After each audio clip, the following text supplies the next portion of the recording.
Woo. Oh, baby.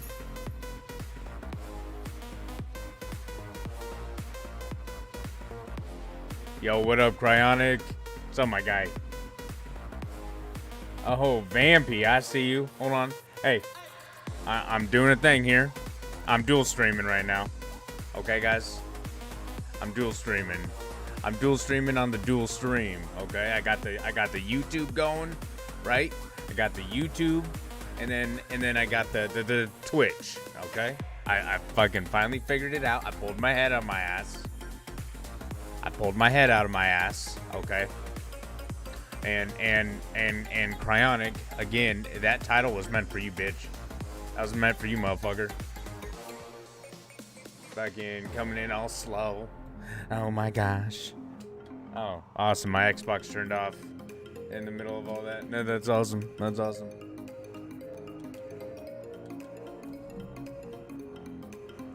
Yeah, you like that? You like that, Vampy? I like it too. GG's. Now I just got to figure out the chat thing. You know, I wish... See, Streamlabs got a nice chat thing, but I don't think I can pop it out. It'd be nice if I could pop it out.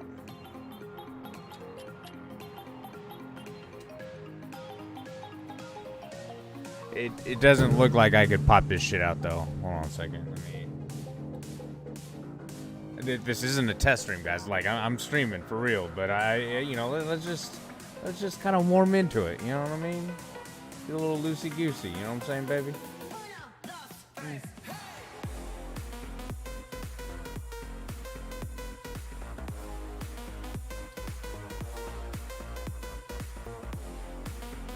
See what we got here. I don't think I can pop it out over here on the Streamlabs side of things. So I'm gonna have to have two things though. Yeah, I wish my passcode was 12345. You ain't gonna know, bitch. 100%. You will never guess it.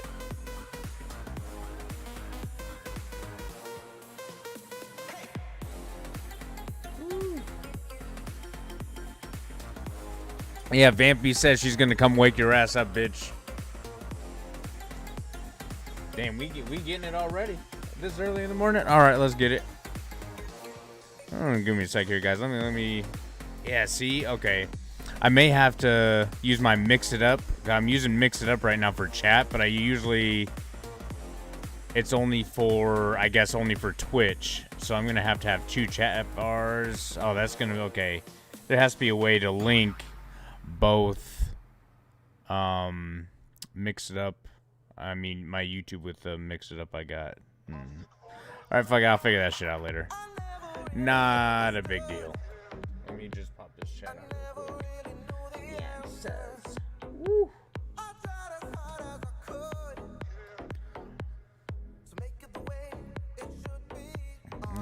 The world. Yeah. Yeah, same here, Vampy. I do the same thing. Same thing. Yo, I'm feeling good. I'm feeling, guys, I'm feeling just good this morning. You know what I mean? Trying to work on getting some sponsorships. That's what I'm working on right now. You know, motherfuckers got to get paid. You know what I'm saying? And opportunity came up yesterday, and I don't know if you guys ever heard of Obsidian. I know you guys probably heard of Obsidian. They're only right down the road from me, and they're looking for some QA testers, and I was like, fuck, send me in, coach, put me in. It's gonna happen. It's gonna happen.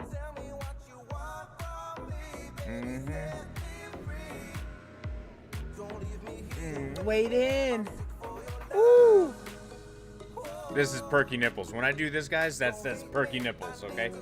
Perky nipples. I cut glass right now. No, I see you. I got you, Vampy. I appreciate you, man. What it is I'm still not used to YouTube, though, because there is, like, a fucking... I don't know how it is on your end. I can't stream better than 720. And... Hold on a sec here. And there's, like, a 20-second delay, at least. And from what I've understood from streaming on YouTube before is that that's just kind of the constant, you know? I think. But I figured out how to dual stream, so I'm fucking happy.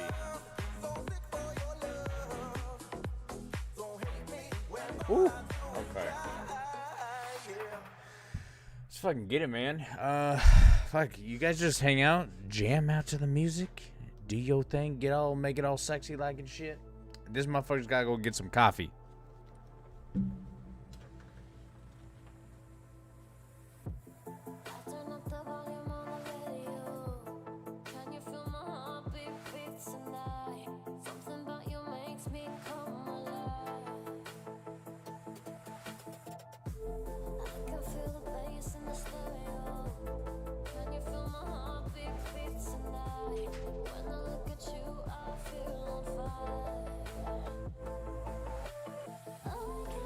Oh yeah, baby.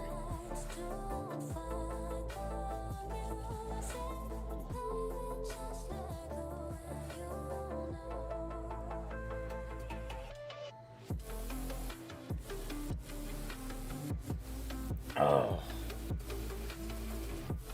Woo. Yo, what's going on, Sickies? Good morning and happy Taco Tuesday. Oh, my bad. I don't know what the fuck am I doing with my camera? God, I'm like I've never streamed before. All right, let's get it. Man, I'm stoked, man.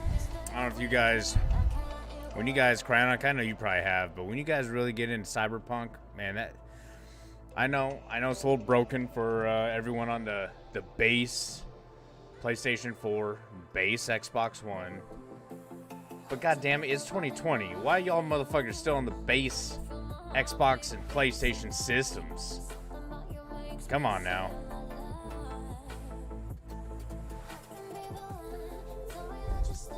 I mean, if I had millions of dollars, dude, I'd be buying everybody fucking at least upgraded versions. I'm getting in this game though. Woo. Guys, my nipples are hard this morning. Yeah. I just want to throw that out there. Fuck, I should have grabbed some water when I was up too. I got some hard nipples this morning. GG's. Feeling good though. Sickest, how you doing? Vampy, they're talking to you. Vampy.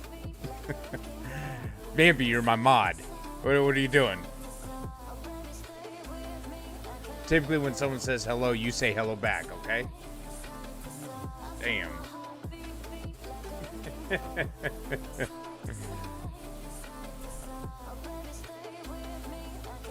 Oh, that's what I'm saying. That's what I'm saying, Vampy. If I had the money, I'd be buying everybody fucking whatever they wanted.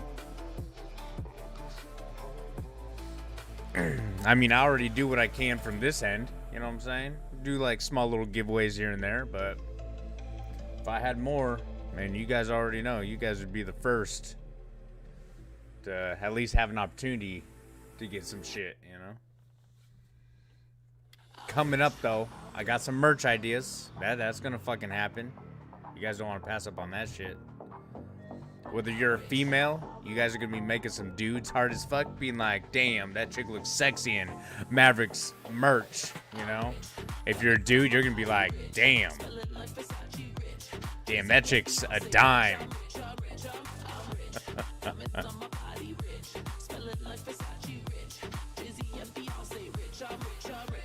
Why does it look like I got a lazy eye right now? I'm looking at my face, I'm like, dude, I've been up since 3:30 and God damn it. Okay, let's just get into the game.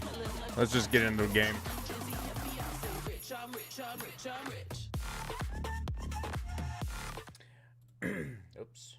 What did I do? There we go.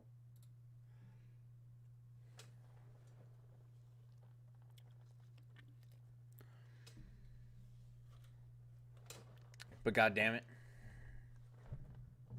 I'm fucking sexy, guys. I'm sorry, you know. Maybe okay, Cyberpunk. How about you load up?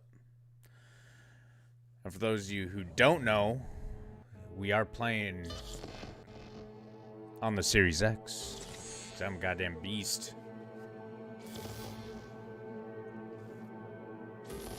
I gotta get used to the streaming on the YouTube though. I think we're gonna have to make this a thing.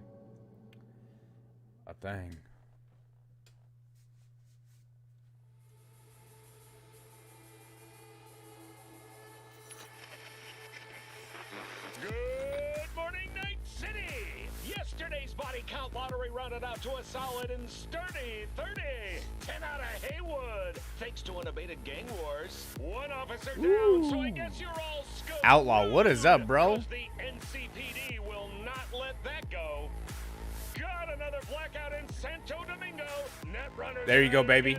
Freedom blend all the way, baby. Power grid. While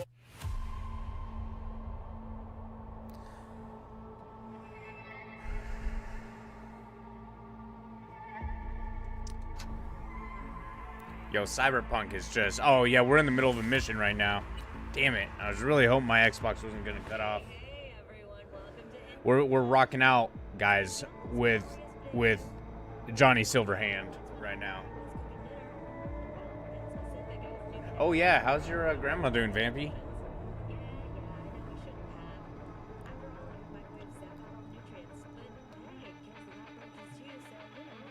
Here we go, baby.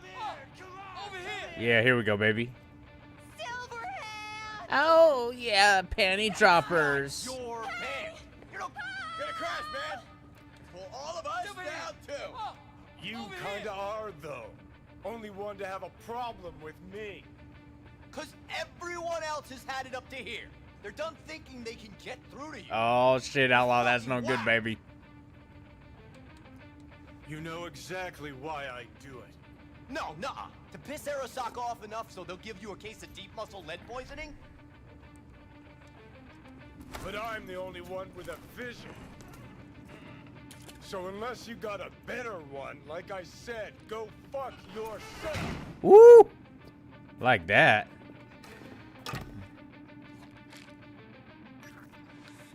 Fuck. Is it the concert or Carrie? What's up, girl?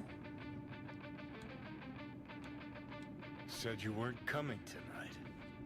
Not if I can help it. Changed my mind, lover.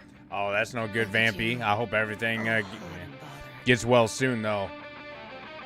Oh, it's happening. Here we go. Hell yeah. Hell yeah. Ooh, on the counter. Yeah. Ooh, he likes it rough, baby. Mm-hmm. My kind of girl. That's a waste of alcohol, though. That's a waste of alcohol. That was it? No, you gotta show me more than that. You gotta show me more than that. Okay. There we go. That's it. You see how flexible she is, baby. Guys, we getting right into it.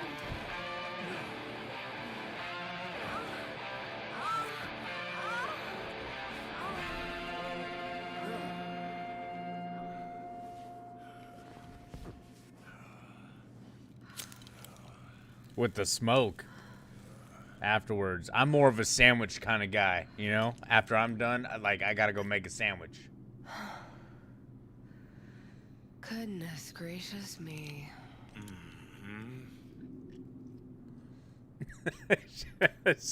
Damn shame that's that.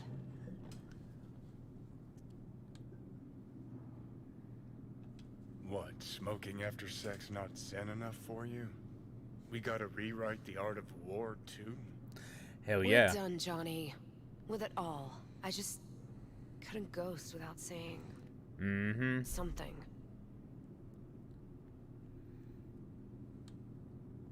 So go on, say it.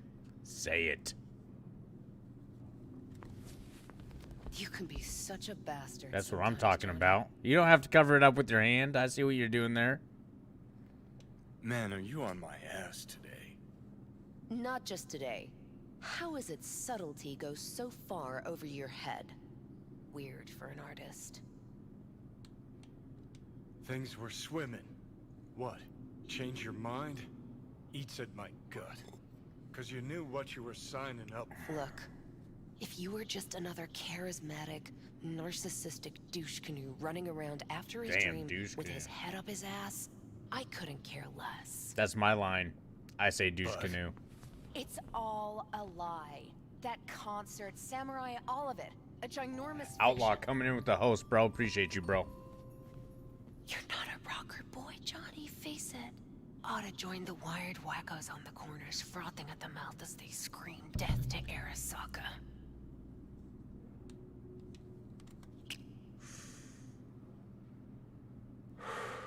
Huh, I get it. Like to fix your Woo. man, huh? Yeah. Not the first to try, believe me.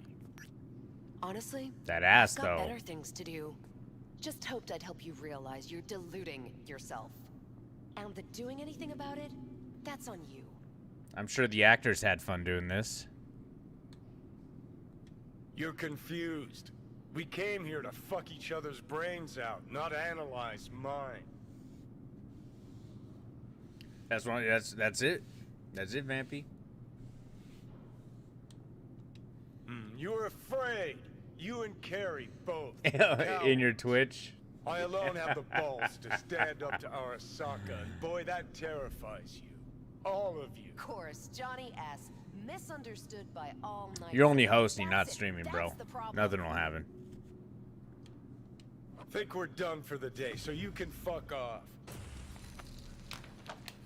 See, I thought I don't want her to fuck off, though. I want her to fuck on.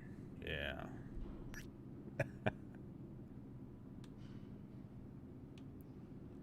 Not another goddamn word, okay? Just shut up, for once. you're fucking hopeless. You don't know fuck all about me. This is all we have, all we are. Where you going? Damn. Oh, damn. He was going down for that pole. Where you going?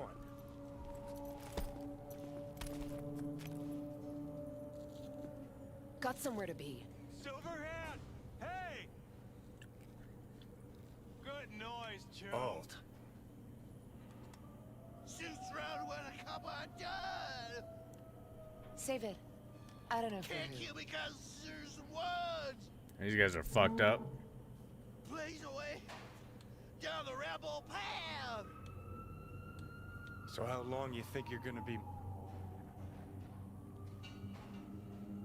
Let's get out of here. Join us for a drop, Silver Rocker. Another time, Chumbas. But what if there won't be another time? Huh? Johnny boy? Hey, where are you think you're going?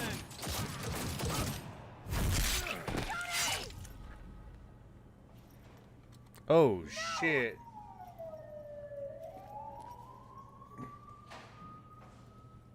Dude, his pistol is fucking dope. Fuck off! Let me alone! Johnny! Let go of me! Dude, this is getting tense. It's getting tense. I'm gonna have to probably move this shit. So I can read. There we go. Help her, Johnny. Really did you, didn't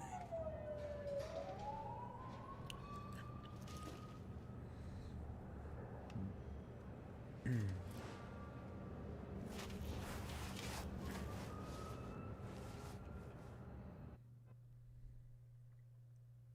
No cat, bro. The only cat I like is the pussy cat. Shit.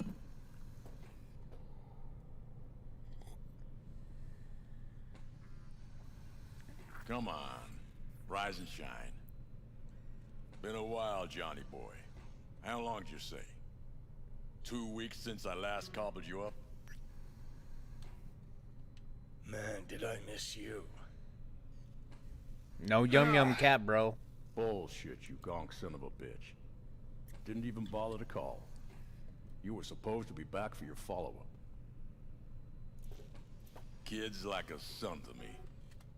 So I see. How's it look down there? Well, shove so many tubes up your ass that you're about 2 mods off from pissing espresso and milk froth. I also tossed in a synthetic liver. Old one was looking worse than a paper bag full of shit. Great. Now I can live forever. Just as well. The fuck is talking to me? Is that dude in the corner? Where's Alt? Where's who? Woman who was with me. He brought you and you alone. Fuck, they grabbed her. Nobody saw it? Ask your savior. Said his name was Thompson. That you back there and what? We gotta talk. All right. It's spit and glue, but she's holding tight. Get some rest. Even a few hours. Let the stitches set at least. Uh-huh. Johnny. Yeah, fuck it. You won't listen anyway. How much you see? Not much more than you. They wanted her. You was just home. And you just stood there, dick in hand, gawking and dreaming of tomorrow. Would have shredded us both if I jumped in. You see the guy's reflexes? Course not. He was that fast.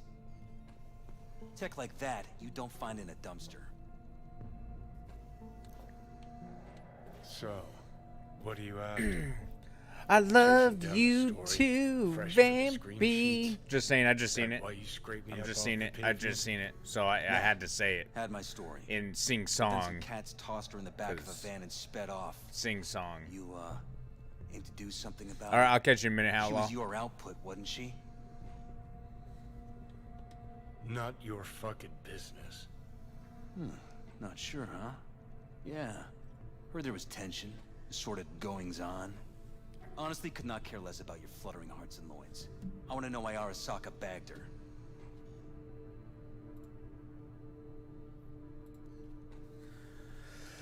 Alt's kidnapping, it's collateral shit. They swiped her to get at me. You even know what she does for a living? Girl's one of the best runners around. Hold on a second. Yeah. So, one of how many? No. Only linked to Arasaka's the fact that Johnny Silverhand's boning her. And she's been working for ITS lately. Wrote some real smooth black ice for them. Not to be duped in either sense of the term.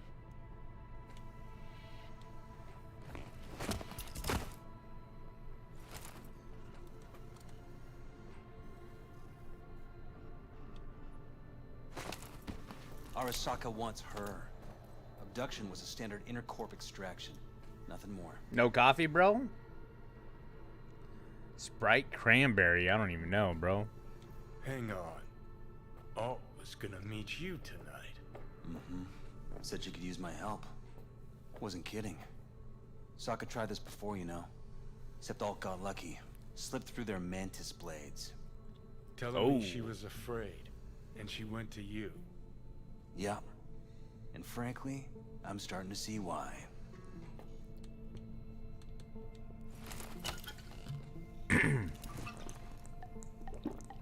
Whiskey cures all, baby. You already know. Okay, so what are they after? Soul Killer, an AI. Sound familiar at all? Course. Urban legend with the shittiest name ever. It's no legend. Soul Killer's real. And your Chumbas at Arasaka just hired the runner who wrote it. Take that in. Sokka with Soul Killer to do with as it pleases. Grim, my man. You even imagine that, Rocker? Arasaka will be unstoppable. Well, let me know, bro. We Soul gotta Killer get will that flatline coffee. Any runner who comes close to even trying to scratch its ice. Seen it happen. Not an iota. Cool. Tell me the rest on the way. Do I hear extreme doubt? Oldest, tritest tale in the world. Arasaka was out to provoke me. And it worked. Okay. I wonder What'll how. it be? Coming with? Where to? Arasaka Oh, baby. Tower. To grab Alt. Right back. You're gonna have to. You and me? Ooh. You out of your fucking mind?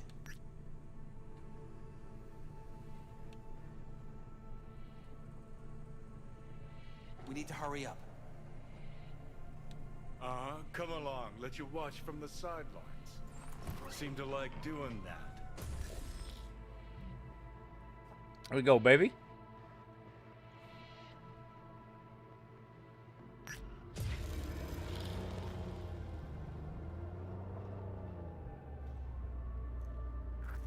I'll be in the car. Can't wait too long, though. You'll wait as long as you need to.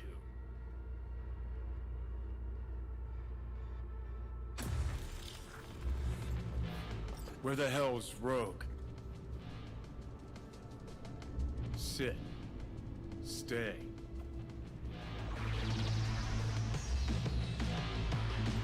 Oh, are we gonna rock out?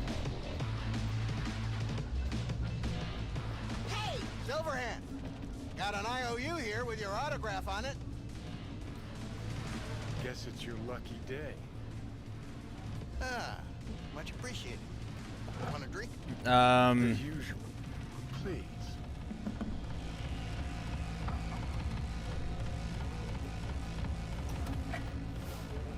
Slam that bitch. Yeah, baby. You seen Rogue? She's upstairs. But I heard you two weren't, Well, you I like heard it dark, wrong. Outlaw. It's all about the dark coffee, baby. Just black.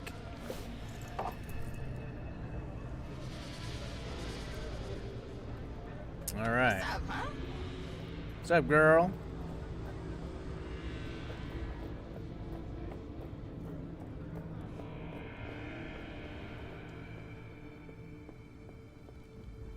Fucking Johnny, give me a. Oh shit! I didn't mean to. Heard you weren't talking to me. Dunno. Seem to be talking to you. Oh, James coming in. What's up, bro? I like mine with whiskey too. You already know, man. How about now? Now you can go fuck yourself. Now I can go fuck myself. Yeah, you're around. Yeah. Appreciate you. hey. See? You have nothing better to do. Mm-hmm. Can't get in there. Okay, gotta ask around. No, that one don't work. What the fuck? Ah, it's you. Yep, same. No. I'm the same, James. Gotta Who the be hell straight knows black. where that mouth's been? Johnny? How's things, Engels? Got a private meet going on in there. Rogue back there too? Yeah, just... Yeah, private meet, so you said. Promise to be super unobtrusive. Promise to be super. Oh, I can't pause the game. Oh, yeah, but I do this. Okay.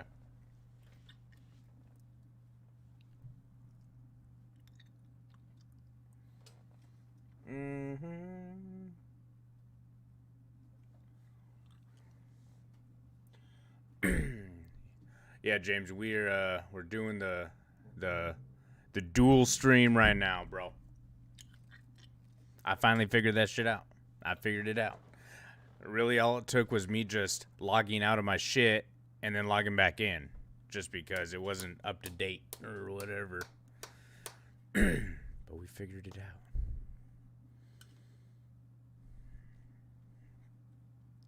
Yeah, even so, I mean, my girlfriend made just a bomb Irish coffee, like traditional as shit. You know what I'm saying?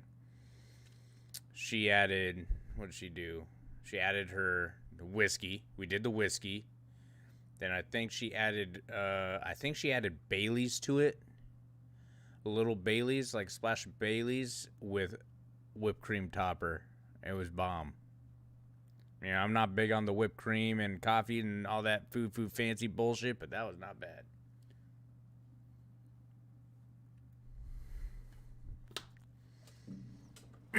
I know, like, when has my audio ever been shitty? It's never been shitty up until the past couple weeks. Apparently it's been boo-boo. Appreciate the help, though. We got her fixed, you know? Well, we got her fucking fixed, man.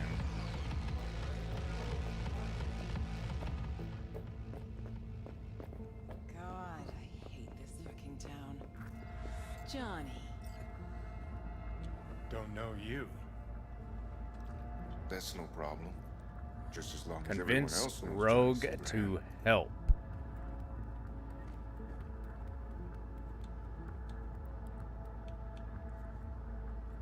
Need your help. We're waiting for a client. One who values discretion.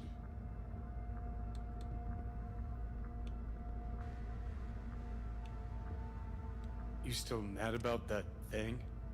What thing, Johnny? That you fucking lied to my face? Put my peeps on the line? Or that you were fucking 3 other women behind my back before we were through? Look, our history, I know. But we don't really have time for feelings. I'm in no hurry. New partner? Gotta say, that famed charm of yours, overhyped. Or maybe just dulling with age. You have a I job yeah, for us, Rocky? I fucking hate that shit Or too, you mainly James. here I to do. run your mouth? Every time I go to got a Starbucks, job. That's it. all I get is Urgent, an but I got Americano. the euro. Just a large Americano with maybe How extra much? espresso. But out. Wake this my isn't ass your up. biz. Is now. Rocker just pulled out his wallet. Don't you get it? Oof. He's not Taco here about Tuesday, any guys. damn I'm gonna have to. job. I'm gonna He's be ordering fucking some with food me. here pretty soon, Last though. time this he- time. And we're gonna be just chilling, hanging out. Take your Eddies up front. So, Thought about ordering How food much? beforehand, and I was like, nah. It's Arasaka. I'll understand if you'd rather not. if you wanted my attention, you That's just so earned it. weird. I haven't if had you're aiming any for a friendly issues with family this game. discount, Just small glitches. man. I've only had Corpos, small glitches with riding this in on game. 'em hard. You two do that for fun. For fun, but not for free. We leave that to rocker boys.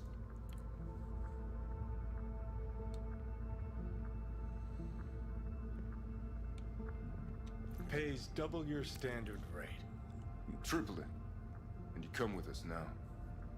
Because if she doesn't trust you, neither do I. Deal. That it is. Urgent indeed.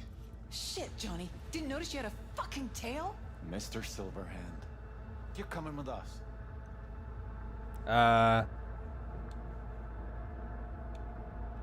Sure. Let me just finish this.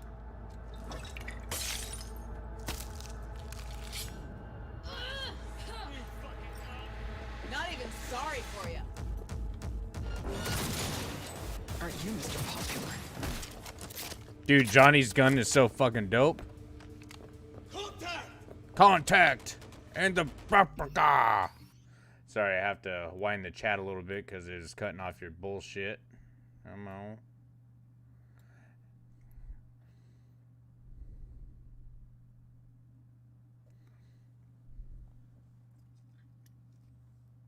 Your 56 sub thing is gone. No, it's not.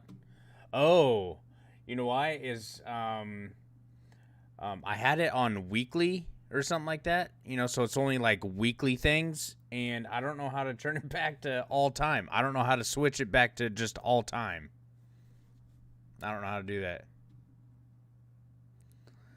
Yeah, see, that's what I'm saying. I don't know how to switch it back, Cryonic. I looked the other day trying to switch it back, and I'll do it right now, but I just don't know how to do it.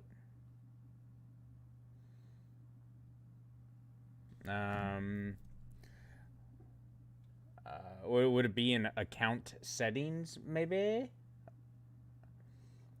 Cryonic, do you know how to do this shit?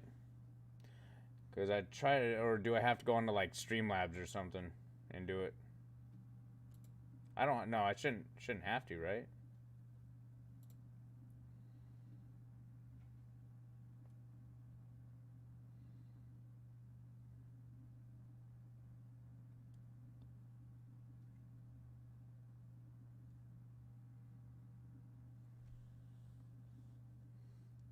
Because I'm trying. I don't know.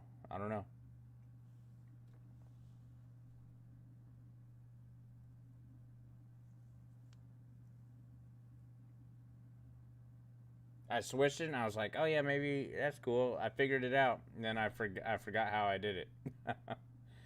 Fuck.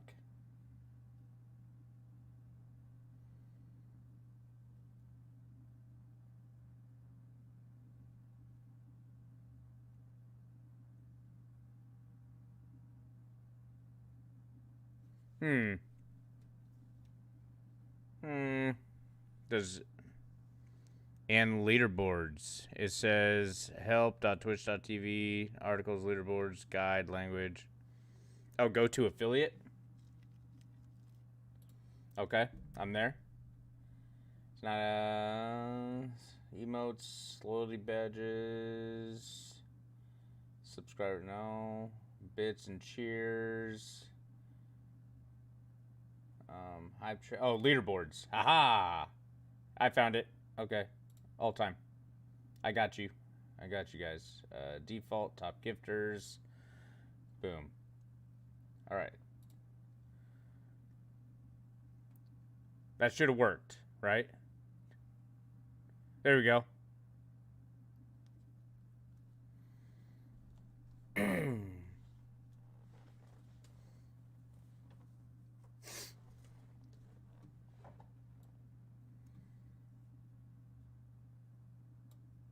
There we go. GG's.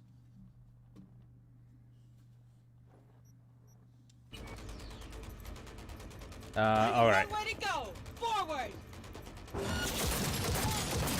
Gotta admit, didn't miss a miss. Hilo? Is this real? Who'd you piss off this time, Johnny?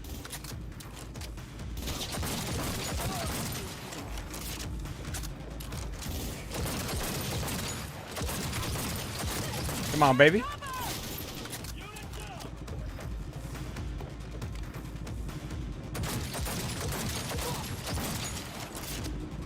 I'm impressed. Seriously.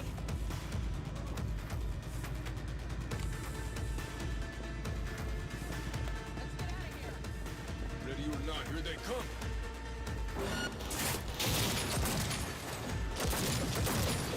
Oh! Oh shit!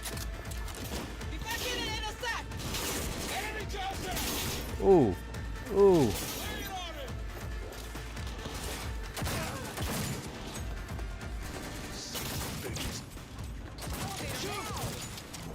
Blow out of here and quick.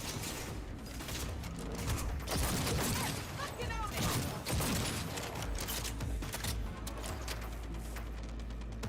Now I'm pissed off. I'm pissed off too. Yeah. We're just warming up. Yeah, Iron 56, baby.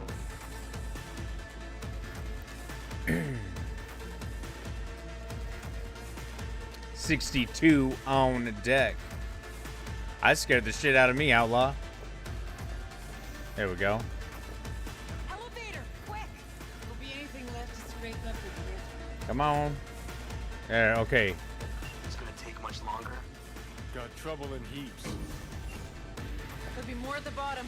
Bet you thou.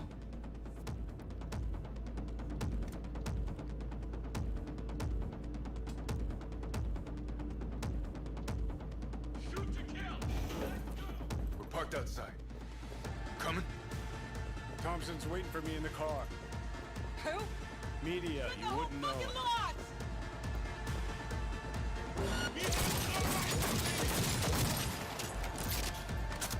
Get out there and fucking shoot something.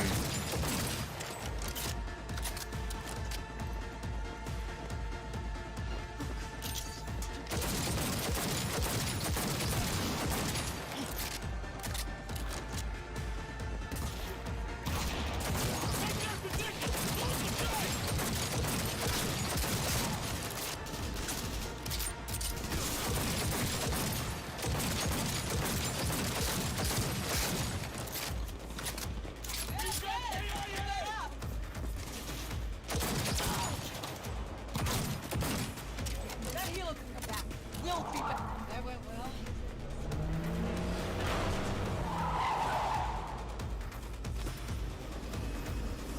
well. Not saying, just saying. Oh, and I get the car? Oh, hell yeah. Oh, what are you waiting for? You coming? Let's get the hell away. We'll be right behind you. It's getting tense.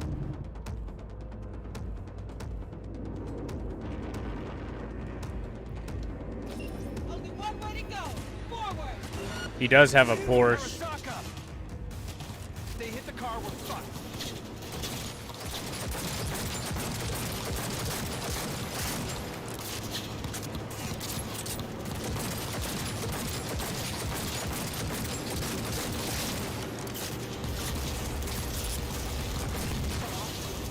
I have no idea.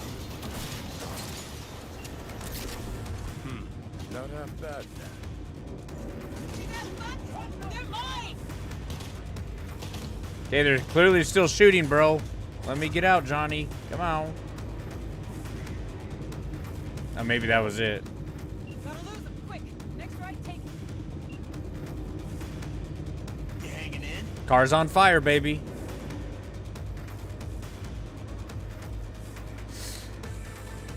Think we're clear of them. I'll park somewhere. We'll chat.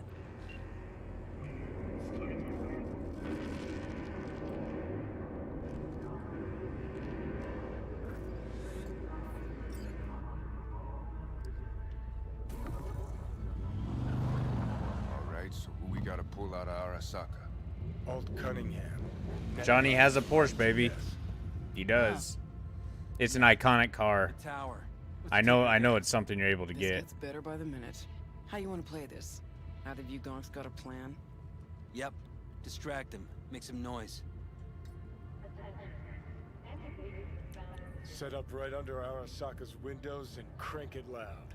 Blast the panes out. It'll be a gig to remember.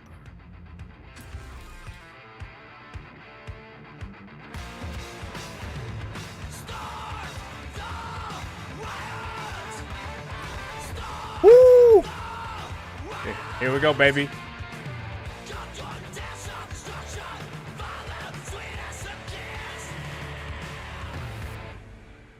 We do not as yet have word on the exact number of people hurt in the riots. But our reporters are on the scene at Arasaka Tower. And they all agree. A psychoactive agent has been dispersed at the site, affecting those in the crowd. All right. This is where I what? You recording this whole thing? Uh-huh. Why? Want to say a few words to the folks at home? Do what you gotta do. Just stay out of my way.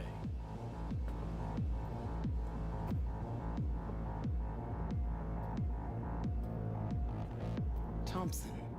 Know him well? There ain't gonna be no spoilers. Just close your eyes for a No, second. why does it matter? Don't like the guy? Don't trust him. And medias are bad luck. What? Bad luck. Say someone finds a tape later. A tape of us breaking into Arasaka Tower. When would I be fighting? Worry about that if we make What it about out. mid exams? Come on, we don't have much time. All the better. I'll be ready. They're opening fire! Gotta find the mainframe. Great. Now focus. Dude, his pistol.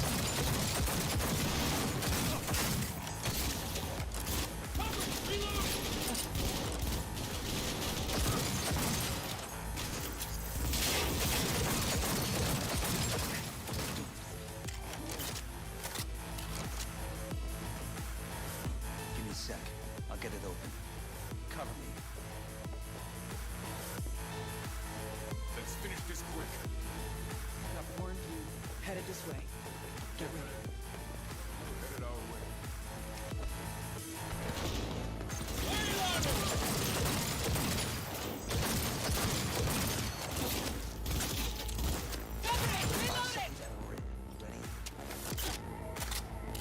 Ooh, this pistol's nasty, man.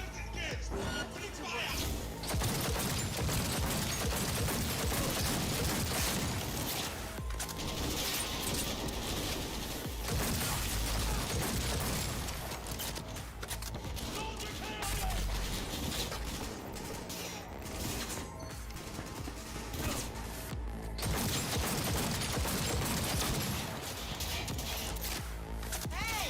Leave a little for me! Well, we won. No surprise there. Mm-hmm. I think I'm getting to that.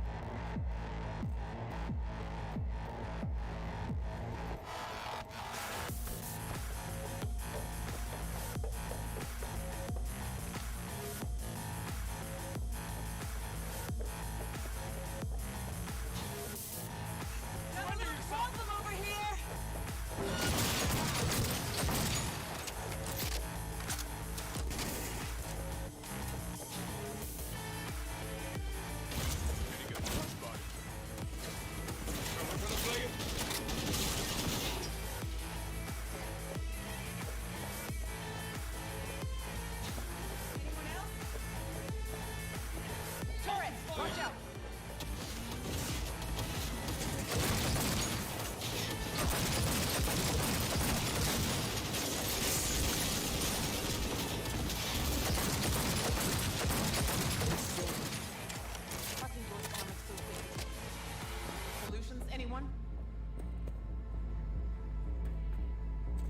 This is true.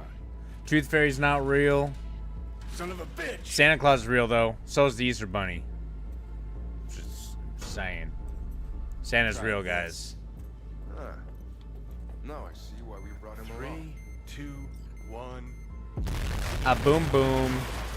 In the room. Best step back. Watch out. Woo!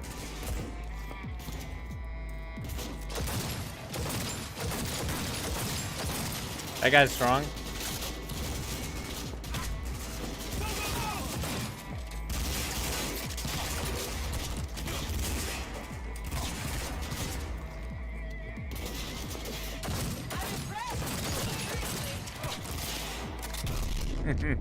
Oh, that hurt. I can't heal myself though.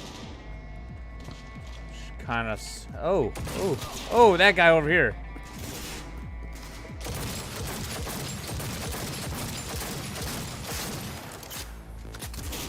We're just warming up.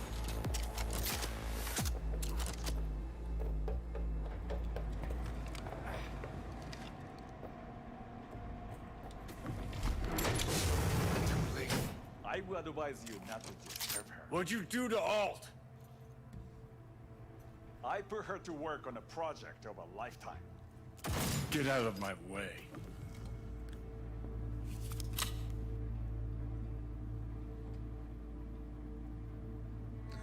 Alright, I got you, Vampy.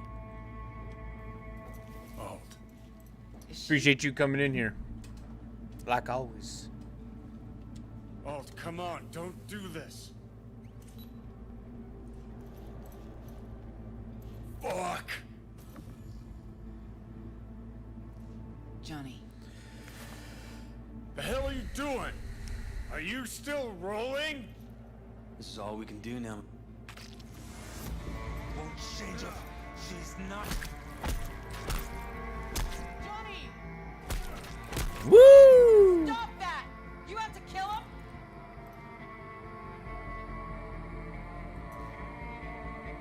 We gotta go. Johnny! She's dead. Damn.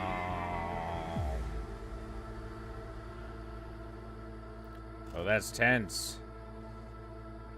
Well, spit it out before you burst.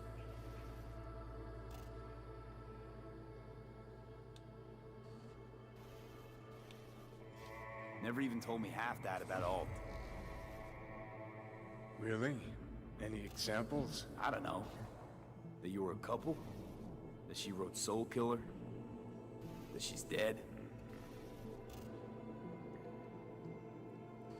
How the hell is she supposed to help us now? As a ghost? She's not dead. Managed to escape. I saw the body. Alt fled into the net. When'd you find out? When she made contact a little later. And? What'd she say? That she was a captive in the Arasaka subnet. But they couldn't hurt her. And she told me not to come looking for her. What? Why? This one time she wanted me to just let it go. 'Cause enough people had died for nothing already. So, what did you do? Got my hands on 2 thermonuclear charges. Then headed back to Arasaka Tower. How do you know Alt's still around? It's been half a century. But you've spent cloistered in Mikoshi. Netwatch could have hunted her down years ago. Oh, they tried, believe me. But their tiny corporate brains can't handle a free AI that knows how people think. They were busy looking for her in the Crystal Palace while she was building the Ghost City for Kang Tao. Rogue went with you. Again. I paid her well. Said to yourself, she was the best. Had her pick of contracts. But for some strange-ass reason, she took a job from a rocker with a death wish. A rocker forever getting his ass beat by Arasaka. Different times, kid. Back then, monks didn't normally sell out to corpse. All you had to do was yell, "Let's fuck up Arasaka," and every last one of them jizzed their pants. Rogue included. Voodoo boys think they know where she is, beyond the Black Wall. Where nobody can touch her. Brigitte primed to go there, break through. Just to contact Alt, talk to her. Ka-ching.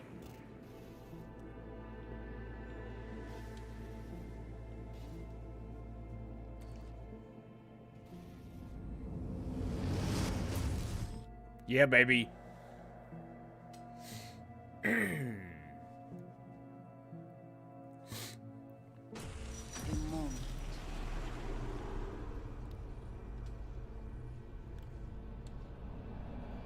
Oh, what the fuck? Oh. Sure felt like more than a moment. Saw a good chunk of Johnny's life. And Alt. It is possible. Data connected to Alt are linked to a strong memory trace in the construct. Very strong. These memories must have evoked a powerful emotional response, then projected onto your consciousness. Emotion, yeah. Plenty of that. Construct, what kind of shape's it in? Enough data is uncorrupted to convince Alt it is authentic. What the hell does that mean? So, did it work? Yes. We extract the necessary fragment of Silverhand's engram. We are ready now to make contact with Alt. First, we must dive deeper. Dive deeper? Oh, shit. Beyond, there are no Oh, borders. shit.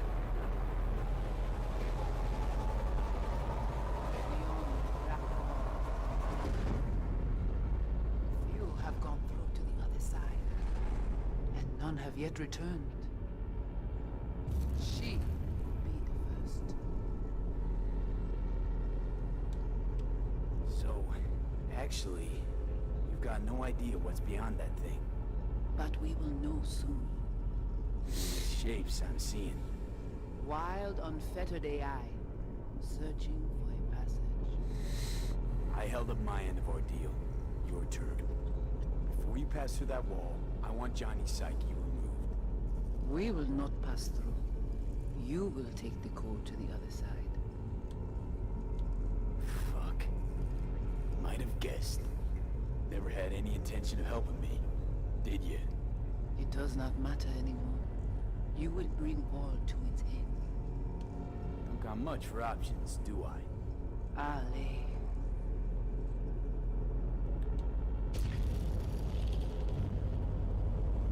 How do I get to the other side? Brigitte.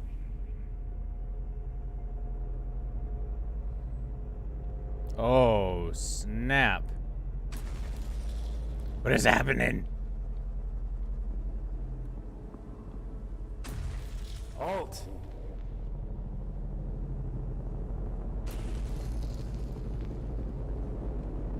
Johnny.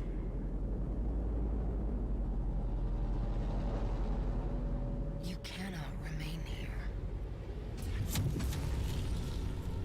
Alt Cunningham. Oh, shit. Alt? What's going on?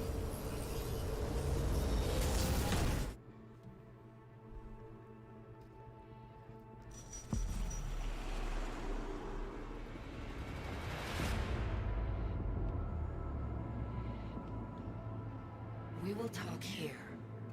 Relax. Let me handle this. Johnny. Came through the Black Wall to meet me. That mean we're good? Things are chill between us? I have recognized your engram code, but I do not know why you are here. To give you a chance to pay me back for getting you out of Arasaka Tower. V, this is Alt. Best net runner Night City's ever seen. Alt, this is V. You need to save his life. What did you do with Brigitte? She's still alive? Yes, but she is not needed at the moment. What do you want? This chip, the relic, it's killing me. construct on it's worming its way through my neural system. I see this. But why is it my problem? Why the fuck isn't it? You created Soul Killer. You handed Arasaka a fucking super weapon that dismantled me, you, and half the runners in Night City. Your death was of your own making. Jesus, Alt, I dove in after you. Gonna tell me now this ain't your problem? It is not. Damn. The Alt Cunningham you strove to save in Arasaka Tower no longer exists. This should be obvious to you, as you were responsible for her death.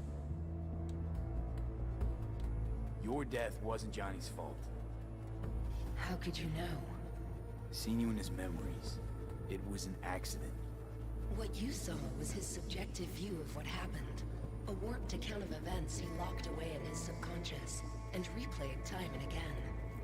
It bears no resemblance to the truth. If you're not Alt, who are you? I use her engrammatic data. Really? You find this icy bitch aspect in there too? Mind unloading this baggage later? I wasn't sure what to expect from a meeting with an AI, but it sure wasn't a digital spat. How's that help me exactly? That didn't make it any worse. Okay, I get it, you hate Johnny's guts, but what about me? I cannot help you. Can't or won't? Can't. To attempt to do so, I would need access to more advanced technology.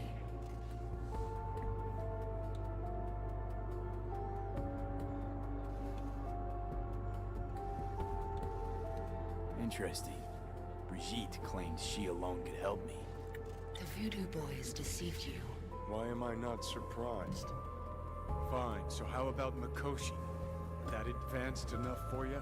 If I could gain access to Mikoshi, it would cease to exist. Good, we can work with that. We'll get you inside Mikoshi and you'll help V, deal? Best runner Night City's ever seen can't bust into Mikoshi on her own? I am a well-known threat there.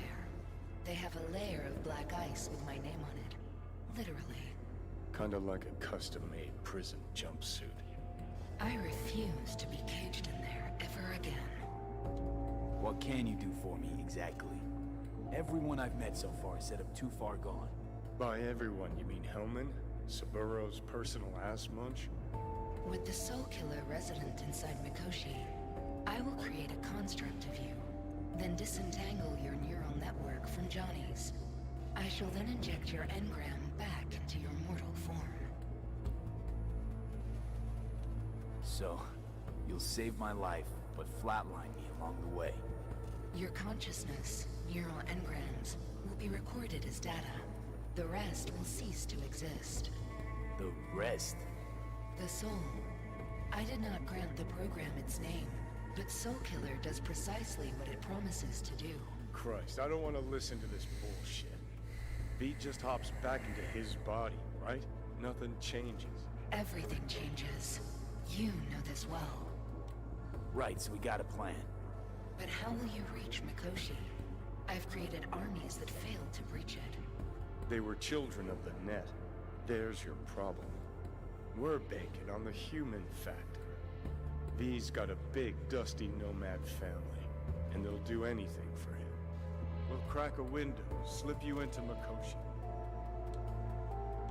Johnny, embellishes, in case you hadn't noticed. You don't trust him, which is fine. But you have my word, we'll slip you inside Mikoshi while keeping you out of harm's way. I believe this human factor and I have things in common. So, we agreed? Yes, we are agreed. Find a path into Mikoshi. I shall prepare a program to help you navigate the local net. How will I contact you once I'm ready? This is a BBS address. It will be our secure communication channel. Voodoo Boys, what about them? They shall let you pass unharmed. Those were our terms.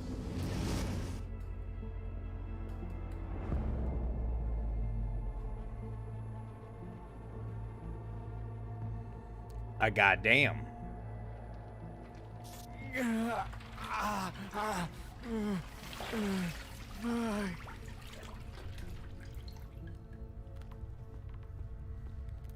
So you managed to survive.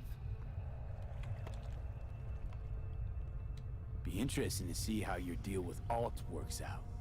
Won't be easy to dupe her. And I'm not sure you guys know another way to operate. You dare now to lecture me?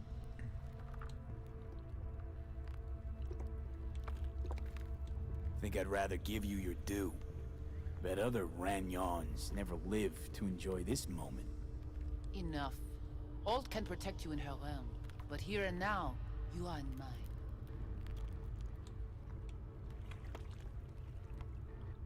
Actually was just on my way out.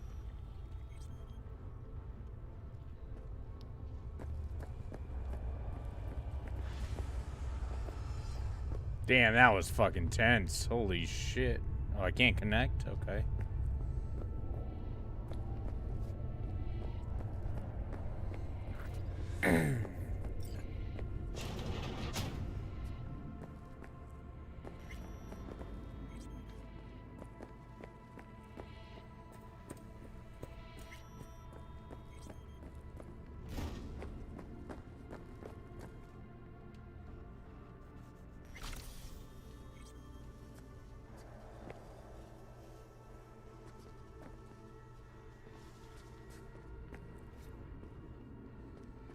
Oh, bro, you making me so hungry right now. Okay, as soon as I get out of here, James, I'm ordering fucking food, bro. It's all your goddamn fault.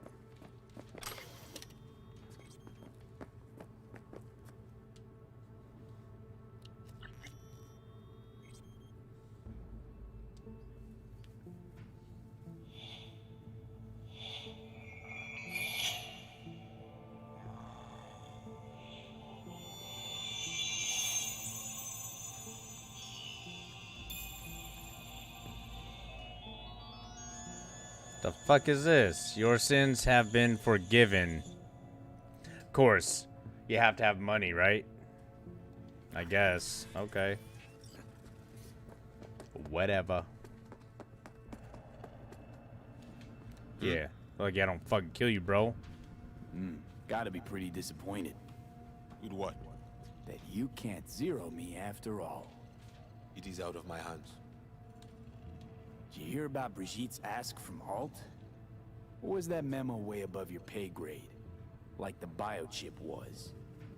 You try to provoke me. Is this wise, you think? Yeah. How am I doing so far? Yeah, fuck you, bro. Hell yeah, give me that achievement. The Hermit. Fuck. Weird glitch.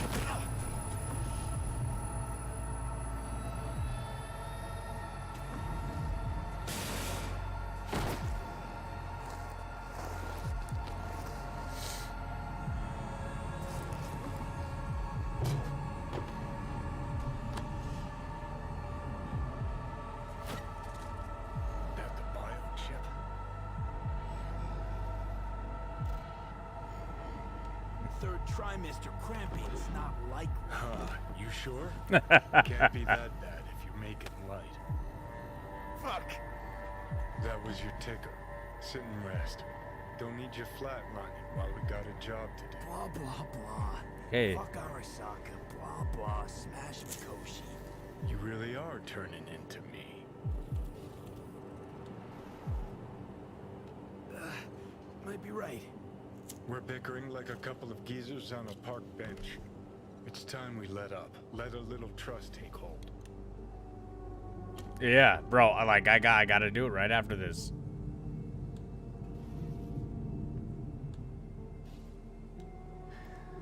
Got no idea where I'm going. Be a living legend. It's gotta happen. That's all I wanted. I gotta go get more coffee. Feels like I'm I'm gonna barely order surviving. some fucking food. Test of a person's true value. Death. Breakfast Facing burrito, it, staring it probably. down. You still got a chance to be somebody.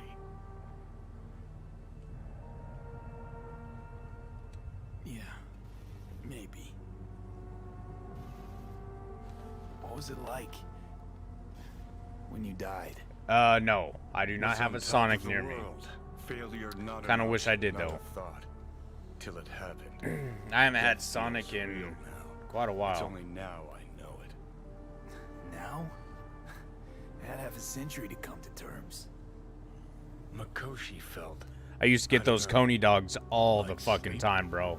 lacked awareness, had no sense of passing time, didn't mark it, did what they wanted to me. I just remember cold, a black void, fear. Or was that your death?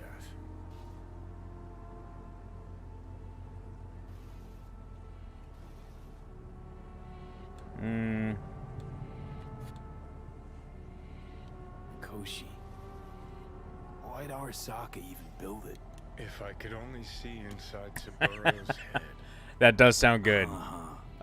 People can be I don't know if I could Postmate but it's only in Mikoshi In and that Out. you can peer inside a soul. I think In and Out's like the one place that, around here anyways, I can't. Quite a collection. Postmate, which Scary, sucks. talented runners, soul killed, packed away. And I have an In and Out just right down the road Now, too. Probably controlling him. So, ruling hearts and minds. That's Get what me it's a about. 4x4 with whole grilled onions, strawberry Corps have milkshake. always tried to Fuck shackle yeah. people one way or another. Saburo's ambition is greater.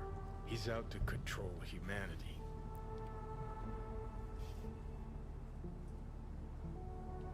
Well, I think I get why you detest the place. Yeah, there's DoorDash. I just like Of all the destruction and Postmates pain Corpse UI recreated a little what better. happens at Mikoshi is worst. DoorDash, I kind of guess when they're gonna be showing up. You know what I mean? Ooh. Because you're trapped there forever. It's eternal. No, nothing's eternal. And for the psyches in Mikoshi, no such thing as the passage of time. Worse things when they switch up your identity, and you never even know you've become someone else. Corps have already taken the world for their own. Now they're coming for us. Realize what you're doing to me is what Arasaka's doing at Mikoshi. Yeah, I know. That's why I'm gonna fix it. Let's move. Get back to work. Let's do.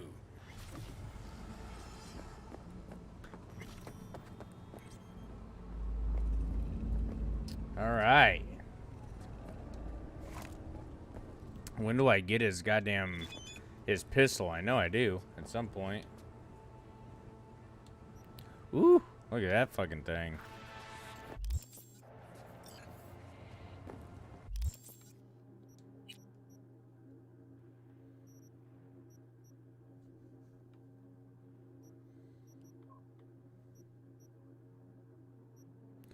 Ooh, everything down here is fucking moderate now. Gee, fucking G's, because I'm moving on up.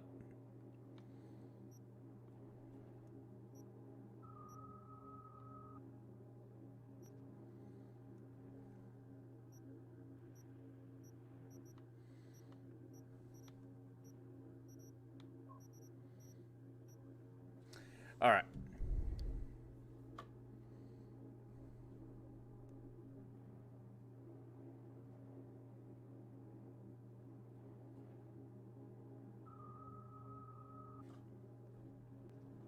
Yeah, see, I can't eat that much anymore, James. I fucking try, and I'm just fucking just dead. Oh, well, who's...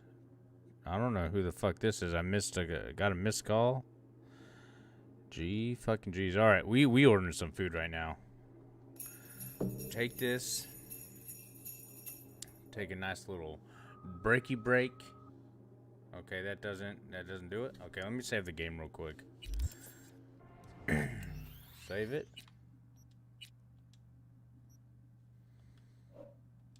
There we go. And now we're gonna play some fucking music.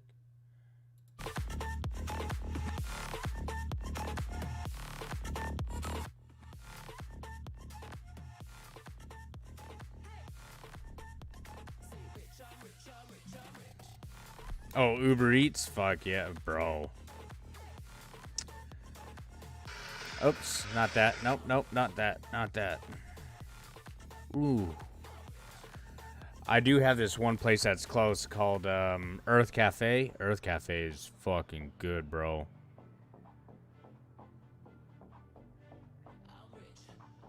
Okay, we're just gonna submit for my last order. Okay. Yeah, your dear free delivery. Use code. Okay, gotcha. Order now. Yeah, I think Earth Cafe. I think this is where I'm gonna order from because their breakfast burritos are fucking legit. I just hope they aren't like super packed or anything. Hell yeah. You already know.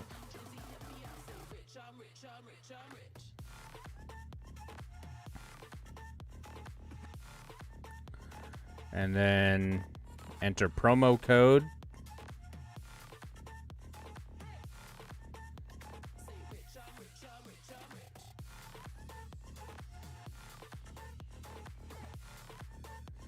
It says free delivery, but they still charge delivery just at a reduced delivery cost. That's fucked up, bro.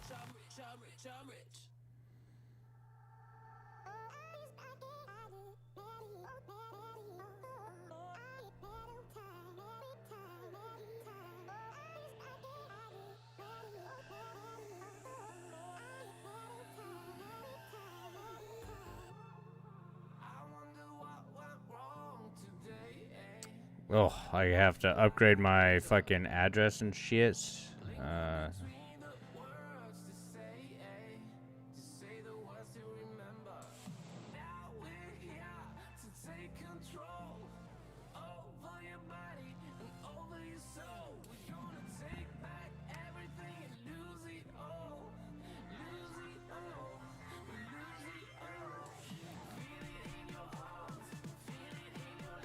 Charlie's is dope, bro. Charlie's is hella good. I've only been there once, and it was fucking... It's pretty legit. Oh, there we go. Order's out. Dude, there's some, like, legit places around here. But give me 1 sec, James. I'm gonna go grab some more coffee. Oh, my bad. My bad. It's Ab, bro. I didn't lie to nothing. You lied to yourself.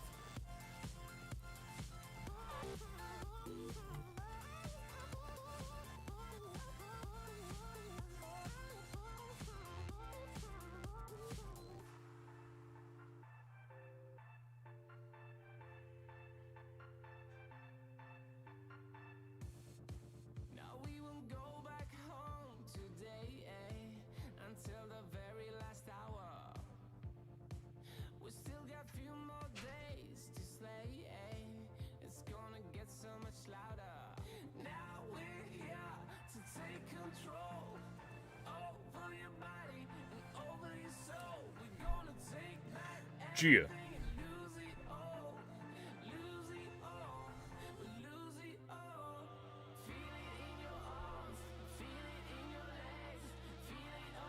What do you mean it's a 49 delivery?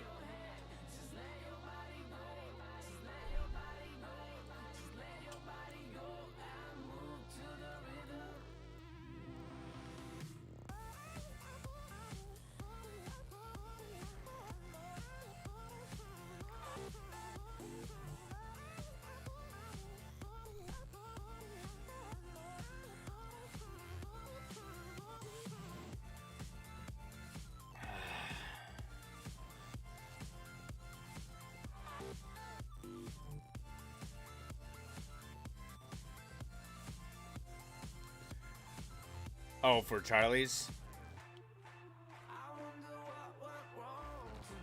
Yeah, I have, I used a promo code, and the delivery is normally like $5, maybe a little more. And the promo code I got's for free delivery.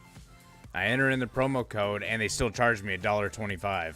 Like, bro, Postmates all fucked up, man.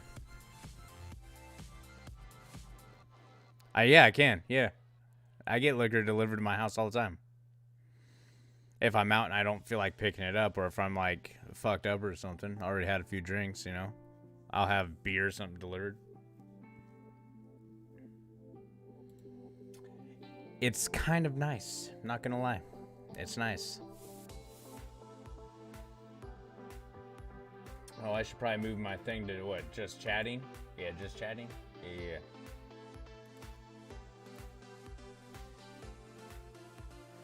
That's what we're doing, baby. Maybe we'll get into some vids. I don't know. We're killing it though. When aren't we killing it? As soon as I sign on, it's like, bro, make that pussy wet.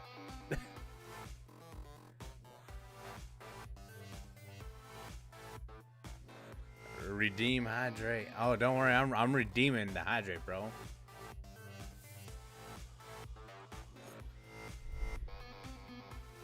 I know. I don't know why. I literally turned the drops off. I have no idea why it's still doing it.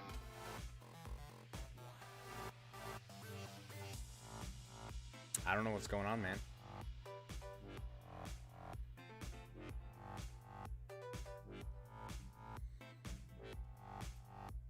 Maybe, I don't know, maybe there's some more settings or something I have to dive into to get that all fixed up or something. More than likely.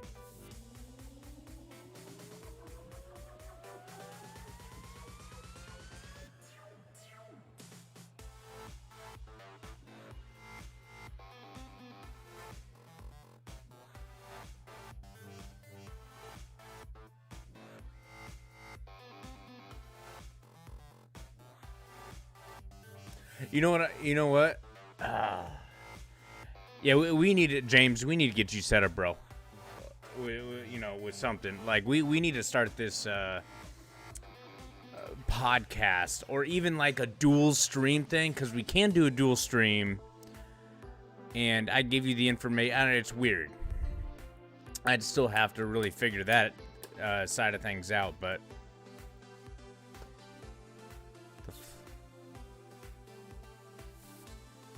The fuck, Mike coming in here spamming the shit? What, did you get a PC or something?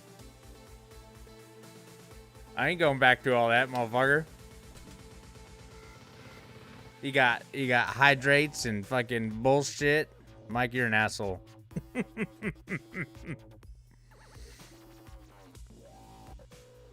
Mike's a little shit. Come in here, doesn't say anything. I see you, bro.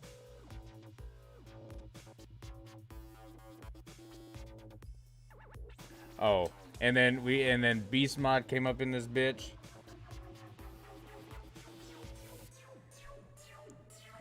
Oh, it was you? Oh, clearing out the request. Oh, okay. I didn't even know you could do that shit. Cool.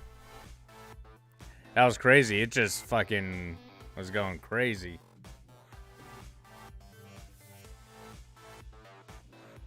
You know, I'd probably have to go into my own mod, or I'd have to go into my own mod view to really see that, probably. Or to be able to, you know, do it myself, I guess. Oh, 138 of them. Jesus.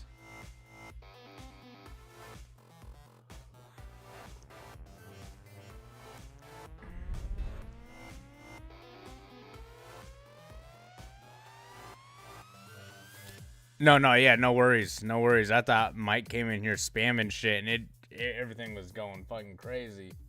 I ain't tripping about it, though. We just chilling, man. Chilling. Actually, yeah, let's keep playing some Cyberpunk until my food gets, you know, ordered, so I probably shouldn't go to just chatting quite yet. Quite yet.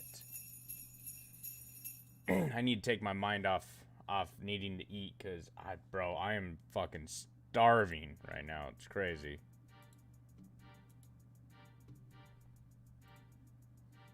I haven't been this hungry in a minute.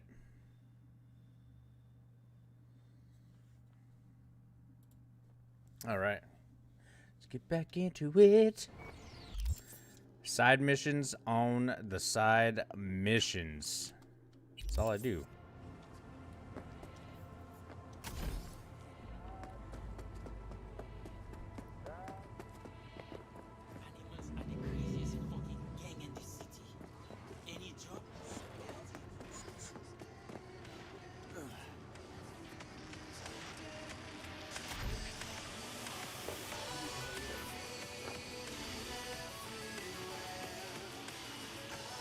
the?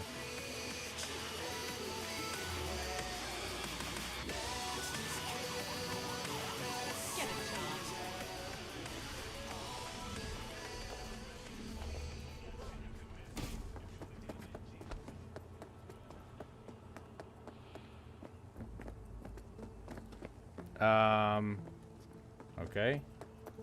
So do I have to follow this fucking path or what?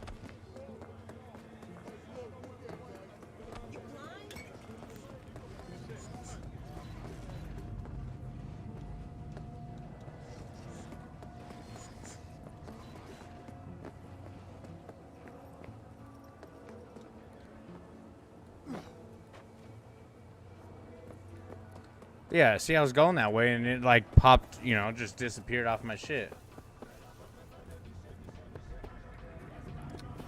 I mean, I would honestly think about using Twitch for now or YouTube, you know. We could stream, you know, like I'm dual streaming right now, you know what I mean? Uh-oh. Bro, there we go.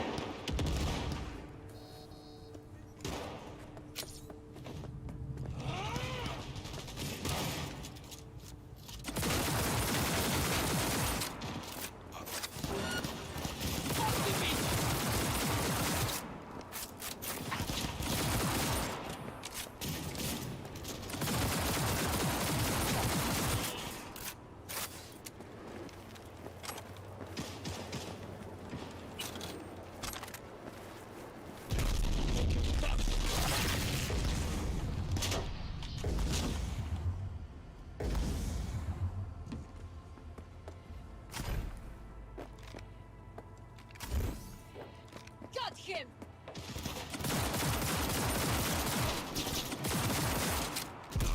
Woo!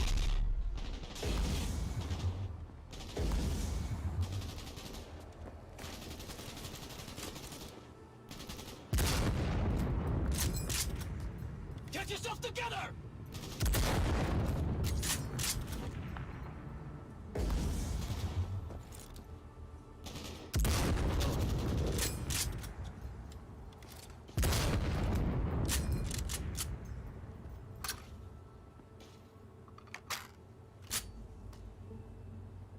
I know.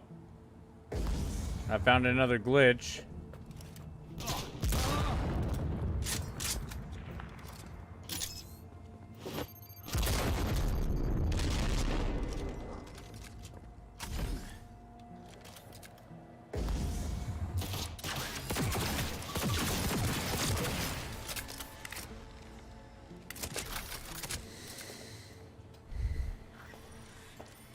There we go.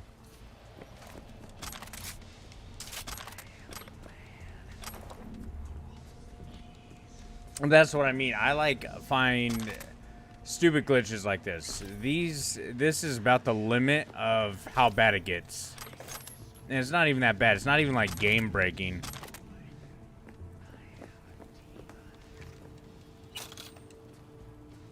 No, I can still die.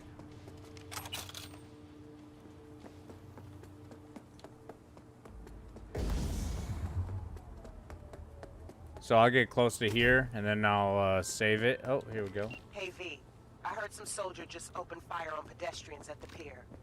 If you can swing it, I want him stopped but not killed.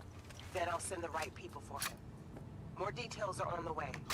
And V, good luck. So not killed if I could swing it, okay?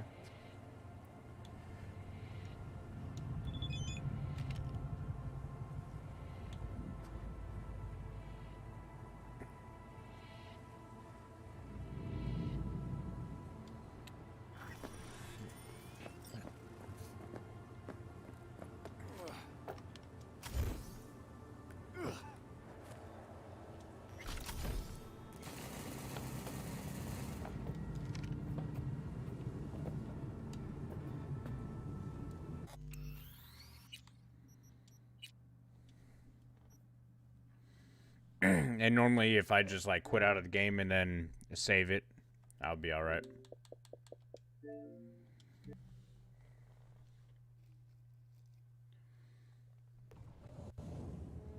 But I mean, James, so like if we set up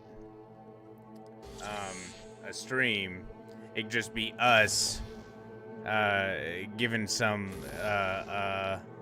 commentary on like videos or something, you know, like, you know, Marine Reacts could be the title, you know, Marine Reacts to bullshit. I mean, I see it all over YouTube, and they're big hits too, the reaction videos and stuff like that.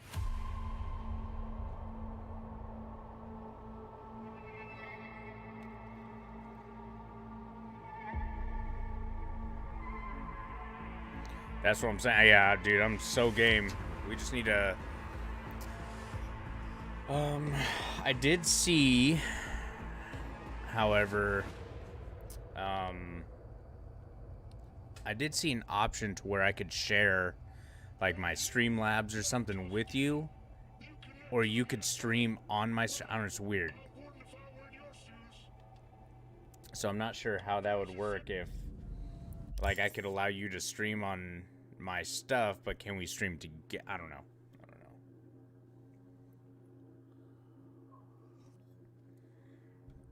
I don't even know how to look that shit up.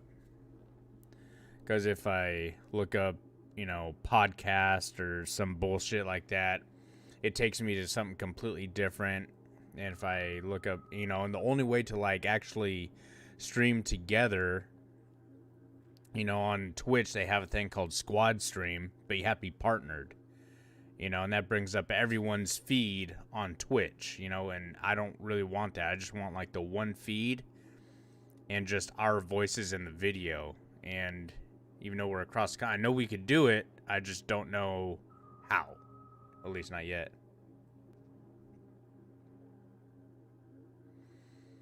Well, as long as you have upload speed, I mean, you wouldn't need anything. I could literally control everything from my end. Like, when it comes, so all you need is a webcam.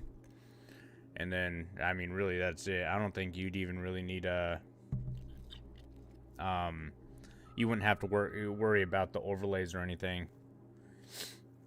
Come on. They say there. It says your order has been placed. We're confirming your order with Earth Cafe. I gotta get that burrito. Gotta get that breakfast burrito, man.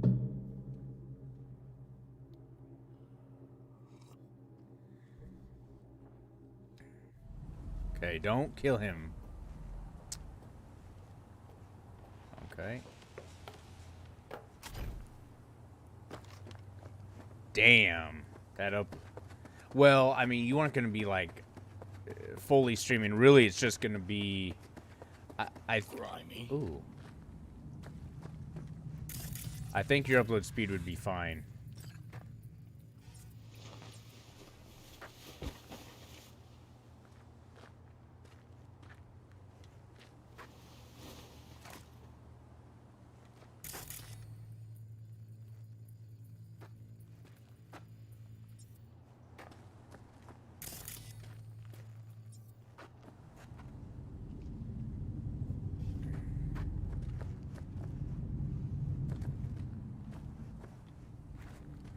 Some dope cars here.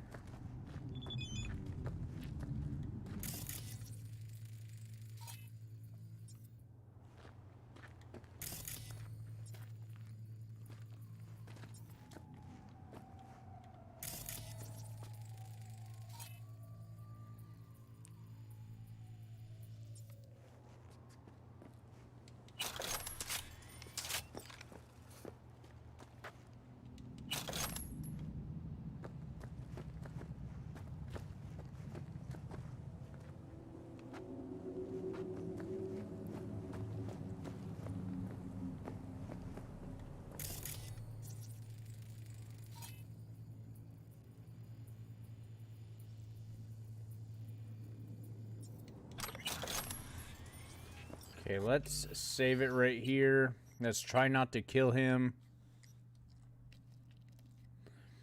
If I can manage. He's a cyber psycho, so we're gonna put our weapon away.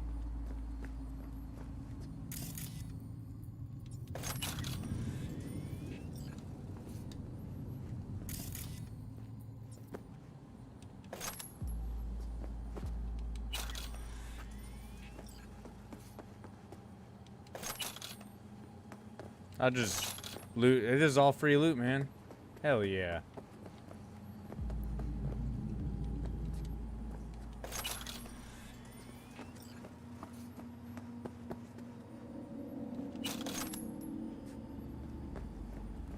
I already loot this guy? Yeah, I already looted him.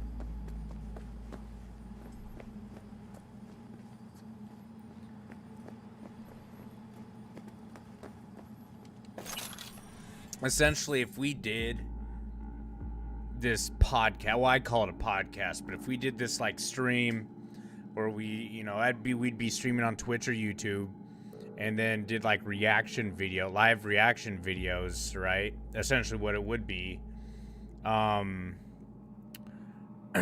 Essentially, I would be pulling you into my stream with your camera and everything set up. But yeah, I think I would be hosting you. So you'd be on my PC. You'd be kind of like using my setup as your server, essentially. So you could probably just use the internet that you got. Just as long as, you know, your side of things is able to handle. Yeah, I mean, you'd probably have to download Streamlabs, but as long as everything on your end, you know, really you just need the camera, I believe.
Oh. Yeah, there's some actually pretty good cheap USB mics. Like this is the HyperX Quadcast. This one's not like super cheap, but I mean, it's definitely affordable. This one was, I purchased this, or when I purchased this was $150, I believe, on Amazon. But you could look into like getting the Blue Yeti. I think the Blue Yeti is under $100, and it's gotten a lot of good reviews.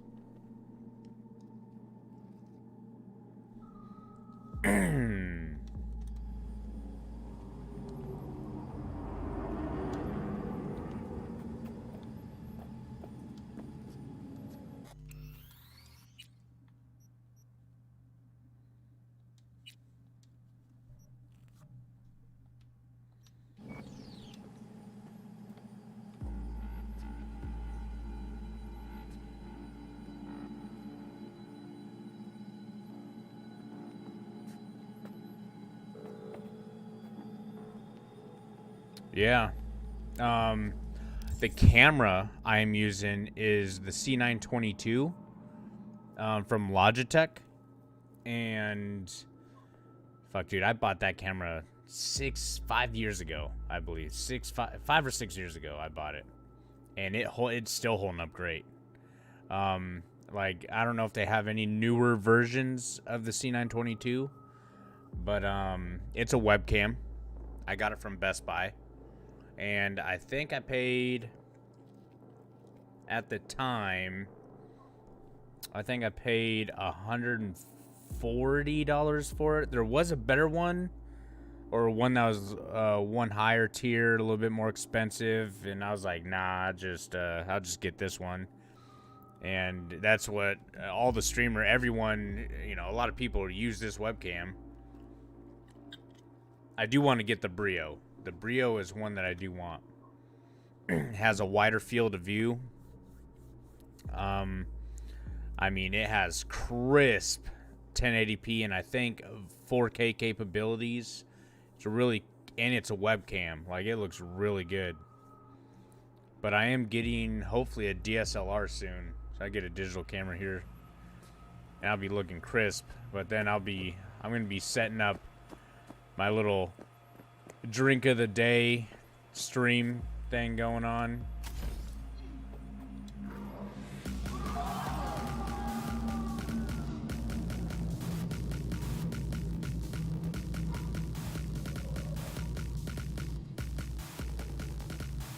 It says read the shard. What shard?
Okay.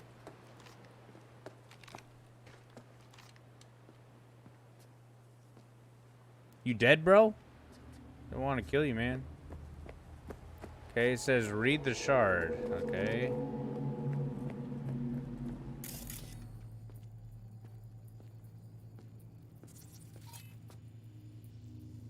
Yeah. Yeah. Well, everything's not that bad. Like, I just ordered some Christmas presents last night, or some more, and I should be receiving them here in the next day or so. Everything's not, like, really, shipping's not bad right now at all. Well, at least on my side of things.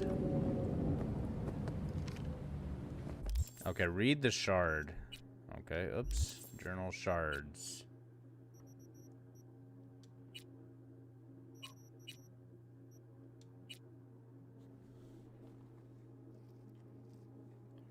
I mean, it is that time of year, too, but, you know. These are articles.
No, I ordered the boom separately. My mic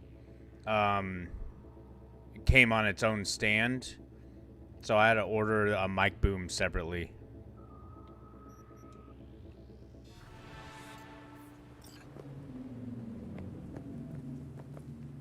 The Razor Siren here. Let me check out this real quick.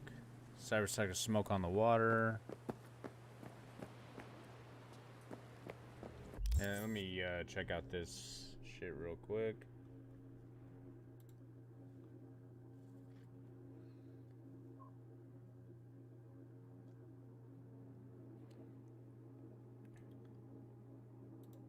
That doesn't look bad.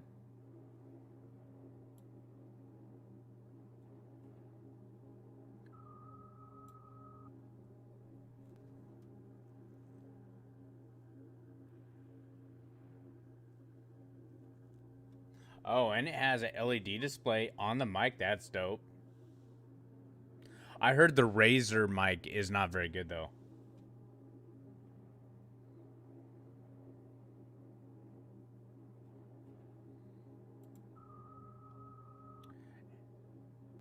Oh, list price $179.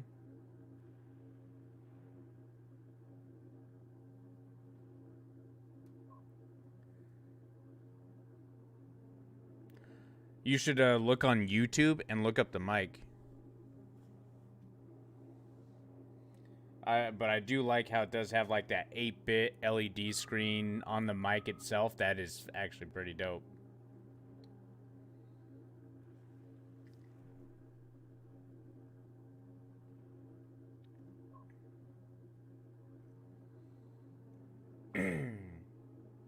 See, and you could get a little kit too, where it comes with a mic, a boom arm, with a pop filter and a webcam. I'm not sure how good this webcam is.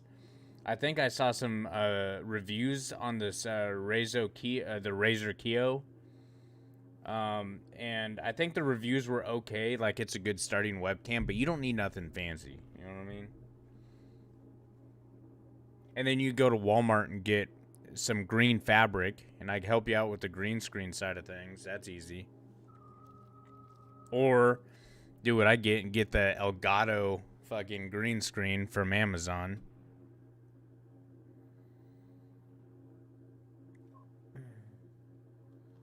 But it does have a nice like little kit going on here.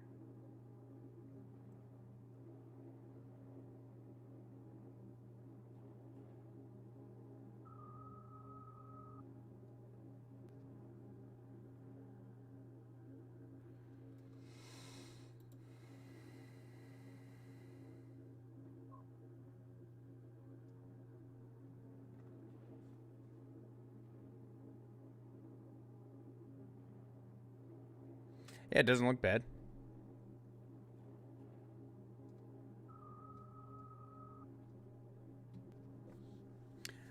I think we're going to have to get in some reaction videos right now, actually.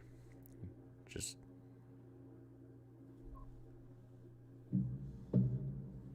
Yeah, that, I think, hold on, let me exit out of this real quick. Is this the one? Yeah, that's the one. That's the one I got. I think the 6x9 or something like that.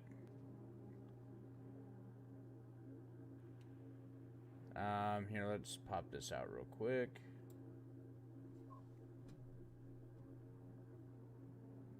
Yeah, this is literally the green screen I have. Yep.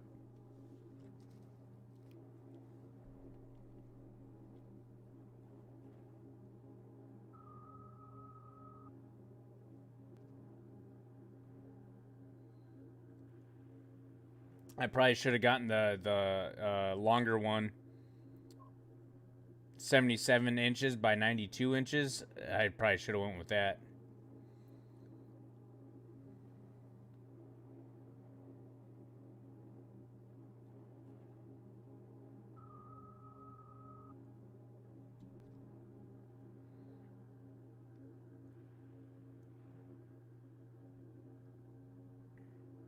But trust me, like, having that collapsible green screen is... It's just so easy. I lift it. I just leave it up all the time. But It's real easy, portable. You know, I just collapse it in on itself, close it up, lock it up, and then move it to where I want.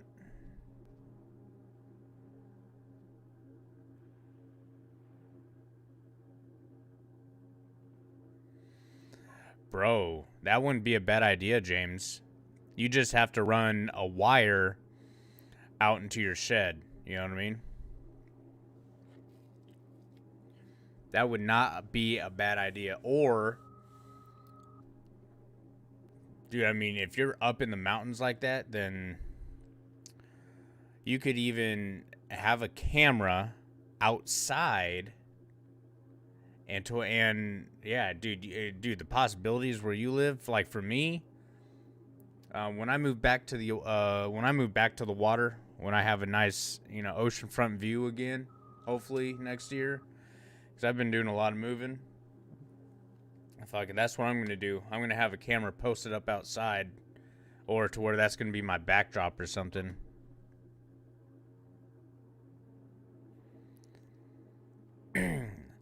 I mean, it wouldn't be that hard to run a cat cable outside either, you know? I mean, you definitely have to probably fabricate some shit, but yeah, it wouldn't be that hard. Just make sure you have long enough cat cable. 100 foot, probably do the job. Probably 50 foot, probably do the job too.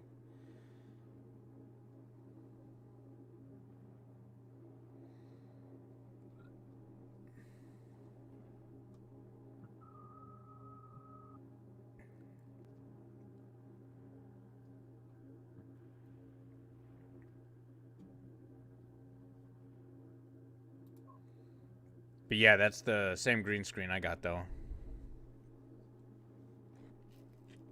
I don't like using the Wi-Fi booster packs, because when you're on Wi-Fi, everything gets decreased, you know? It's not like being hardwired in or anything.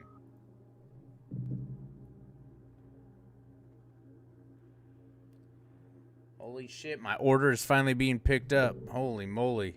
I'm fucking starving, bro. Says message. Oh, message Regina now. Okay. Oh, it said message. See you around. Get off the phone. Hang up with me. Come on now.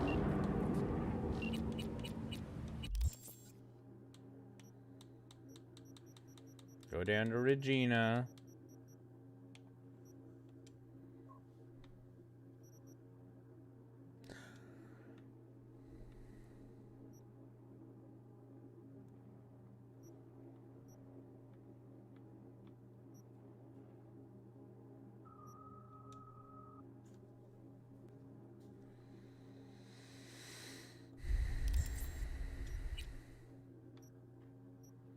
Let's get our technical ability up.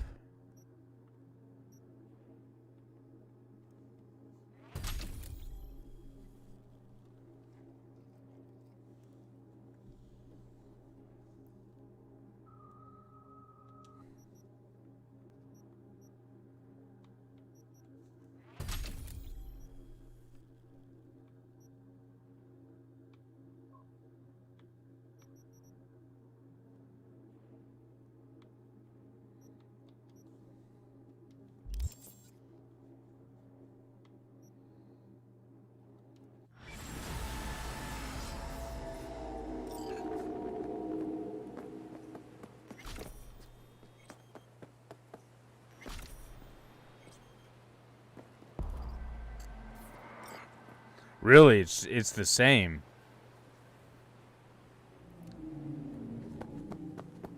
You sure it's the same?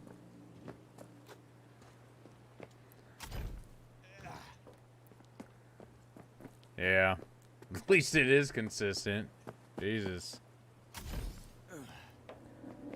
I mean, I can't believe that it's that shitty, but I mean, I guess you can't really complain when you live in the mountains, you know?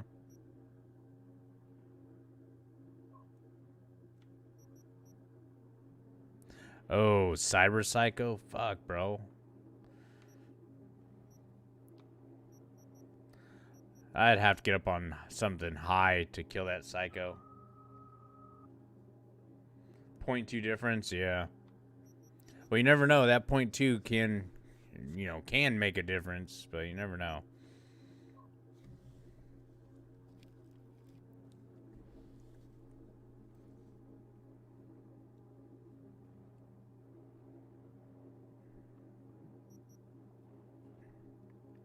Well, I mean, you know, potatoes, you know.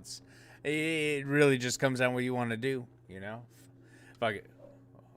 I'm putting up the videos right now. I'm just gonna put on some fucking stupid videos. We're gonna watch them because I love my stupid videos.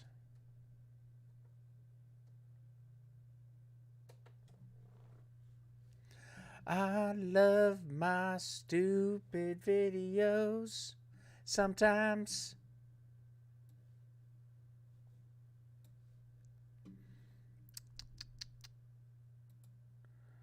Oops, let me go back to my live screen real quick. We're gonna turn that off. Actually, no, I'm gonna leave that on. Did I save it? Oh, I didn't save it, did I? I gotta use Streamlabs to save it real quick. Okay, yeah. Let's just go up here. Oops. Fuck it. Game saved. Alright, GG's. I didn't mean to do new save, but that'll work.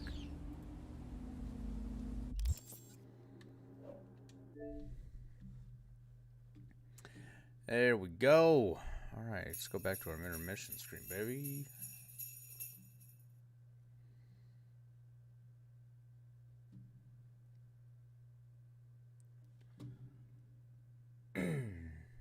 Move this over here.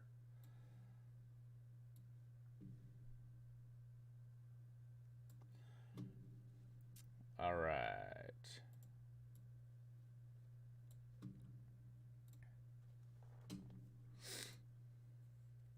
Oops, something went wrong. Well, let me fucking... Jesus.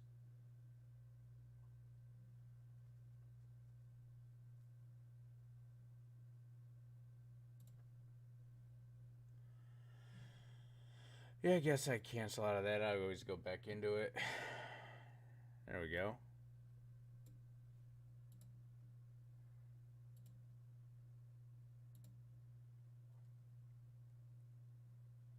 I don't know why it won't let me edit my stream info. Keep saying something went wrong.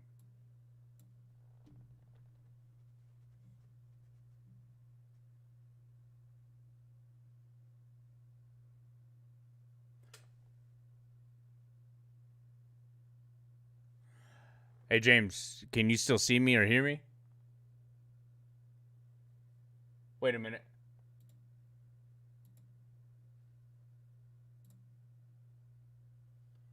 Wait a minute. Hold on a second.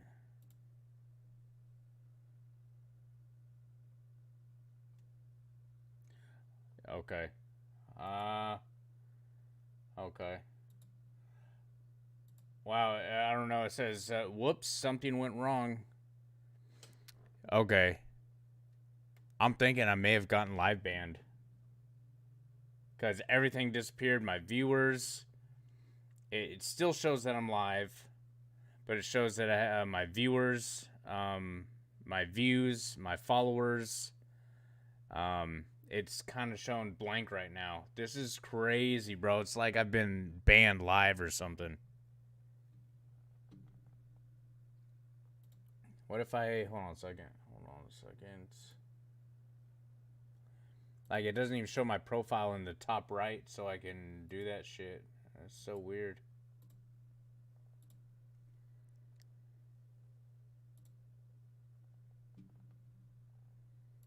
Shows my profile here, though. Channel. Okay. Yeah, it shows me live, so I don't know.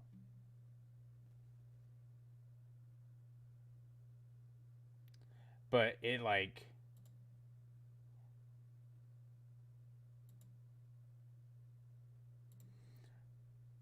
Yeah, my whole... These videos are temporarily unavailable. Bro, did I get banned live? Did I just get live banned? Did I get DMCA'd? Now, I'm still streaming. Bruh. Okay, hold on. I gotta check my email. I'm gonna check my email real quick. They haven't sent me any emails or nothing. Yeah, I can see chat. I mean, I got my mix it up going. Google. Hold on a second. LinkedIn, Twitter. No, these are my socials, promotions.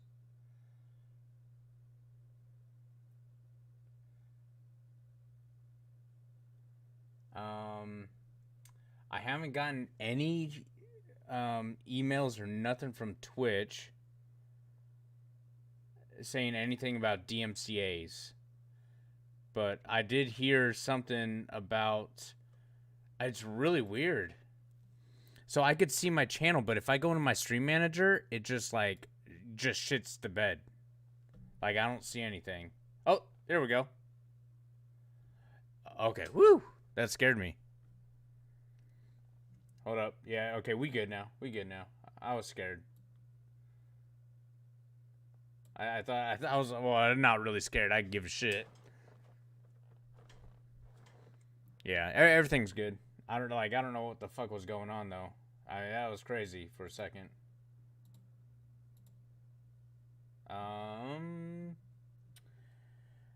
Okay. Shit. What was I gonna do? Oh yeah. Oh, that's right. I was trying to edit my stream info. That's right. Here we go.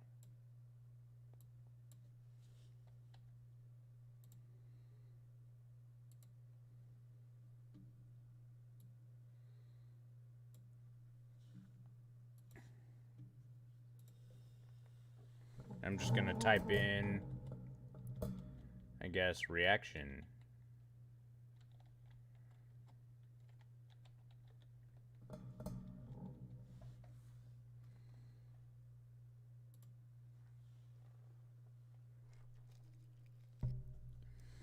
Ooh, man, that scared the shit out of me, bro.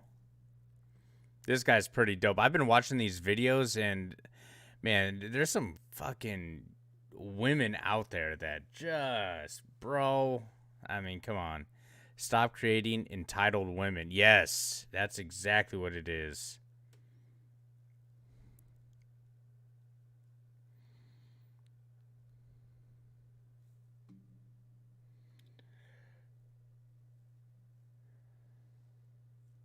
Australia edition Stolen Valor? Damn.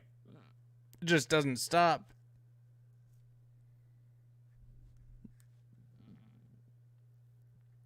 Oh, and how to do sushi? Nice. Tinder experiment goes wrong. You know, that's probably the one thing I've never done was Tinder. You know, I've been on my dating websites and stuff, but but I've never done Tinder.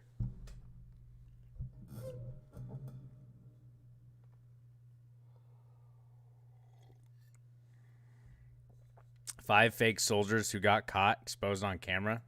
Oh, this got to be good. Let's go to full screen here, baby. Where's the sound? They owe like a debt of gratitude. I'd say most people try to support vets in their endeavors and jump at the opportunity to help them, but unfortunately some people have taken advantage of that. So today we're going to look at 5 fake soldiers who got exposed on camera. Anyways, if you know someone who's joined the military, leave a like on the video. Let's try to aim for 5,000 likes, and if we can get that, we might make a part 2. But with that said, let's get right into the video. Number 5. Everyone knows that being homeless isn't an easy situation to be in, but there are some lines you really don't cross when you're trying to get help. I mean, all this guy was doing was walking up to people's cars and asking for donations, which really isn't that bad when you think about it, but it was his outfit that was the problem. I saw this video. He was in a full army uniform, and a sign said that he was a veteran that was struggling with being homeless. The thing is, that just wasn't true, and another vet driving past spotted the lie straight away. Obviously, he was really offended that someone would use a uniform he was so proud of as a way to get money, so he asked the guy to take it off. Now, the fake didn't even argue. He admitted he wasn't really a vet and got change right away, but the other guy just wasn't satisfied. So what happened? Well, the real veteran ended up following him for several blocks, yelling at him for not understanding how wrong it was to trick people like that. Like, he was so in angry that people Colorado, thought that bro? maybe he'd gone a little bit too far. But I'll let Damn. you guys decide if that's true on your own. I saw a gentleman in uniform. James, are you talking about mixing their ACUs with BDUs? Jesus. I thought you were talking about stolen valor people. What's up, Mike? What's up, homie? The sign that said Army Veteran Homeless Needs Help. I realized pretty quickly that this was probably stolen valor. He got out of his car to go face to face with the panhandler, and he does as he's told, but Goodwin doesn't let up. That's my uniform. Yes, sir. My brother died in that uniform. You don't understand that, do you? I do understand. I think he's bullying people that at this intersection when he walks up to the window in full military uniform, and he's bullying their heartstrings and bullying their sympathies. I could agree with that. So not everyone pretends to be a soldier because they're desperate. In fact, this guy basically just did it to boost his business. Not just that, but faking being a veteran wasn't enough for him, so he pretended to be the most decorated Navy SEAL in history. Jesus. You may be asking why. Well, he ran a self-defense training camp, and he thought that seeming so impressive would be a guaranteed way to bring in customers. And it worked too, since almost everyone believed him as soon as they saw him, and those who needed proof were shown tons of faked emails and discharge papers proving his story. I like that guy. I know it This sounds guy right here, unbelievable, but he genuinely he got away with was it for a like good in amount the of time. first It gets SEAL even worse. team After a while, back he got in bored with Vietnam just or something. self-defense, so he used a new identity to trick some students into investing. I like in watching his new, quote-unquote, videos. Genius idea, a security firm overseas. Oh, Obviously, yeah? it was a total scam, but I mean, damn, you should have seen the real Navy SEAL because he was not happy to hear about the imposter. Carol, herself a Navy vet, was a student at Dickens' military-style self-defense school. That's Dickens running and gunning in videos he made to promote his business. It looked like a lot of fun. Learning from a Navy SEAL was part of the fun, but Dickens wasn't just any old SEAL. He claimed tours of duty in Vietnam, Grenada, Desert Storm. You name it, he's been there, earning him the status as the most decorated Navy SEAL in history. If anyone asked for proof, he had his discharge papers at the ready. Simply says A.J. Dickens was no ordinary SEAL faker. For one thing, his claims were so over the top. Remember those discharge papers? The awards in here are outrageous. Why are they outrageous? Oh, he says he's got 2 Medals of Honor. That hasn't happened since World War Uh-huh. No, it hasn't. Okay. Now that old man, I do like him. He's a SEAL, but his facts are wrong. It happened in. I'm not sure about Vietnam. I know a couple guys got Medal of Honors in Vietnam, but World War II, it happened. You know, I think 2 guys got 2 medals of honors. One in the Marine Corps, and I believe one in the Army as well.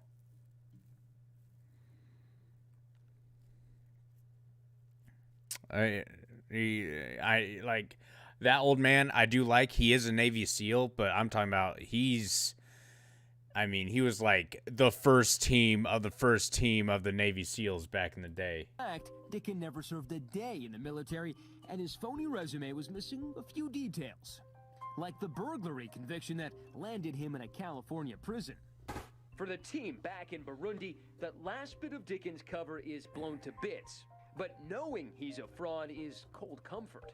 You're sitting in the middle of Africa with somebody that you're pretty convinced at this point is a sociopath at best, a psychopath at worst. The team hightails it back to Nevada, and Carol Roberts wastes no time blowing the whistle about the real A.J. Dickens. I went to one of the doctors with all of the evidence I had and said, you have a problem. Number 3. Now, maybe the worst thing about Is my this video food here is yet? the guy knows he's been found out, but he just refuses to give it up. Like he's posing as a U.S. Oh, guys, Marine my in food's full here. uniform, and he doesn't One sec. exactly. One sec, guys. One sec.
Oh yeah, baby.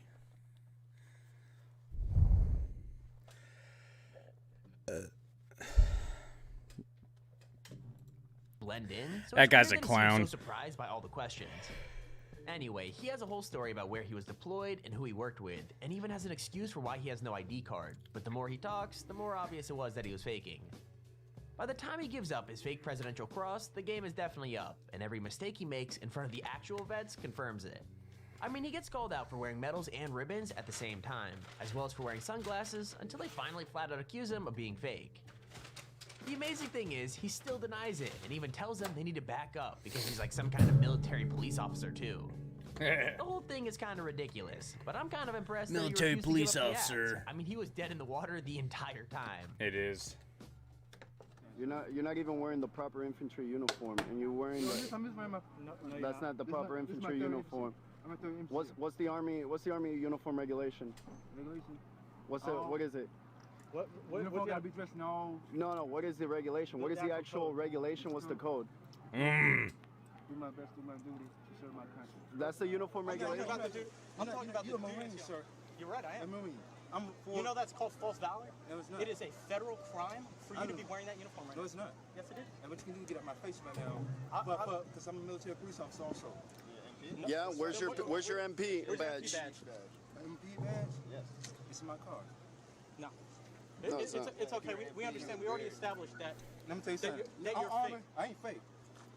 There's actually a Where's your CAD card? Do you know what? National Guard officer here. Yeah, I seen him. I talked to him. He even said you're wearing your shit's fucked up. I'm a jumper. You don't race for that. You don't. That's right. Number 2. So pretending to have served in the military is bad no matter where you choose to do it, but making up a story about being a Marine is extra weird when you're currently behind the counter at a GameStop.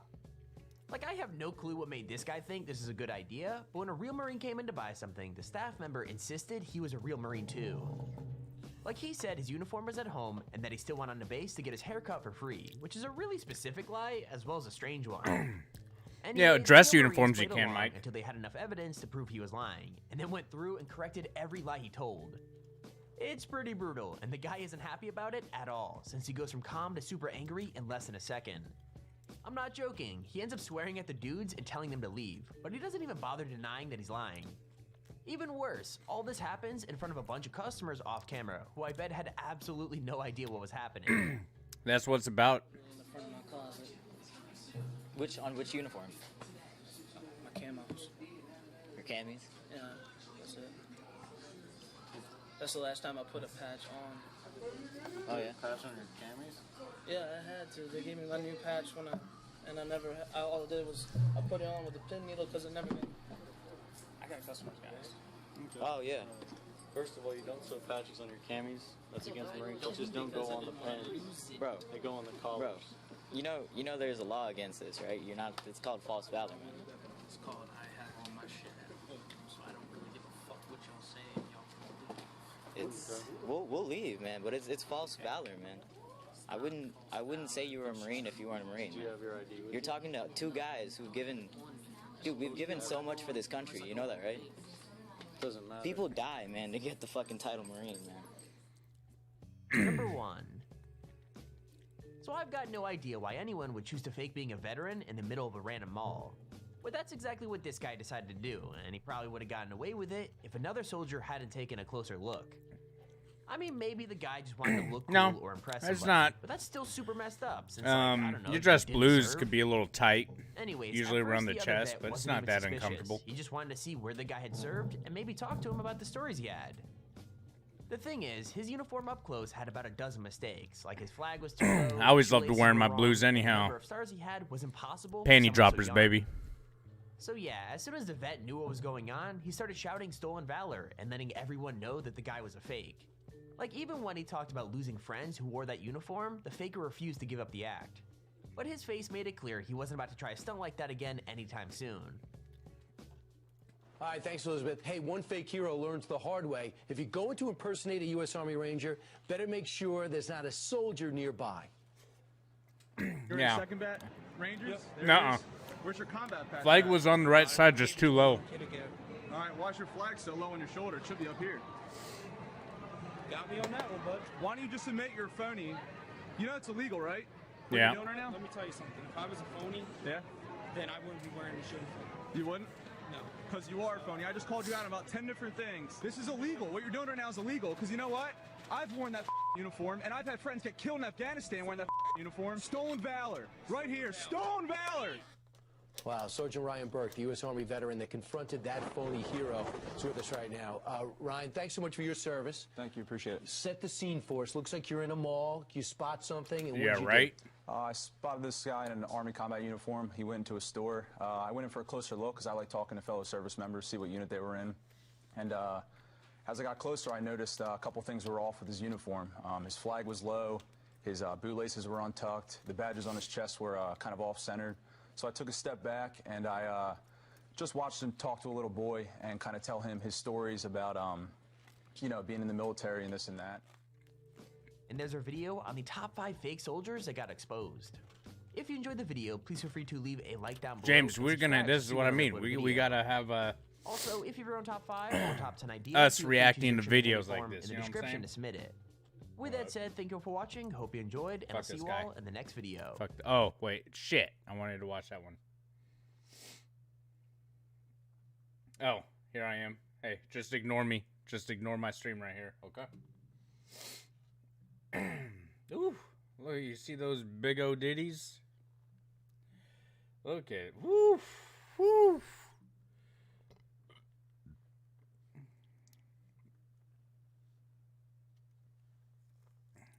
Yep. Steve Harvey thinks you're a loser if you don't put women. Oh, I don't want to click on the video. It says U.S. Marine reacts to Canadian boot camp. I like this guy. He's funny. But I wanted to watch that. We gotta. Wait, what's this? Karen tried to mess with a royal guard. Oh my god! I wonder how that went.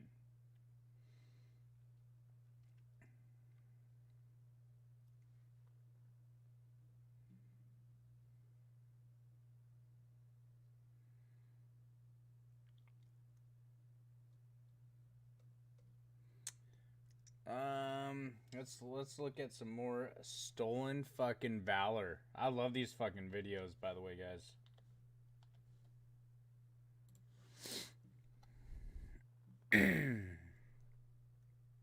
Oh, I know.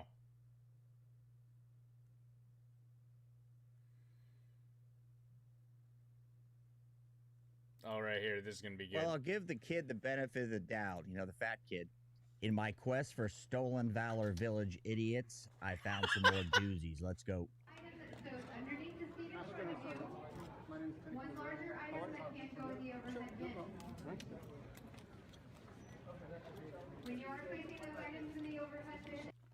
All right, let's start off with this guy. Got a cover on indoors. Strike 1. Yep, me too. Strike 2, he's fat. Now, let's just say he's a retired guy going to a funeral. I'll give him the benefit of the doubt there. But the cover on indoors, big no-no. Let's keep watching.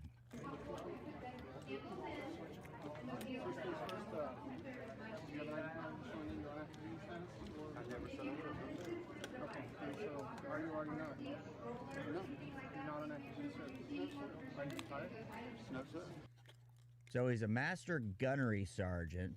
All right. See that? Looked like he had 3 service stripes. So that means he would have been in 12 years. Yeah.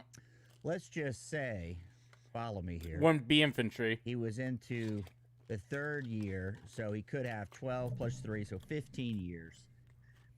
I doubt he'd get master guns unless he's a rock star, you know, chesty puller. Let's keep going.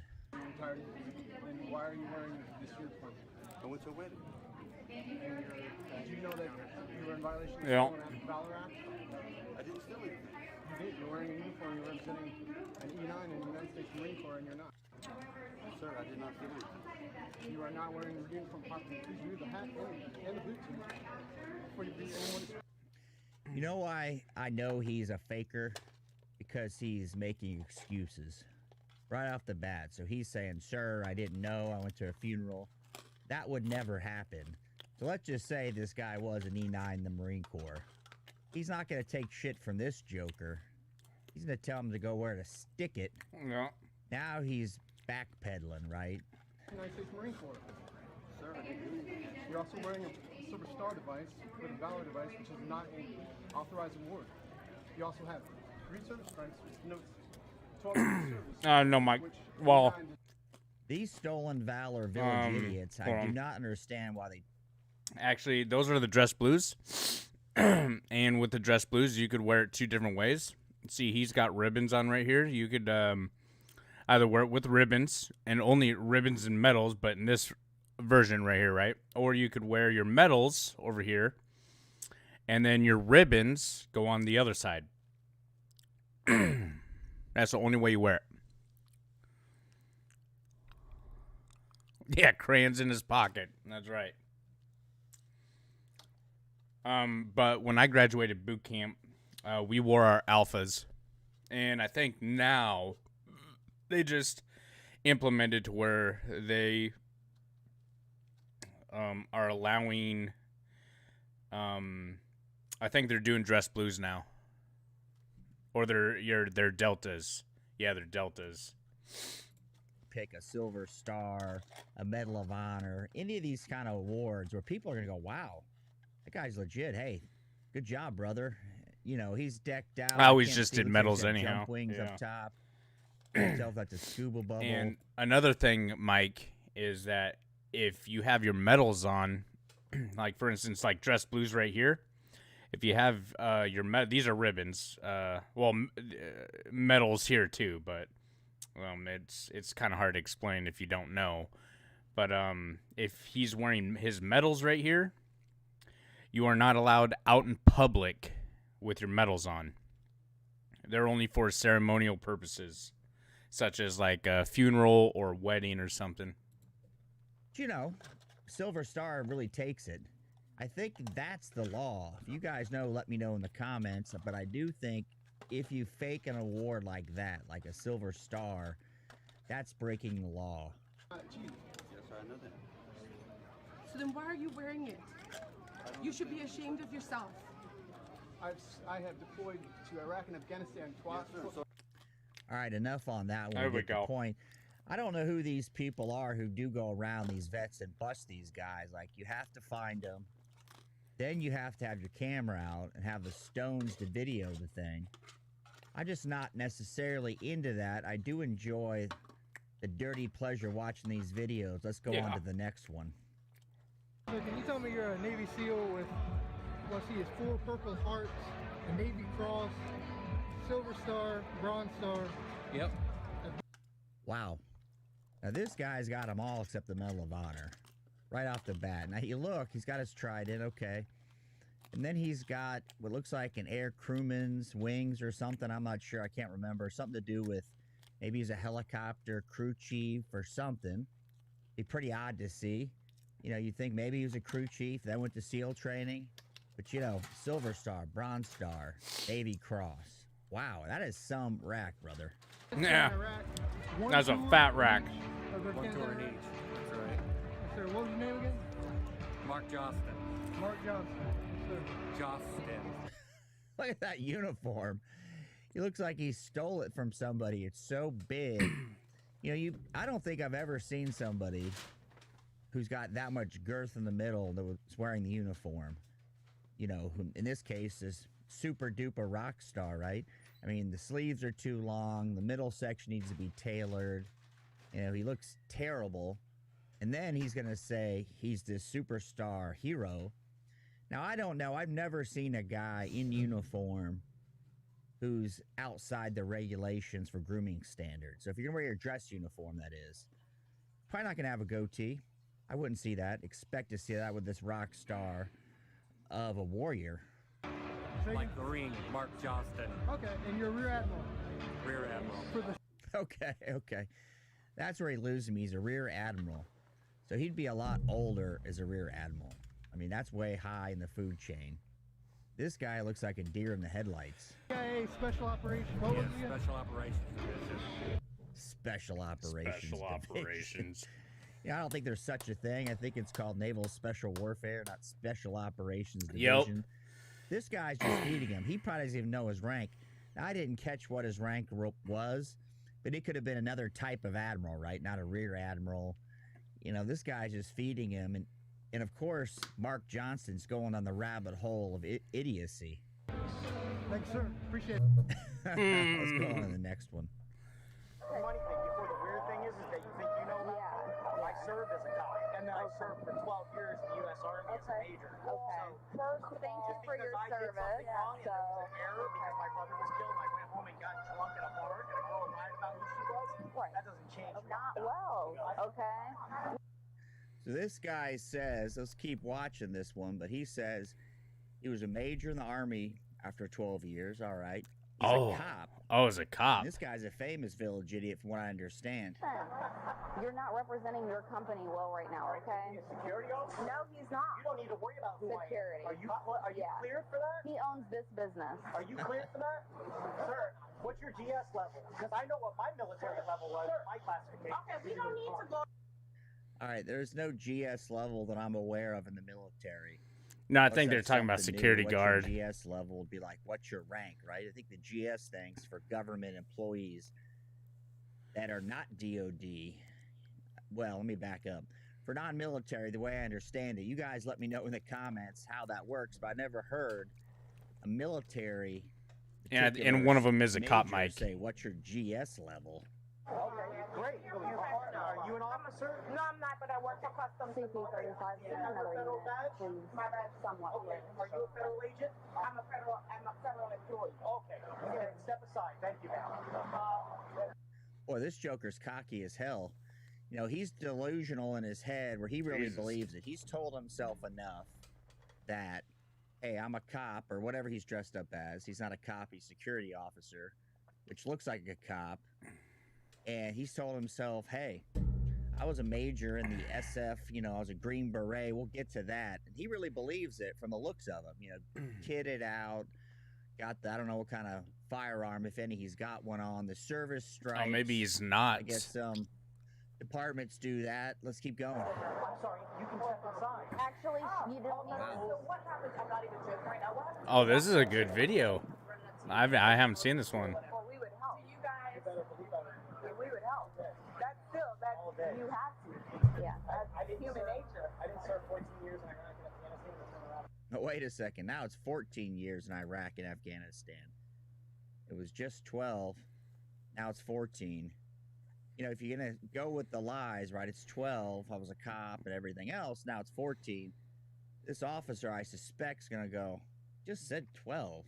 12, 14. You know, you're probably not going to say anything because people do make mistakes. But this kind of mistake when you're pretending to be a police officer, whatever the hell he is, and trying to get out of it saying, hey, I'm a veteran, you know, that's where it gets slimy as hell. That's why my business exists the way it does. You said you were a police? I was an Oviedo police officer. Oh, Orlando. Wow, Yeah, okay. Back in the Army. I was young and dumb, and I wanted action, so I joined the Army. James. My parachute didn't work right, my back got hurt, my brother got killed, and I drank and... All right, so he's young and dumb, wanted action, right? Joins the military, becomes a ranger, good job, becomes SF. Green Bro, Beret. James, Wow, this guy's pretty dude, legit. that's fucking Good dope, story bro. So far, he looks like a douchebag. That's fucking but dope, man. That could be true. Let's keep going. Sounds like a plan, yes, sir. Now, shooting shit just for the hell of it. What branch of the military were you in? Army. Army? So was I. Where were you stationed? I was Benning and then I was Bragg. then I was third group out of Bragg. Wow. Yeah. Well, thank you for your service. You know, when he says it that Oh, way, and he actually got arrested. Benning was Bragg, right? Okay, so he trained there, right? He went to Fort Benning, Ranger training. Damn, boot James, camp, bro, that's went to hardcore, Bragg man. For SF. I think he'd probably be somewhere else. He was in 12 years or 14 years, one of the two. Thank you. What did you do? I was, I had a lot of MOSs. I was 31B20, which was communication. I got my first Medal of Honor in an AI system in my Look at this guy. dreams. I mean, you know, I don't know what he's thinking, this guy. All the shit on. Yeah. You know, Yeah, he that's looks right. like he's part of Chips Patrol. I was actually in the bathroom jacking off when I got my first Medal of Honor. Yeah, that was definitely probably different times. So, you know, The hell does he mean? Different times. You know, he's stuck now. He's got arrested. There's some detective questioning him. I'm surprised he didn't ask for his attorney. I love You know, jalapeno these guys cheese, usually by the pretty way. good. They're like the Karens. They know You're the making me law. hungry again. I want an attorney. If he's smart, he just shut up and go, okay, let me see what I can plea out of this deal. but yeah, I was 18 series, so I was 18. 18 series. What does that even mean?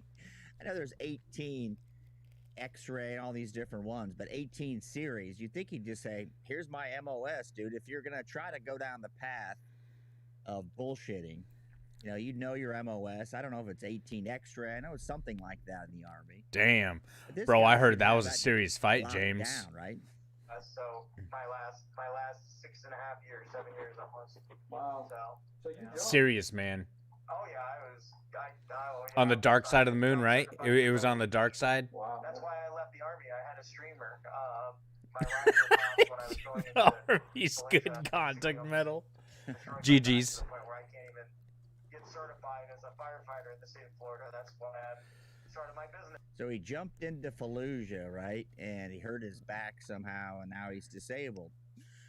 All right, so the guy's just a total liar. Let's go on to the next village. Jumped into Fallujah? No one jumped into Fallujah. It was all fast rope. We all flew in and fast rope. That was it. Dude, really? Yeah, sorry about that. You know how many people I watched die for this uniform? Yeah, I'm sorry, sir. You know, so the kid doesn't have his cover on. He's a fat potty. Last day of school. And he knows he made a mistake. At least when the faker starts saying, hey, I apologize, I guess it's worth something. I still don't know any vets, anybody I know, all sorts of guys, 30 years into one hitch, that would go through this exercise to call these guys out. Yeah, I meant no disrespect at all. I noticed that you had that combat patch Right. on, and I had to come ask you. Yeah, I had tons of brothers. I should have taken the patches off. Yeah, Yeah. yeah, you really should have, because that one especially, Right. I'm gonna take off for you. Yes, thank you, sir. Okay. Right, sir. But a total disgrace. Yes, I'm sorry, sir. I meant no disrespect. All right, toward I'd at all. suggest that you take this shirt off and just. All right. Well, I'll give the kid the benefit of the doubt, you know, the fat kid. At least he's The making fat an kid. effort to say, I'm sorry, made a mistake, I'll take it off. Because, you know, his deal was he's walking around, he's in school, I'm guessing maybe college. He was trying to get some chicks. Hey, at least he's doing something honorable. I don't think he was trying to steal. Maybe he got the free soda and a Twinkie. I don't know. And a Twinkie. The He shirt under says. it and whatever else you got on, right? Because Right, sir. that's a disgrace for you to be Very- doing that for us. Very sorry, and I know it was very disrespectful. I appreciate I will that. give this back to him, and I'm not gonna wear this ever again. That'd be great. If you're not in, don't do it. Right. At least the fat kid knew better at the end. At least the He was fat trying to kid make knew. amends, God, they man. call it, make amends. This guy's amazing. First guy, the Marine Master Gunnery Sergeant, you know, he wanted the first class seat for free. Who knows what kind of scam he had Fucking working. James. Especially wearing a Silver Star. You know, right off the bat, you go, man, you really picked one. Why don't you put the Medal of Honor on next time, jackass? Now, the faker cop Ranger SF guy, I know he's been around. He's just a scammer, right? Or just completely in his. I don't even know. That's beyond mentally ill, because he concocts this plan that's really deep in the weeds. Unbelievable. If you'd like to see replies to the comments, check out Odin's Men, and I'll see you in the next video.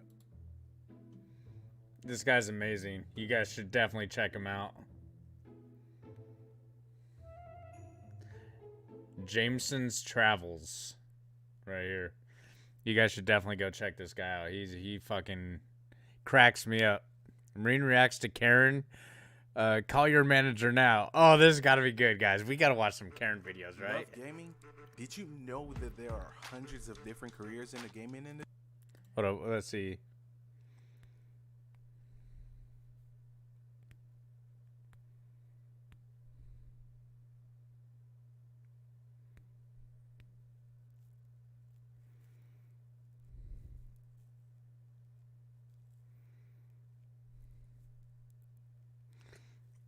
Oh shit. You know, that's a good idea. Maybe I should like get some apparel and just kind of look like a stolen valor idiot. You know what I'm saying? I think that's James, I think that may be the move, man.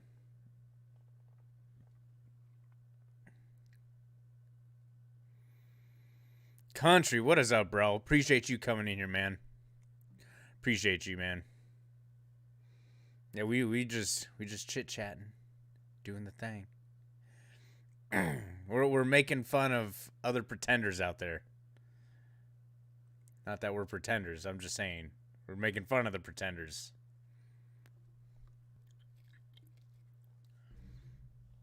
Bro, I earned my my first Medal of Honor while I was taking a poop. Bro, that tore my asshole up. Boom, Medal of Honor.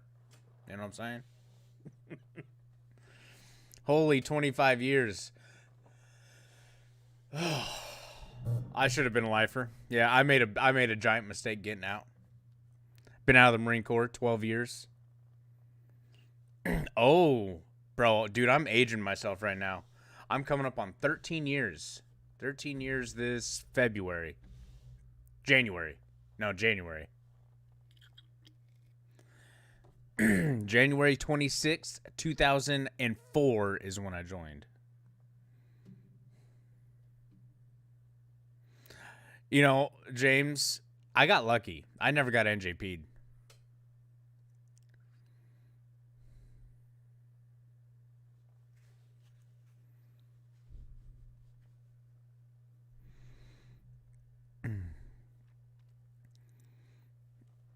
Yeah, when I was in Kuwait, we were actually flying home, and we were all getting ready to load onto the C-130. I think we were flying home, or maybe we were flying in country, and getting ready to go to Iraq. And we were on the airstrip, and bro, F-16s that are just sitting on the runway, just fucking blowing out my eardrums. I got no ear pro on, no nothing.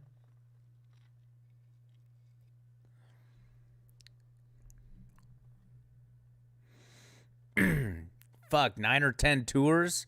Bro, country, I would suck his goddamn dick. Let's put it that way. I mean, granted, he's Army, I'm Marine. You know, but 25 years, man, GG's, man. Hats off. Kind of wish I would have, fuck. Right now, I'd be pushing, I'd need to do 4 more years. 4 more years, right? Let's see, carry the one. Yeah, 4 more years. And I'd be getting ready to retire. Well, technically 3 more years. 3 years and some change. And I'd be full pension. Fuck. I fucked up, man. I fucked up. And now I'm fat, sitting on my ass playing video games. You gotta love it, though, man. Yeah, man. Country, hats off to your dad, man. That's cool. Super dope.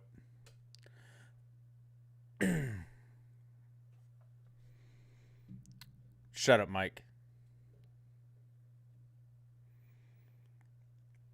Damn, 8?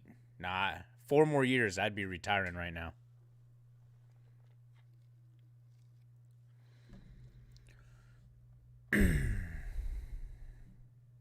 Should have stayed in. I got out chasing the money. Biggest mistake of my life. And now, every time I run into, like, young-ass Marines, because I'm surrounded by them all the time, every time I see them and they're like, oh, yeah, I got 1 or 2 more years left, I'm getting out, I'm like, hold the fucking phone, bro. It's not greener on the other side. It's not greener at all.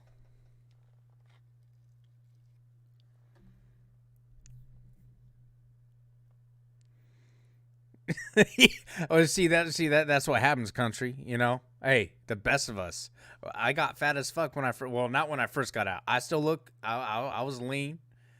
I was still pulling some honeys. Now at the time I was married, and she's completely she's a bitch, you know, right? My ex-wife, she's fuck that. Fuck her. Dude, now you got me thinking. Now I'm pissed. Now I'm pissed cuz I got the ex on the mind.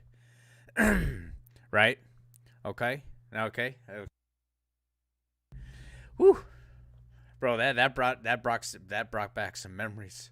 I don't even know why it came up right now. Yeah, but I mean, when I got out, I was still lean, was looking good, still able to pull some honeys. You know what I mean? And then a couple years later, I gained a bunch of weight, and it's been a struggle train ever since. Woosah. Yeah. I need to know my pressure points. I need to find my pressure points. Whew. Bad Boys 2 is a good movie too. All right, let's get to the Karens. Take a look at that belly. When the village idiots meet Satan, we've got a Karen. Let's go. The village idiots. I can't wear a mask, and I'll tell you why. It causes extreme discomfort for me, and it pinches my ears. So that is why you need to wear a mask and protect those that are afflicted by COVID-19. And I do make sacrifices. Look at my nails. You know, Oh that is my. perfect. I don't know if it's a fake skit or what, but that is exactly how these people act before the virus, right? They want you to do everything, sacrifice for them. They're not going to do anything, right? Wear the damn mask at this point in the game. But these people are just, this is so typical. What do you mean, Mike? Entitled snowflakes. I just don't know who marries them.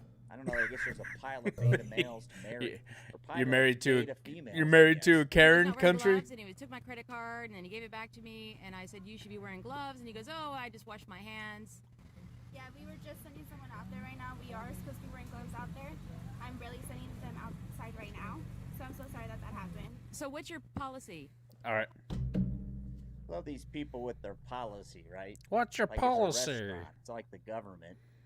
And she's videotaping this poor woman at the fast Oh, food James, joint, that's fucking dope, just bro. trying to make the $10 an hour, and you got Karen with the policy and overly concerned. She's the first one who'll take a shit on somebody when she gets the chance. Let's keep going. A10s are dope as fuck. Gloves outside, especially with handling cash and card. I was just sending them out there right now because we didn't have anyone out there due to the rain. They were just setting up everything. I wasn't aware they were taking payment yet. So you as a manager, I mean, all of these are minors. So you as a manager, it's your responsibility to make sure that they're safe, right? Damn, Felicia. Ooh, Eve Eve Online. Online Yep. is a vast. You know, Damn. this Karen is almost like an IRS agent doing a proctology exam on the poor lady who's trying to make a buck. I just don't get the Karens. Ooh. What's the point? Emergency I didn't landing, know it eh? was a thing. You My wife say? introduced me to it. Now I'm addicted to the Karens, but it's like self-abuse, self-harm watching these people. They actually are not minors. They are over the I self-abuse Okay, well, there's still myself children 3 or than 4 18, times a right, day in a way? in the bathroom. All right, I can't take any more of this woman. You drive me insane. Oh, This they're woman all drive assholes, through. man. Let's go to the next Karen. Kidding me? What are They you think gonna they're do, top Karen? shit. That's not my name. So get my name straight. Go ahead. You okay, Karen? Go ahead, get my tag. Yo, Get my tag, Karen. my name is not Karen. So get my name straight. Get my tag. It's okay. A45. All because my car is loud. Now imagine if you're a police officer. You get this call from Karen saying, hey, this guy had a loud car. You got to respond to it. And she probably won't stop calling. Oh, shit, James. It's too perfect, Utter man. waste of resources by Karens. Probably ridiculous. Let's keep watching. It's essential for me. It's not up to you. It's up to the government. That's what it The government the government said no food storage? Yeah, no food storage. I mean, The government says I can have food storage, does it not? Oh, I want to see this list. This is great. plastic. Okay, All plastics. plastic. Okay, but I'll bet it says you can have food storage, can you not? Essentials, kitchen gadgets. That would be a kitchen gadget. Cleaning supplies, paper products, any of the food storage. Holy crap! It That's says not food for storage. food. These people are like sticklers for the details that don't exist, right? No, Mike, I ain't She's not turning down getting what shit, she bro. wants. She's gonna go through some litany of reasons why she should be able to do what she wants, right? She's the kid that never got smacked on the ass when she was little. Now she's an adult. This guy's just trying to make a buck, right? He'd happy to sell her whatever, do whatever. But you got Karen over here being a pain in the ass. It's to say with food storage, I'm storing food in that. How do you know I'm not storing food in that? I'm telling you, I'm storing food in that. In your little government list, oh no, let's get a picture of this. Government list says food storage. Oh, I already got it. I already got it, Melissa. I already got it. So you're telling me you're refusing to sell me food storage items. And this is bath storage items. I'll bet you it says bath storage on here. Oh, I'm going to the news with this. They're going to see all. Yeah, just what the news needs. Some bitchy woman talking about you can't get something at a store where no one knows the rules, right? We all have the virus houses we're dealing with. Now you got Karen over here. This guy's 4 years trying not to ago. get in Damn, trouble. bro. Meantime, she's gonna go through a list of stuff and talk to the news, right? You made him do So you're denying me BJ's? food Oh, storage. shit. Okay, and what was your name, sir? Oh, bro, that is so dope. I got your face. All right.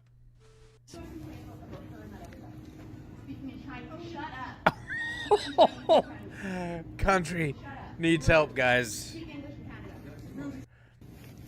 He's a survivor. He's surviving the Karens right now. You are rude. Wow. She takes the cake so far. This lady, like, shut up. Like, you're gonna listen to this person. I work there, so let me put myself in this scenario. I don't know where she's at, some drugstore, and I work there. This woman's telling me to shut up over and over.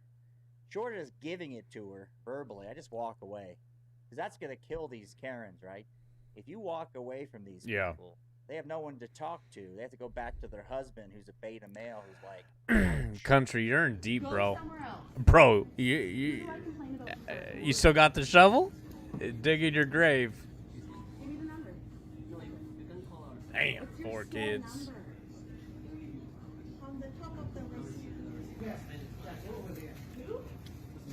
You want a manager to talk to me? You bring your manager here. If you want to talk to me, you bring your manager here, you idiot, or go speak Chinese with your other staff. Oh, damn. Just bringing race into it? ow. Bro. She's got like every faux pas, every SJW warrior pissed off, like go speak Chinese somewhere else. I don't know what her problem is, but this whole Guys, I think I nailed down the Karen solution. Country, I'm sorry if I offend you in any way, but I think it's the lack of dick, or the dick's just not that good. I think I think that's what it is. Because if I go a day without having sex with my girlfriend, or maybe even a couple days, she starts turning into a Karen. You know, and that's just not having sex with her. And you got 4 kids. It's understandable, though. That's right. whole thing about getting the manager, right? You know, the customer's always right. Used to make sense a decade ago, but she's the customer and she's definitely not right. What the hell is going on? Does he start fights with all your people? Then get him in the back. That is rude. Wow. Damn. Shut up and get out of here, you idiot. Damn. That's rude.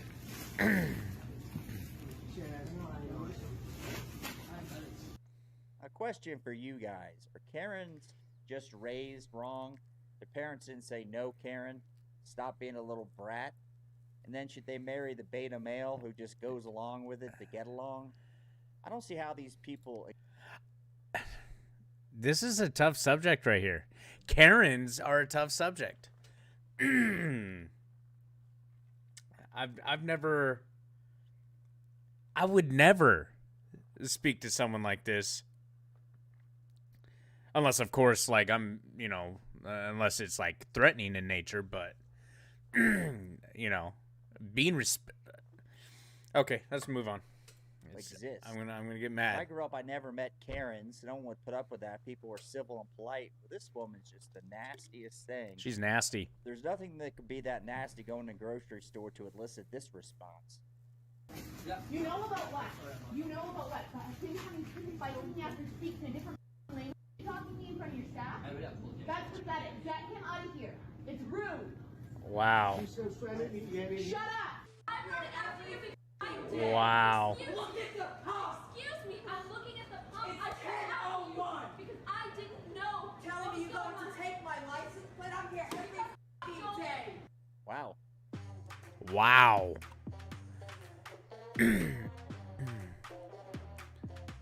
Damn, guys, it just got tense. It just got tense up in here.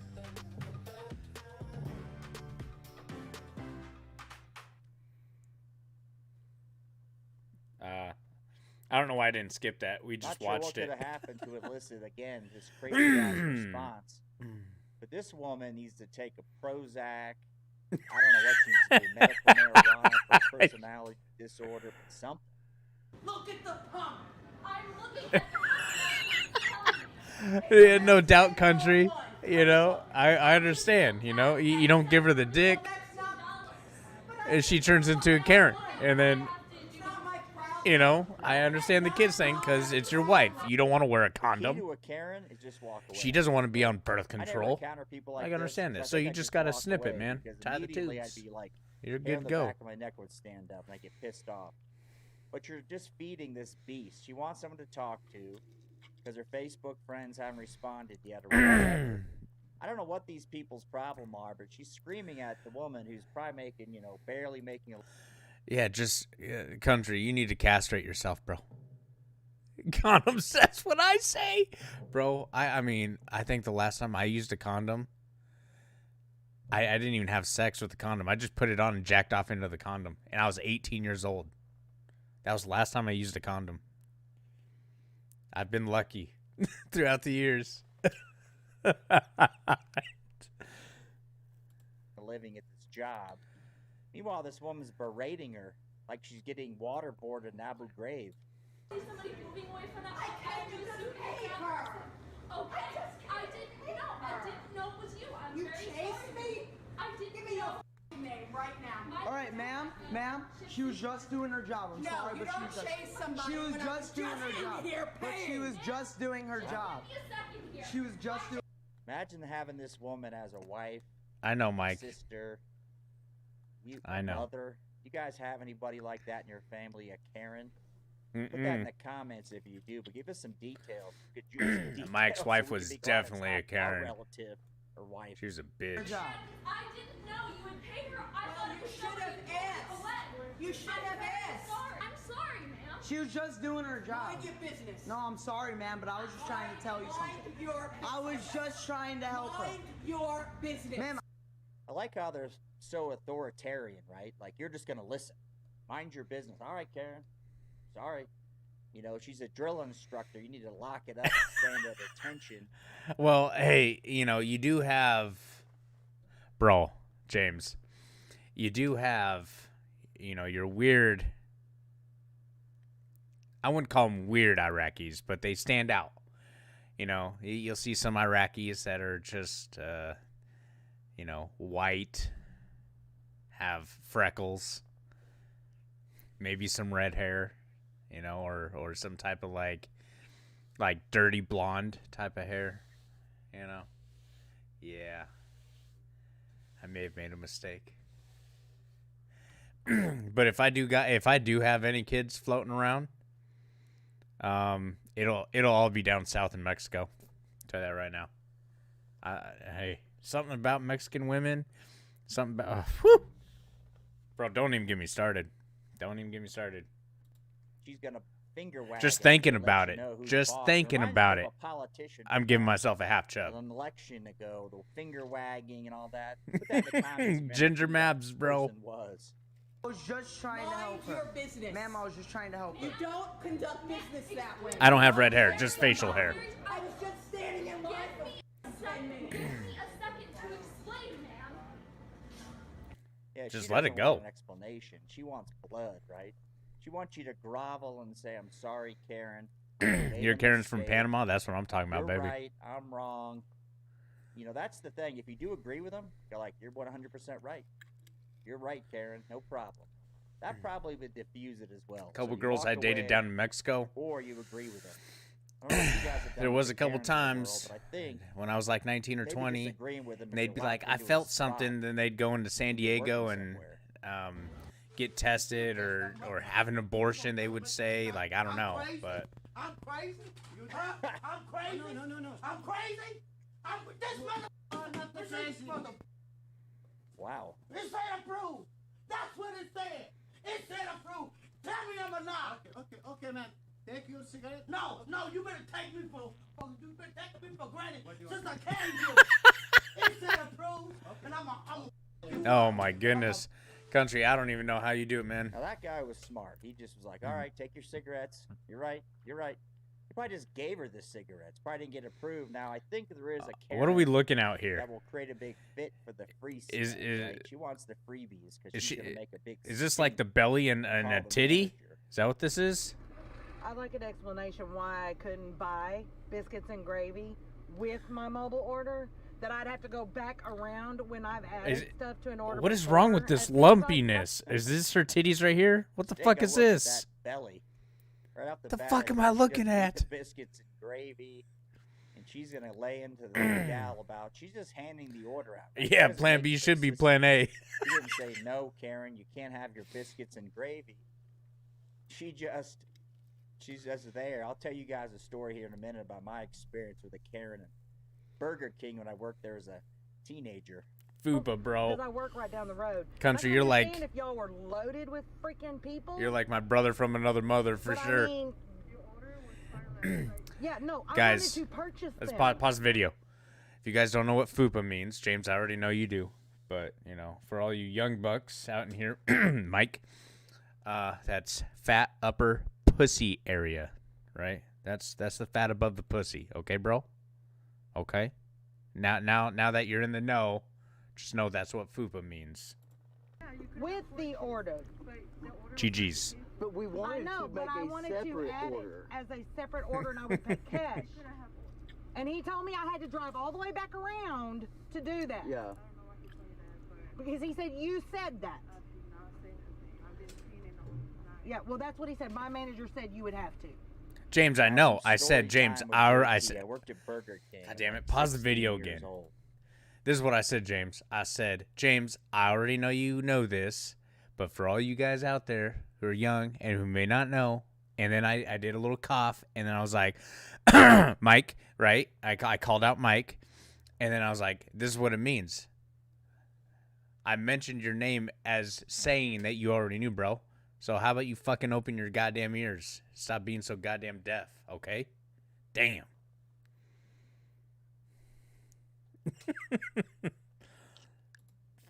Woman comes through the drive-thru on the Sunday, bitching and moaning about everything. She ordered a double Whopper, fries, the whole match, right? Everything. Apple pie, and then says she wants a Diet Pepsi. And I'm sitting there thinking to myself, cussing in my brain.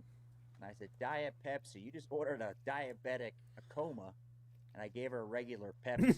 It's my confession. I mean, I come to McDonald's all the That's time. what I I'm work saying. right down the Yeah, street. I get you Never with the had that English thing. problem, ever. So can Never grab the pouch. I'm not trying to scream at you. I'm sorry. It's just aggravating. It's very aggravating to me when. Hey, no. This whole situation is rude because we're the He customer. shouldn't have said that to us. Okay. Okay. Can I? This whole situation is rude. Okay, I got you. Cedric. Go. Oh, Martin Lawrence. Woo! I have a question. What's up? How much do you value your customers? Oh. Good enough.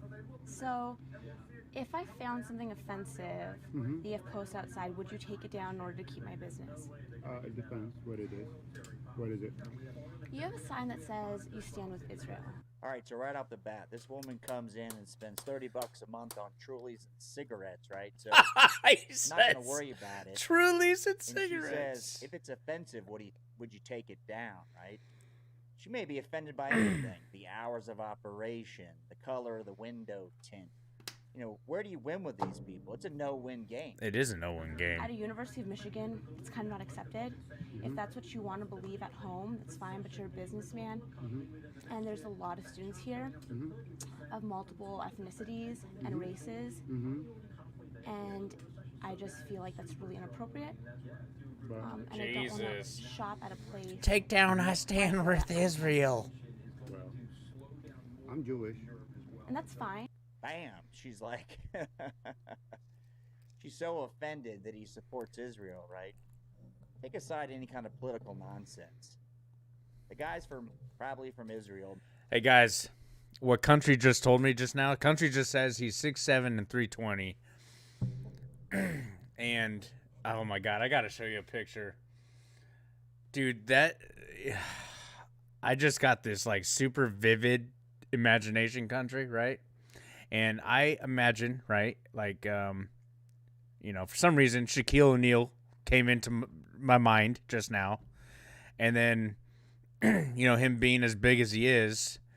And then, I don't know how to put this. So I could imagine, you know, we're going to call you the knee slapper because I'm sure you got a large cock, right?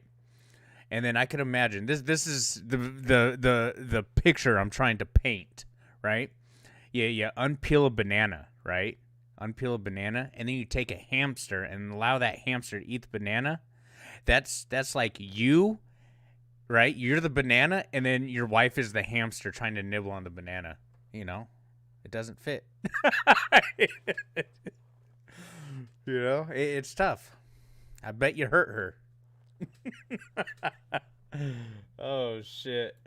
Maybe sounds like he's got an accent. He's Jewish. Supports Israel. What does she support? The opposite thing? I mean, where does this end with these wackadoodles? GG's. She sounds like she's on mommy and daddy's money, right? Never paid taxes. This guy's got a liquor store making a living. Meanwhile, you got Mini Karen coming in telling you, hey, I'm offended, take it down. Okay, and what I want, I could do. A fucking cheese wheel. Like Daesh thinking person, right? Everybody could do That's whatever it, they man. want. We have a freedom of speech. I may not hit rock bottom, but I'll beat up them walls. I got that tuna can penis. Is saying that you support hate. Ask me to leave. Why would you say that to me? Why would you say that? Because you're a If you had bitch. something to say to me, ma'am, Get out. Why didn't you just talk to me? Because I don't have a face mask on. You just hit it. Bring me up, please, right now. Because You know, I've been pissed off at stores before. And just berating somebody over and over, you're not going to get anywhere, right? And these people, you know, she's at Ulta makeup shop. The guy works there, trying to make a living. She comes in. Well, exactly, Mike. The manager says, wear Exactly. a mask. She says, the guy goes, hey, wear your mask. She gets all bent. Now, it's a double-edged sword here. So she comes in without the mask. Other Karens complain she's not wearing a mask, right? So the Karens, you can't win with these people. Let's keep watching this jewel of a Karen. don't have a face mask on. Jewel. You don't treat me with respect because I don't have. Is that what you're saying? Ma'am, I'm seriously. I have been minding my business. But social distance. I needed a mask next time I came in here. That's all that was said to me. You approached me, and the very first thing you said to me was, if I refuse to leave. I'm in line to leave. And that came out of your mouth. Wow. Wow. Yeah. I cannot imagine the hell you have to live through with this Karen. I know a lot of you guys have seen my Karen skits, and you want to know, how do I come up with these ideas?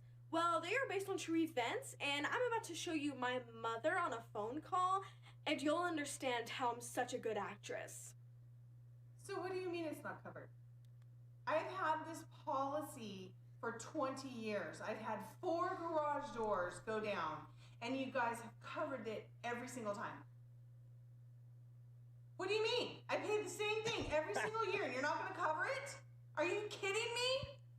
I think that's the Karen buzzword, right? Are you kidding me? Yeah. Are you kidding me? Are you This kidding is me? ridiculous. My mom was definitely a Karen. Fix my goddamn garage door. There is no one in the store. There's me in the store. There's you. So you stand 7,000 feet away from me. Ma'am, I'm just trying to do my job. And I'm trying to make sure that I have rights. So you're going to hear that they're actually going. You'll make sure to hear that in the end. You're the one who'll be cited, not me. Okay, fine. So, yep, I'll just stand right here because I'm here. I've driven 20 minutes out. I'll drive 20 minutes back just for my babies who are hungry.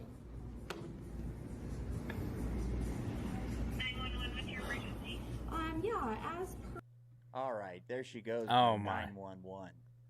So she's sitting there, doesn't probably have a mask on or whatever. Now she's gonna call the cops. So you can imagine the stories that these dispatchers got with these people calling. The Karens of the Jesus. world are gonna call. What are the police gonna do? They're not arrest this kid. They're gonna be like, listen, can you solve your own shit? The 1964 Civil Rights Act, I cannot be discriminated against. I do have a right to be able to breathe O2, not CO2, and I am being discriminated against right now. Oh my Seems goodness. like all Karens are attorneys too, right? They all know some kind of Civil Rights Act or some law that you're breaking. You know, classic. Store, so. Are you calling to report something? Yes, that I am not being allowed into the store because I'm being discriminated against. Because you would not like to wear a mask. And what store are you at? It's called Bones and Scones, and I'm being discriminated against because I'm being Grizzly All right, Wintergreen. that's enough on Country. Karens. If you guys like this kind of content, the Village Idiot Karen series, let me know in the comments. Hey James, I wasn't See you in the asking next for your video. fucking opinion, bro. Dude, that's discrimination. That's discrimination, James.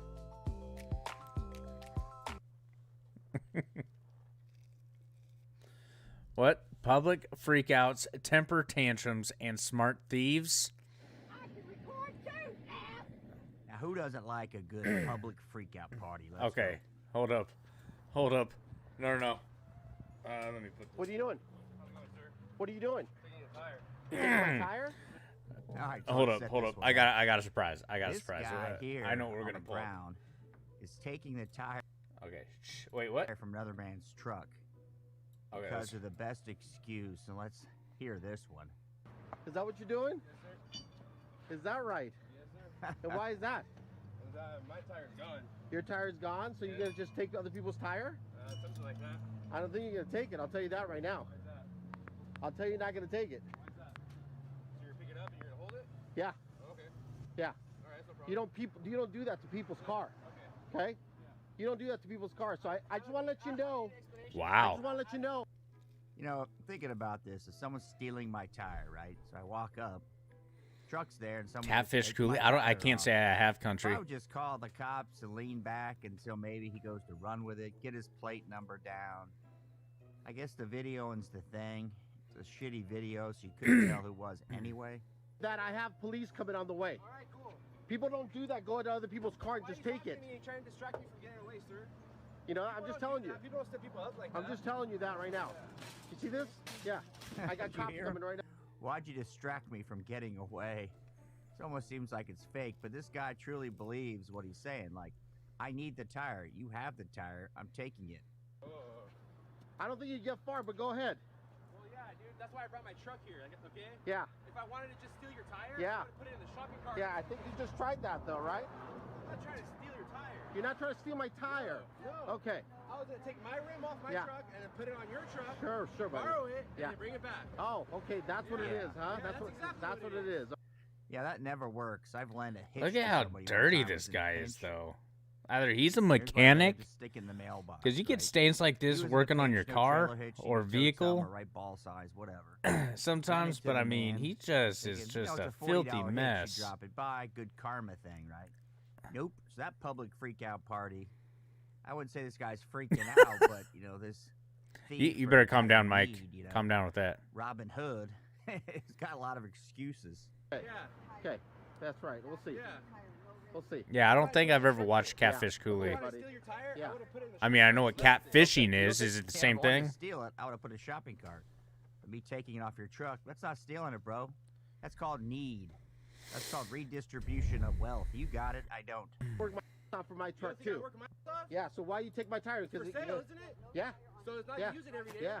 So you just take it? There's actually some thought put into this. Oh, is that right? Yeah, it's plenty Okay, of thought. good, guys. I see that because you already brought your jack and everything else. So I know. that's good. So I'm not trying to be just a thief. You know, he's not trying to Mike, he steal does it not from look your nothing seller, like right? me, You bro. don't need it anymore, so just take it. And some people do put that. I got it Lincoln up right Granger now. in their head where they go, if I steal from this family, they got a big ass house. What does it matter, right? Who cares? If I steal from them, makes no difference. And that's what he's kind of doing, you know, like rob from the steal. Oh, give we're to about the to pull it up poor, here in a you know, second. tax the people to death, give to the people who need it.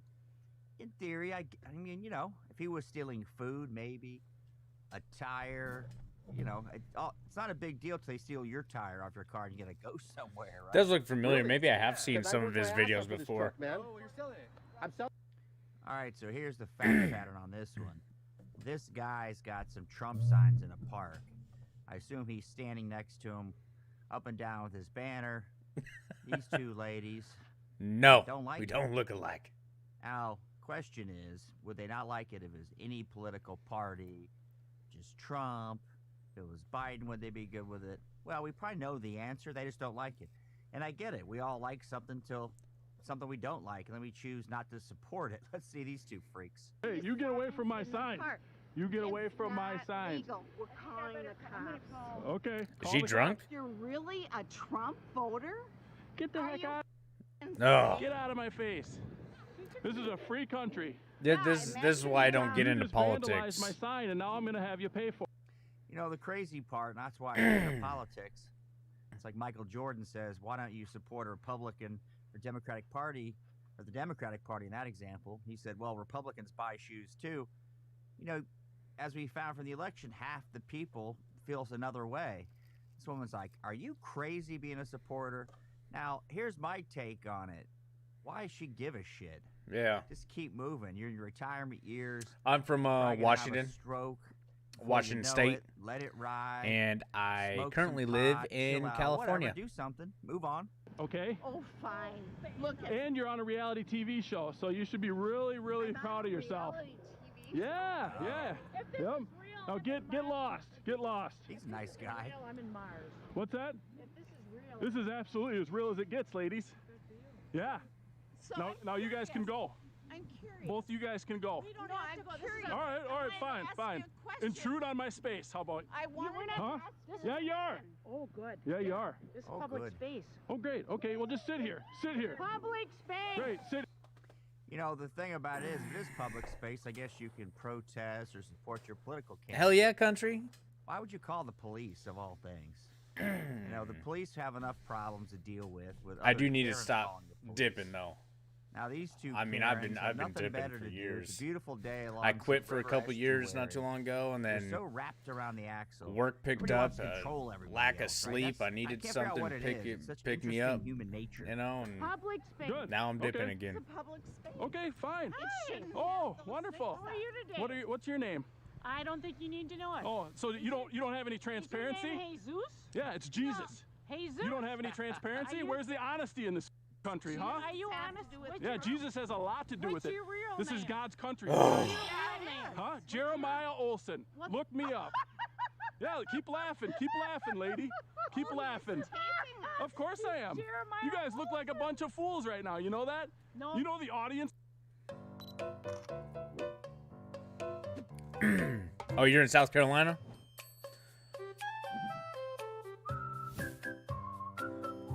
Yeah.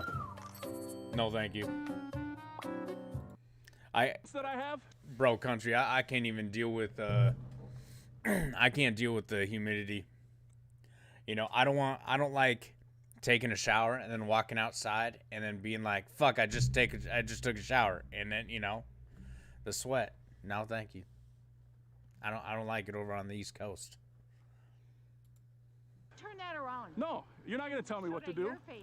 Huh? And we'll see how. I'm already all over the internet. I'm not quite their age yet. But the more these things happen, It is so wild, I'm like, walking man, down I the know. park, the least I give a shit. Like, I could care less if someone's got. I don't need it to be 100 degrees on top of 110% humidity, you know? It's just my sweats, you know. I don't need that in my life. I don't. I'd rather deal with dry heat than wet heat. Like, you know, that's why I like it over here. Bernie Sanders, Donald Trump, Joe Biden, I don't care. If they support it, great. If they have ideological arguments they want to have with me, I walk away. Whatever, I don't support anybody. Just leave me, personally, alone. You don't have to worry about it. And the cops already know me. They already know I'm filming in town, so you ladies can just kind of buzz off. Oh, we're all right? staying here. Okay, great. Wonderful. We're going to have a great time. Hey, that's what I'm saying, We're gonna have a James, really bro. good time I'd be tonight. chafing like a Yeah, motherfucker. what's your concern? What I want to ask. Yeah, ask away. Why are you for Trump? You know, I've had these conversations with people, and you pick the politician, not just Trump, before Trump, Obama, Bush, you know, Clinton, etc. People are just adamant, and they're typically one-issue voters. Like, they don't like X. They want to keep the forest with trees in them. They think President Smith's going to cut the forest with trees. There is no logical sense, like, how's this going to overall affect things? Because what every politician does, as we know, is say one thing, And they do can't another. do it, and they know they Yeah. can't do it. I don't care what shit is. Yep. Because he's the best goddamn thing that's happened to this country. What has he done? Why? Huh? A lot of things. What's he done? Makes a man out of you. Enough on that. I can't take any more politics. I don't know about The that country. aggressive couple that owns Thomas Outdoor I don't know about Power that, bro. Equipment in Onslow County, North Carolina. Oh The my husband God, was look at also those throwing eyes. Racial slurs and being Beady. otherwise physically aggressive before he started recording this. Come on. All right, so let's set the stage for this one. A woman coming to the window owns some outdoor power equipment company, right? So this guy maybe getting there early to rent something, drop something off. Who knows? He's at their property. And so what would you do? Hey, what are you doing? They don't have an answer. Maybe you say it's private property. I need you to leave. They don't leave. You call the police, move on. If it's on your property, I get that. What you call me? What you call me? Get inside. What you call me? Inside. What you call me? Wow. Get inside. What did you call me? Say it's bad business. That's bad for business. Get inside. Can you go, ma'am, please? Give me my keys that have my name on them. Can you go, ma'am, please? Give me my keys, and I will back off. Can you let go, please? Give me my keys. Can you please go, ma'am? Like, you being mad annoying right now. All you gotta do is wait till the cops come. So maybe he's got something. He needs to turn it in. She wants it. I get that. You know, it's not the end of the world. Like, the sun's going to come up tomorrow. And I've been in business, had bad deals, and I found, I've never acted like this that I'm aware of, I have found that it's not going to get you anywhere. You're just going to be wrapped around the axle the rest of the day. And I'm sure this woman and her husband are going to go We in got and the drink beach. it See, up tonight because they create all... This is why I love California. Guys, this is what I love California. Year round. It's a little chilly right now. But year round, women wear bikinis. Year round. Skimpy clothes. Baby, hey. Whew. You already know. That's why I love it here. That's why I love the West Coast. Well, I shouldn't say the entire West Coast because, you know, the further north you go, it's fucking snowing. Everyone's getting bundled up. Nah, here in California, nah. Bikinis year round. Love it. Gotta love it. What are you going to do about it? Let's see what this guy in the car says. And I don't know that he's an innocent fella. Ow.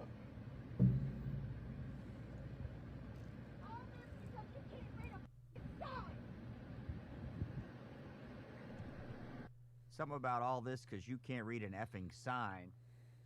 I don't know what the disagreement is. Looks like it's very small, right? Not a biggie, you wouldn't think. I can record too, ass. Wow. Give me my keys that have my name on them. Y'all see this? Now, I hope the Karens of the world or these people... Chris let himself go. See the video and they go, wow, maybe I shouldn't act that way. I would hope these freakouts, they would catch a link to it somewhere and go, all right, that's pretty bad behavior. You know, if you record it, put this in the comments. So if you got recorded the worst day when you were just acting like a real asshole, it would look pretty bad for all of us. But now people are getting it. Hopefully it filters back to them and they go, I should probably change my behavior here. Look at her no neck having ass. He said no neck having ass. Oh Alright, so set shit. the stage on this one. Hey, James, that's College what's students, I love my Silkies, bro. I anticipate didn't pay the rent. The landlord probably evicted them. They didn't get out. So he's hauling the stuff out. Landlord. All right, so I've been a landlord and I've been a rentor, never I've been evicted. But typically you get the police to come and the police would escort the guy and they get their stuff out. You wouldn't start taking their stuff. There's all sorts of rules around this. Yeah, you can't touch It other just people's seems like stuff.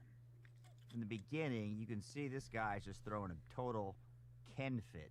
Man, are you kidding me? The cops were just here. Why were you not acting like this? Someone call the cops again. Can someone call the cops, please? Man, you just broke my reading.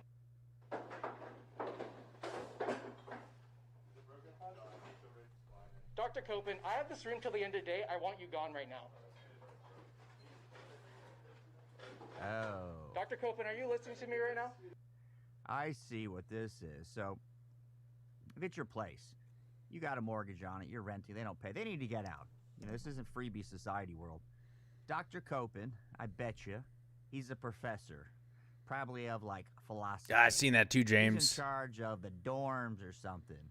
So he's going to be the big man and evict them manually, right?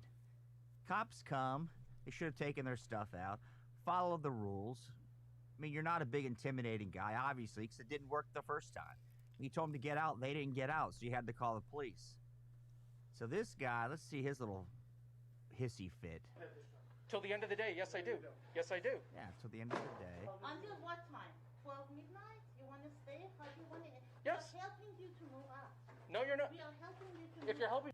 So I have a remote job Okay. where I work from home and work only 5 hours a week. But the craziest part is I get paid around 9. No, you Why are don't. you throwing my property? you to move out. You're throwing my property onto the ground. Look at that. Look at Wow. that. Look at that right there. Aiden, Alex, let's start putting Aiden stuff in our car. He will have to. He will have to start pay. This guy, if he breaks anything, Dr. Copen, stop destroying my stuff. it's on him. Dr. Copen, please stop throwing my stuff and destroying it. Dr. Copen is not in the house, so, you know, the kid should have gotten out. This guy's acting like... So this guy must own this building or room, and the guys videotaping it are, I guess, being evicted or something. And if you're being evicted, cops obviously have to be there so they could watch you, you know, help you, you know, maintain the peace, you know, essentially. And this guy's just like, fuck it, I'm moving you guys the fuck out of here manually on my own. And so if he breaks anything of theirs, he is legally obligated to replace whatever is broken. It's funny. I mean, there's a lot of laws defending, you know, obviously that protect people even when it comes to being evicted. like an idiot. Most of these freakouts tend to be one-sided, but you don't really get the whole thing. Like, there may have been a big argument. Kid breaks out his cell phone. The guy finally said enough. I don't know. These eviction things are always tricky because you feel bad if the people can't pay the rent. And if you're the landlord and you own the place, you don't want people squatting there. It's a real tricky situation. No, today is August 31st. We still paying for this room. There's still, you threw out items in my possession that I haven't moved out yet. He threw out my items in my possession when I moved out of my old room too. He threw out my PS4, $500 worth of goods, and he said just sorry. Which one are you? I lived in that room. What is your worth of goods? If you had a room somewhere, if you had a room somewhere in Dubai, This is nothing. It's not gonna do nothing. Okay, it's okay. Okay. I'm not. You know, now, the guy who said if you had a room in Dubai, you know, he's stereotyping. Let's go in today's vernacular.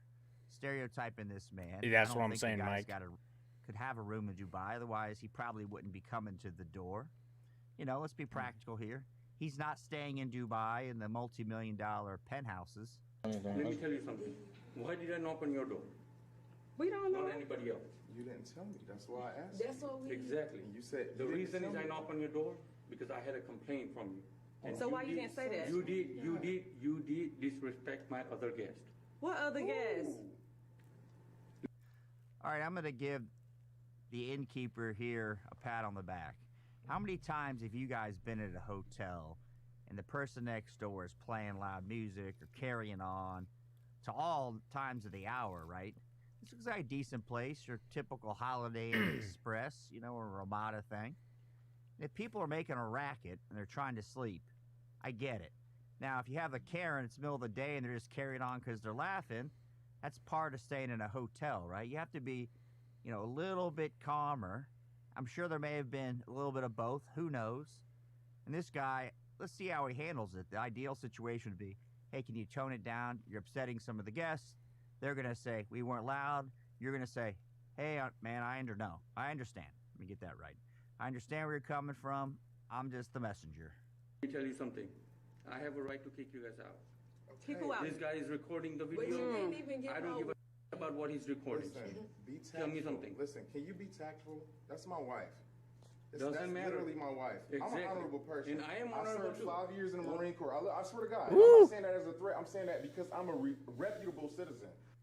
And the guy talking, who's staying in the hotel room, sounds like a fair-minded man. But I have seen with some people, like this innkeeper, where they keep going on and on and on. Just get your message across. Hey, can you tone it down, please? But some of the other guests are complaining. He may go, what you do is just backpedal, go, listen, I don't know. They may be finicky people. Just help me out so I don't have to come here because my boss told me to. Blame it on the boss, right? I pay taxes and I pay you. You. Right. You should be nice to me because I'm a patron of you guys need to get out. That's Okay. it. Why? You won't give me my money back then. Because you guys are very loud. And But you didn't ask us to be quiet, though. Stop. Listen. It was no Listen. warning. There was no warning. You know, you really don't need a now, kicking them out's extreme. You need a warning, I guess. Maybe if you're just a loud family and you're carrying on, having a good time. It's a wedding after party. I get it. Kicking them out, maybe a bit extreme. Nothing. And the least thing you could have did was give us a warning. How many rooms do you guys have here? One room. One room, right? One room. There's no more than 2 people should be in this room or 4 Okay, people. well, they didn't say that, sir. Yeah, because when we checked in, So it you was guys 3 can have of us. 10 people in this room because No, because of we didn't course say. not, but it's not 10 people here. How many people is in this It's room? 5 people here, literally. Right. Literally, by the It's fire 2 law. beds. By the fire law. But it's 2 beds in Listen, here. I'm gonna. So- No, don't worry about it. Yeah, this innkeeper's just handling it wrong. Yeah. The fire law is just to cover your insurance, right? Okay. You just Enough of look this away. video. Who gives a shit? There's 5 people in there. You Let's- tell them it can only be. Let's check out your guys' your thing. Your thing on the thing. Hold up. Shit? No. There we go. Okay.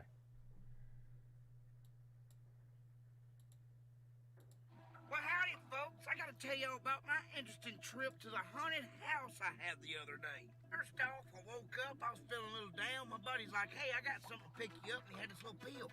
He handed me this little pill, he's like, take this, it'll make you feel better. I didn't know what the hell it was, so I take the little pill. About 2 hours later, I get me an energy drink. I drank the energy drink, and about 10 minutes after that, I'm feeling jacked up, baby. I was sitting there, I could see sounds. It's like I could feel my brain thinking. I could feel my body breathing all over my body. It's like I could feel the little slightest thing. Yeah, that's right, Mike. That is fucked up. Turned on. My whole body was just like turned on. My nipples was hard as rocks. I could have carved diamonds with those things. Well, I tell my buddy, I'm like, man, I don't know what it is today, but I just feel good. My buddy starts laughing. He tells me, he's like, Cooley, I give you some Adderall. I don't even know what the hell Adderall really is. But I know that a fella shouldn't ought to feel like that. So there I am sitting there feeling like this, all jacked up like a little spider monkey in the zoo. I'm ready to roll. I want to break out of the cage. I want to go do some cool shit. So they get this bright idea. They're like, why don't we go to the haunted house? I'm like, yeah, that sounds fun. Let's go check it out. So as I'm already pretty tripped out, we pull up to the haunted house. We get out there, this rabbit about 15 foot tall, running around with all these carrots like this. Creepy shit. I'm like, man, this is going to be a good time. We start getting in there, and they got things that I don't even know if it's James, you could fuck off. in there that plumb down crazy. They had a dragon. I fucking hate all you guys. His head was slinging out of the wall like this. And so I'm tripped out by the dragon. About this time, here comes this little man. He don't have legs. I'm talking waist up, that's it. He starts running and jumping. He's slinging stuff at us. He's growling.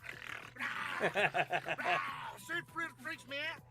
I holler and scream, what the hell is that? And we take off running. Guess where we went? We went off the beaten path and we went into the room where the dragon's head goes back in. So I'm already scared to death. I got 4 or 5 other people in there with me. The dragon is trying to close. It can't close, so it keeps redoing itself. So we got this 15-foot dragon head just beating the shit out of us in there. And like 6 guys, they're like, y'all can't be in here. I'm like, yeah, I know we can't be in here. Get me out. And they're like, well, come on. I'm like, no, I'm not coming on until you get that little man that ain't got no legs away from me. He was still over there. While the dragon was trying to lure us into his dungeon and kill us, the little man with no legs is getting a kick out of this. So he's still out there just... So we finally get away from the man with the no legs, and we're running. I'm scared. I'm freaked out now. I'm going through all these mazes and stuff, and at this place, I guess they can touch you a little bit. People was running into us. They can touch you a little bit, he says. Because I was still tripped out. And I love Vet TV James. With a shovel. I've never felt more sorry for snakes. I can't imagine what it feels like for people to be chasing them with a shovel. This guy was running through there, slapping the walls, beating the ground. I was, we're gonna watch Vet TV next. I think I'm gonna resubscribe to Vet TV, actually. And you gotta remember, I'm on Adderall. I got all this I was subscribed for a while, and then It's been like 3 days since I took this stuff, and I think I'm still jacked up. So that was my experience with Adderall, and that was what I did at the haunted house. So, needless to say, I won't be going back to those for a little while. But if you are ever in Nashville, Tennessee, and you want to I love Vet TV, bro. Take your little Adderall, drink your little energy drinks, and go in there and find the little man with no legs. And I promise you, you will never have a more freaked out feeling. It does. But it was amazing. Y'all be cool, stay classy. I gotta go run. Oh my. Dude, he's intense. Yeah, the whole thing with Vet TV is I didn't like their user interface. I like when you pull it up, you know, if like I'm watching a certain show, I kind, if I don't remember what show I was watching and what like episode I might be on of that certain show, it just gets lost. It doesn't have like previously watched and shit like that. I don't know. At least that's how it was on my phone. So, I mean, I don't know how it is on PC or even if I'm able to watch it on PC. Or if they got like a Windows app or something. But... Fuck over there. What the fuck is that? Fool, who does he think he's kidding? I can already name 20 things wrong with him. Oh my god. Hey guys, give me 1 second here. I need to go take a leak big time. Like, I need to pee. I mean, I'm on the verge of like popping out. I might be pissing on myself. I think they do as well. I know I have the app for my phone. I think they do for like Fire Stick and stuff like that. I'm not sure if they have an app for like Windows. I'm gonna have to check it out. But give me 1 second. I need to go take a leak.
Woo!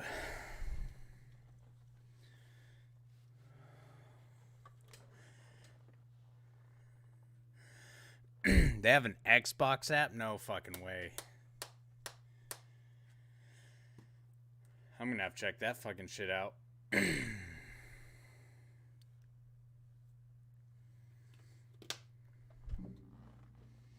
Totally forgot about Vet TV though. Alright, let's play this shit. Let's go. Hey, you! Hey! Hey! What are you doing? Hey, come here. Hey, come here! you fucking poser. Abu, let's run. Let's run. The fuck are you going? Huh? Hey, stop right there. Who the fuck are you working with, huh? I work with 5 caliphates. 5 caliphates? What the fuck is that? I work with Humdila. Humdila.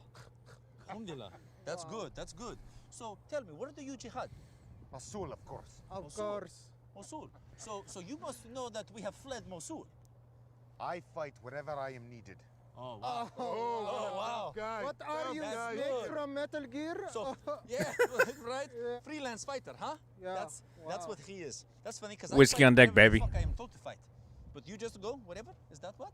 Don't worry about it. Oh, don't worry about it. Abu. Of course not. Of course not. So let me ask you. You fight wherever you're needed, huh? So are you a fighter or are you a commander? I am a fighter. Wow. Fighter. Wow. That's funny. Tell him. So why are you wearing the green bottoms? Don't worry about it. So are you sure you're an ISIS? Huh? Yes, sir. What the fuck is that? What the fuck? What kind of salute is that? Who salutes like? Oh, are you U.S. Navy now? That's what we are. Wow. We are saluting the skipper, Oh, right? Because that's how we wow. salute in ISIS now. Funny fuck. So who are you with, huh? Who are you with? Who are you with? I'm with 3rd Battalion, 2nd Jihad. Hala. I'm with the 33rd. 33rd. 33rd. What the fuck? The 33rd. Wow. That doesn't exist, my friend. There is no 33rd. There is no 33rd, you idiot. What are we doing? What is? What is? It's a secret campaign. Oh, wow. Leave me alone. Okay, right. So now we have secret fighters who tell people they are secret fighters. Stolen valor! Stolen valor! Stolen valor! Get the fuck back here.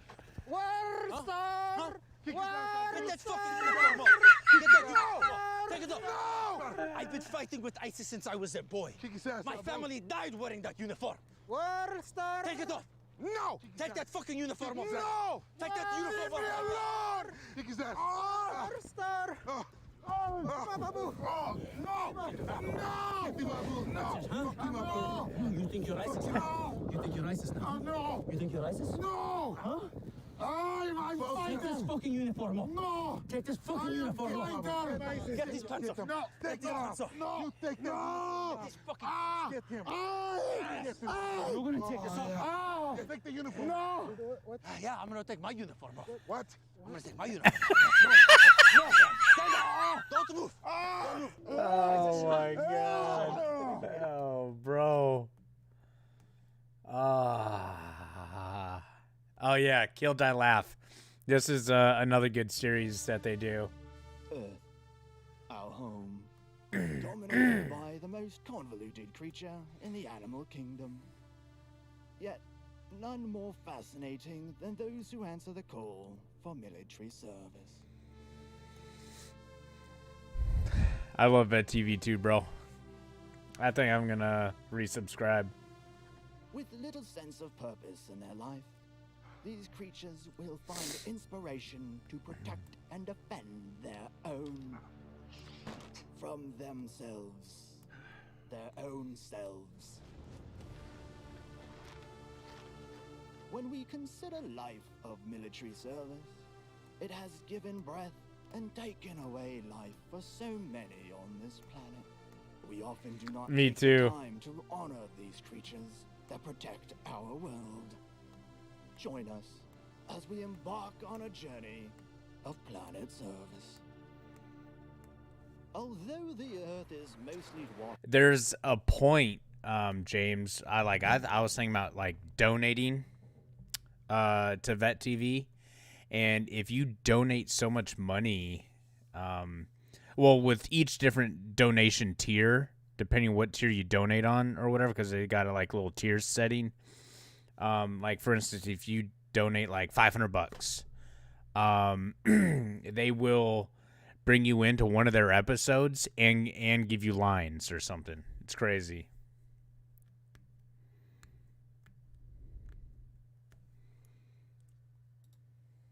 American forces have chosen to fight on 1/5 of the land on Earth.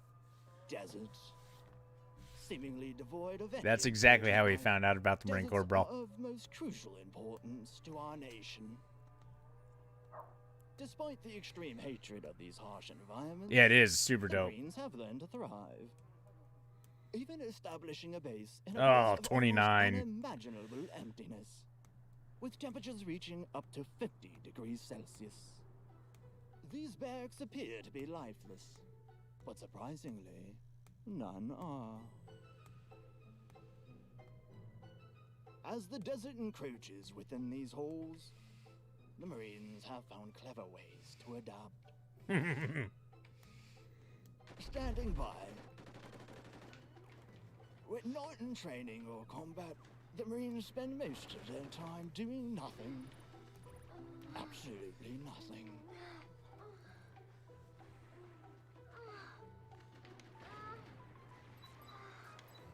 They stand by to stand by. Stand by to stand by. Yes. A boot. He comes to his senior's aid. A without boot. hesitation.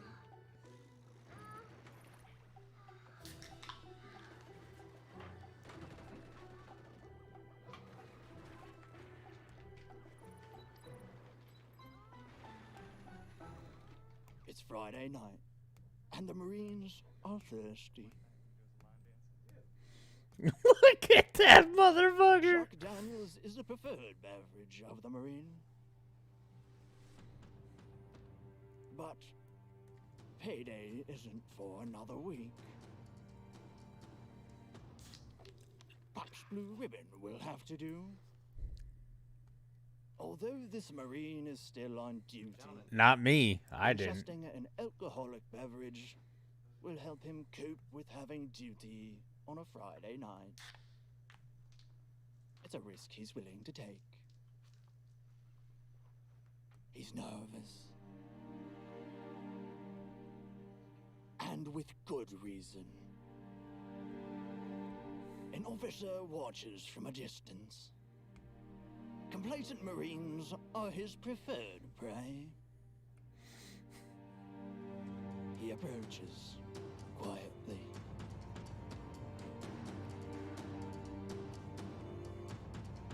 Good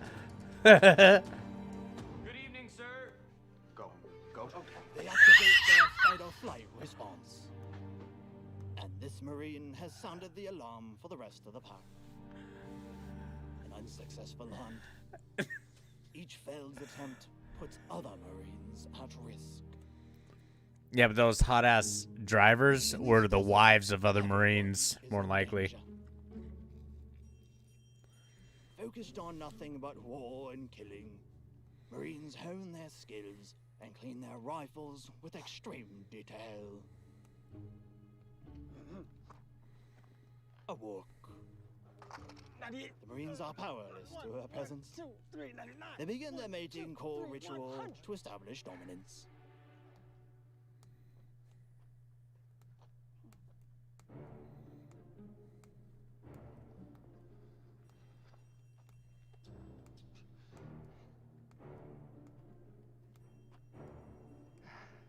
How are you?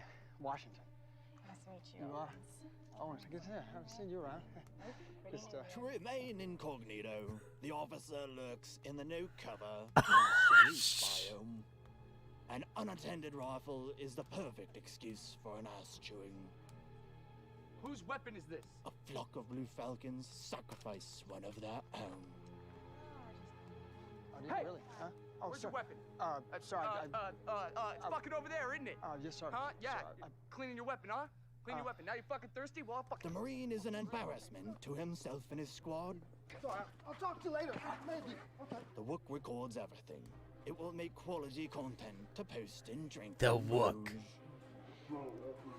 From dawn to setting sun, the Marines pride They're always themselves amazing, as man. being amphibious warriors, capable of fighting in any clime and place. Oh, Jesus, sir. Jesus. God damn, you're strong, sir. Please. Wait. God damn, you're strong, sir. I don't.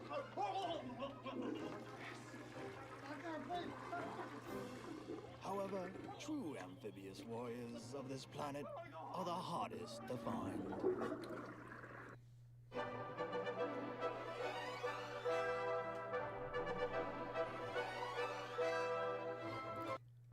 Yeah, it's come down to this, guys. It's Frogman seeks his next book deal. The rest of the species sleeps soundly on the open seas. Or do they? With no port visit in sight, the sailors struggle to maintain their sanity. Sleep is the furthest thing from their minds. Hey, I'm running dry. Hey. But one male has gotten lucky. He snagged himself a boat home. 4 months out to sea and with little contact with the vagina, the mating process will not last long.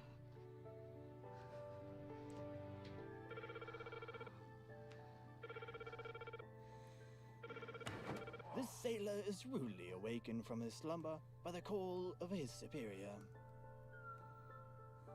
He appears to have hit his head, earning himself the dreaded mark of shame. The senior male in the berthing has had enough. Yo, you fucking seaman, I'm trying to get some fucking sleep. Keep it down, fuckers, you shits. Jesus. Elsewhere on the boat, a naval officer faces his own struggles with Yeah, sleep. exactly. He ponders about whether he should order Oh, filet yes. mignon or lobster tail during tomorrow's evening hours. A difficult choice. The filet it is. As it is a different kind of tail this officer seeks. He loved nothing more than to stay in bed, but he must prepare for another day of harassing the enlisted. Bruh. Can I take your laundry, sir? No. Indeed. The enlisted must be careful. It could be a penis flytrap of the homosexual variety. One wrong move could change the enlisted's sexual preference forever. Finally, the day arrives. The sailors return from a grueling deployment, having earned their swallows and the title of shellbound. Their marathon migration has left them Dude, this is a starving good and one. exhausted. They return And it's to their full traditional episode. breeding grounds. Land ho. Hoes indeed. Hoes The indeed. sailors all look forward to the impending alcohol-fueled mating season. As soon as they arrive back on land, they must stake a claim to a nesting patch. Some choose to seek a nesting patch at the local strip clubs and massage parlors. Others instinctively return to the same nesting patch. But some find that it is not the same as they left it. others return forever changed, forged by the sea.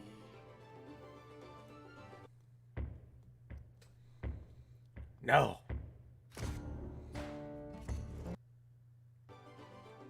The Depender Den is common to these dwellings across the land. This Depender incubates in her cocoon. Oh my When God. food becomes suddenly plentiful, she devours everything in her path. She has now pupated into a full-blown Triceratops. Triceratops. Hey, guess who's back from Afghanistan? Look, Daddy's home. That's not Daddy. Daddy's in Ben's room.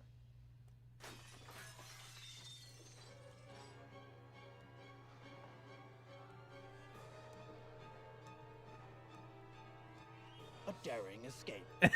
Jody boy coming The in. young soldier has managed to cheat certain death as he flees the nest. Afghanistan is a much safer environment. for Jody children. boy. Much like the Marines in 29 Palms, these soldiers have adapted to the harsh conditions. Damn They use Jodies. science to cool down their water to room temperature when refrigeration is not an option. They'll need it for their next op, as dehydration is a silent killer of the dunes. They've Bruh. been outside the wire for days. They've taken contact casualties and are low on fluids. Potable water is a delicacy in this environment, as resupply is scarce. Cub Scouts. Often mistaken for infantry, they actually just have really cool hats. The ultimate peacock of the front lines. Geo, where's Geo? Scout, Oh my we have a God. drone operator.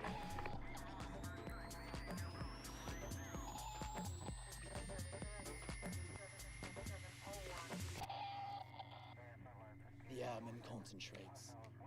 Weeks of training with the gunship kill streak from Call of Duty Black Ops 4, using the ComSec perk, of course, has They paid are off. basic.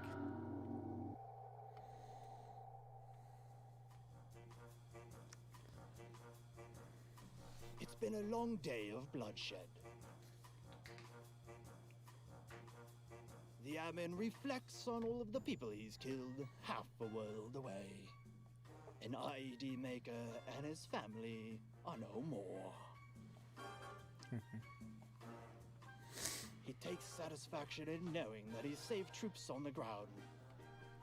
A good night for fornication.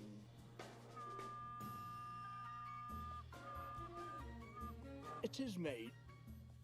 He must acquire tampons prior to their evening rendezvous.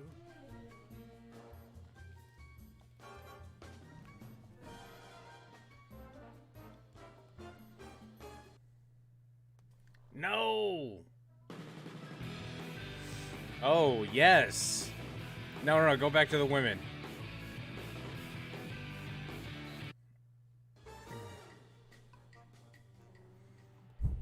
The bar. It's a scene where professional veterans gloat about their service in an attempt to be the dominant civilian. It's nothing more than a dick measuring contest as they compete for the trashiest of bartenders.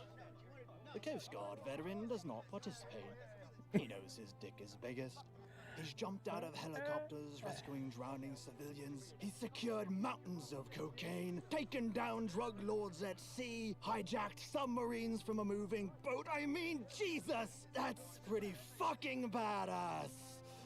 The true, quiet professional.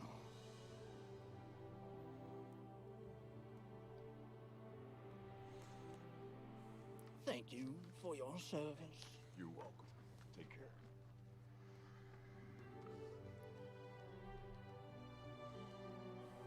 Oh, what a perfect ending.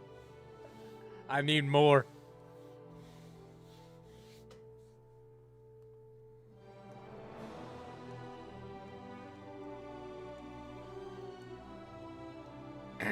Rifle cleaner 1 and 2.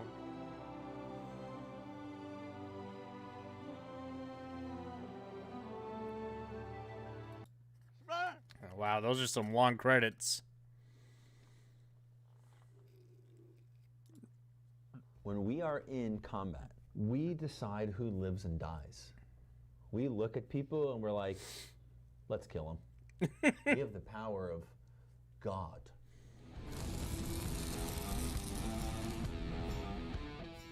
Thanks for joining us as we peek behind the curtain of A Grunt's Life, where we dive deep into the psychology of our #1 show with special guest Lauren Rich, a licensed clinical therapist who has been working with combat veterans for over a decade. Here, we'll discuss the ways in which the military mindset serves to win wars, but isn't as helpful I know. for good mental health post-service. We'll also do a character analysis of Lieutenant Murphy, giving insight into his mindset and kind of psychotic behavior. Kind of. So welcome to the path out of hell, boys and girls. A Grunt's Life, baby. Lauren Rich, licensed psychotherapist. That's all she will let us say. It's not about her, so we can't talk about her too much. She's got pages upon pages of notes, all written about A Grunt's Life. Hours upon hours of watching. So much watching, so much work put into it. We talk about diehard fans. I don't think it gets much more diehard than that. How many of all the actual combat veteran guys took pages and pages of notes and flew across the country to do this? None that I found.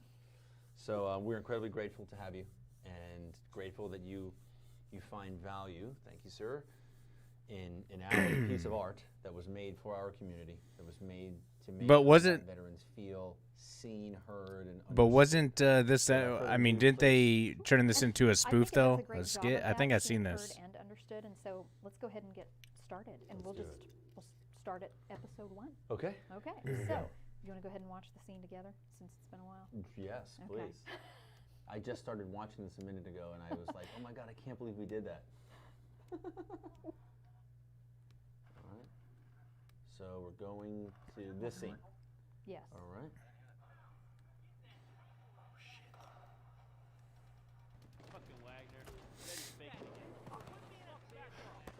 Thank God. I thought it was one of our key players. Scared me too, sir. Thank God it's just Wagner. You know, I've been thinking about how to get rid of this kid for months. Think about the ass pain he just saved us. Yeah, guess it's our lucky day, sir. Wait a second. Where's your fucking rifle? Oh, he dropped it as soon as he got hit. So he claims. You called in yet? Negative, sir. We're gonna make him struggle just a little bit. I'll find it as soon as I can. Roger that.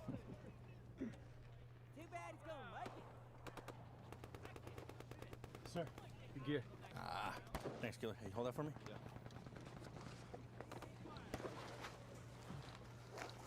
Thanks, man. So I think we should. Sir. The Taliban said they are bringing the big gun for this attack. No shit. That's pretty fucking fresh. So scared. Talk with it, man. Okay, I'm gonna listen to them. Right on, man. Good shit. Tell him we got bigger guns. He's the best, man. He's fucking hilarious. Dude, my terps were always the best. There we go. That's what you wanted to get to. That's what I wanted to start with, yes. Okay. And this is what maybe the civilian sector or the non-military portion of your audience or critics doesn't quite understand, is that that's a completely legitimate statement. Yeah. Because we think that we're working with people who have been vetted or run through proper channels and that we can quote unquote trust them, and then we learn that they've been betraying our trust all along. And so harsh for others, but completely legitimate for the infantrymen. Yeah. Yeah. How did you come to write that? The moment prior, when the interpreter said he's listening to the Taliban talking on the ICOM, and he said the Taliban said they're bringing the big guns for the attack. They did that almost every time we engaged the Taliban in Afghanistan. Always the big guns? Yeah. Yeah. Because they knew that we're listening. They knew we can hear the ICOMs. And so they're trying to fake us out and make us think that they're going to come with rockets and RPGs and mortars. And so they're trying to force a reaction by us. You know, at first we're like, oh, fuck, now we're going to get mortared, or, you know, we were always, hey, tighten up, fellas. Like, they said they're bringing some big guns, and then nothing happened. It's just, it was always just machine gun fire from them. And then again and again, and finally it was just like, they're just they're just bullshitting us, right? After 10 times of the big guns never appearing, they're full of shit. Then one time at the end, the big guns did appear. After we had become desensitized to it. But it was always just running, oh yeah, I'm sure they're bringing the big guns, yeah, cool. And so that's why the Terp, he played it brilliantly. But the next line about having to kill him, you know, we came to Afghanistan with, you know, the mindset of, okay, we're going to help these people. We're going to get the Taliban out of this country. We're going to kill all the Taliban that we can so that we can help this population live a better life. After being kind of betrayed by the civilians enough times, it was like, do they really want our help? What are we exactly doing here? And how did they vet your Terps? How did you even come to claim a Terp? Terps were always given to us. So we didn't do any vetting. We were just handed it. So leadership was supposed to do the vetting? Yes. Ah, in lies the problem. Yes, right. So the vetting is done by some higher command. And I don't even know if it was DOD, it might have been Department of State that was vetting the Terps and paying. Yeah, we had one Terp that was one of the first instances that led to the we had one Terp that oh, I forgot his name. He lives here in California, I think over in Ontario somewhere. But I remember we were out on a TCP, a threat checkpoint, relieving 3-3 Marines, because these 3-3 Marines had no water, they had no food, all their supplies had ran out, and we were going through the checkpoint, and we were talking to their command, and well, it was like their sergeant, their squad leader, and he's like, man, we haven't been relieved in like 2 months, and they're out there on rations, bro. I mean, it was bad, and so we relieved them, sent those 3-3 Marines back to our place, like where we're based at, and they used our cots and our living quarters for, I think, 13 days. We were out there for 2 weeks. And our Terp, while we were out there, there's a wedding that was coming through, and our Terp did, like, you know, that little Haji fucking turkey call that they do, and he did a couple other pretty shady things, and it really made us question his loyalty to us, and it scared us, you know, because we weren't sure if he was, you know, embedded with us to gain intel. I mean, we thought he was so sketchy and so shady to begin with. And then we got a new Terp. His name was Sam. Sam was fucking dope, right? He was a cool fucking Terp, and he saved one of our guys' lives. Actually, I think he saved a couple guys' lives. And the Terp that was shady, God, I forgot his fucking name, but we gave him to our colonel. He was our colonel's Terp, like, from the remainder of our last deployment. It was good to go. Writing this was, we finally started to like one of our Terps. I think because one of them is just weird. His personality is just, wasn't trying to hang out and mesh with the Marines. And then there was another guy who, like, everyone liked hanging out with him. He's a cool dude. It's like, oh shit, the Afghan guys can be cool as hell. And then all of a sudden he disappears. You know, we were told he's being moved to another unit, and then a week later we find out he actually got taken out of the program because it turns out he was giving the Taliban information. And you know, he was on our base with us doing. He could see every inch of our. It was a very small patrol base, so it's like, you know, we could have all gotten smoked. If he had gotten the information to the Taliban and they had taken action on it. And in lies the problem in the very beginning when you start to see Murphy's mindset about how he interacts with people. Yeah. Yeah. So that was an interesting, it was an interesting first scene to start with. Yeah. So. Yeah, my platoon at the end of the deployment, it was only one of my sergeants who was a good friend of mine. My best friend for a while. Yeah, there's no vetting, bro. He'd make fun of me because I came into Afghanistan with such a powerful desire to help the people. You know, and a lot of you do. Yeah, a lot of us. I would say most. A lot of guys just wanted to go slay bodies, which I did too. For the betterment of the country people. And the people, right? And the mission, the United States mission there. And, you know, Slay bodies, baby. I wanted to slay bodies and help the people because I believed in the mission. Kill babies. And then after a while, I was just like, the fuck?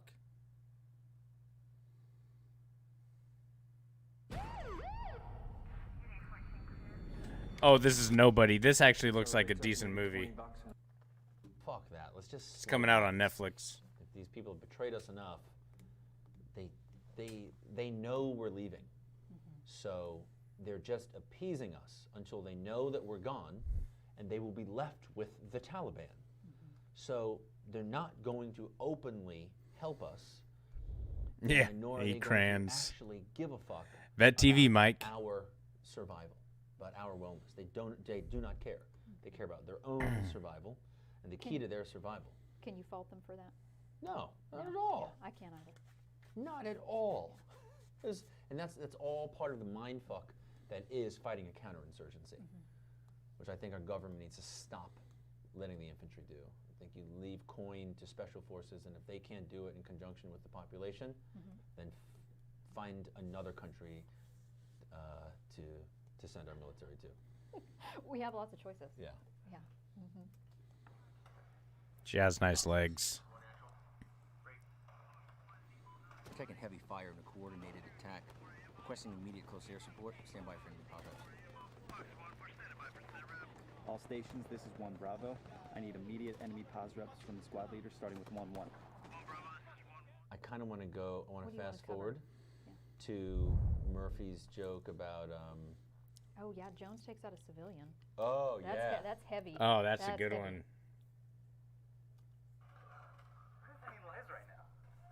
Is it wrong that it feels so right? It'd be wrong if it didn't. Okay, so that right there. Just think of this. When we are in combat, we decide who lives and dies. We look at people and we're like, let's kill them, right? Like that's an insane. We have the power of God, and that power made us feel awesome. We would joke about that power. Yeah, We would yeah. Joke about how cool it was. You know, nowadays we talk about gratitude, the importance of having gratitude on a daily basis. We would express gratitude for our ability to kill the enemies of the United States. It was quite entertaining. So now the next part is,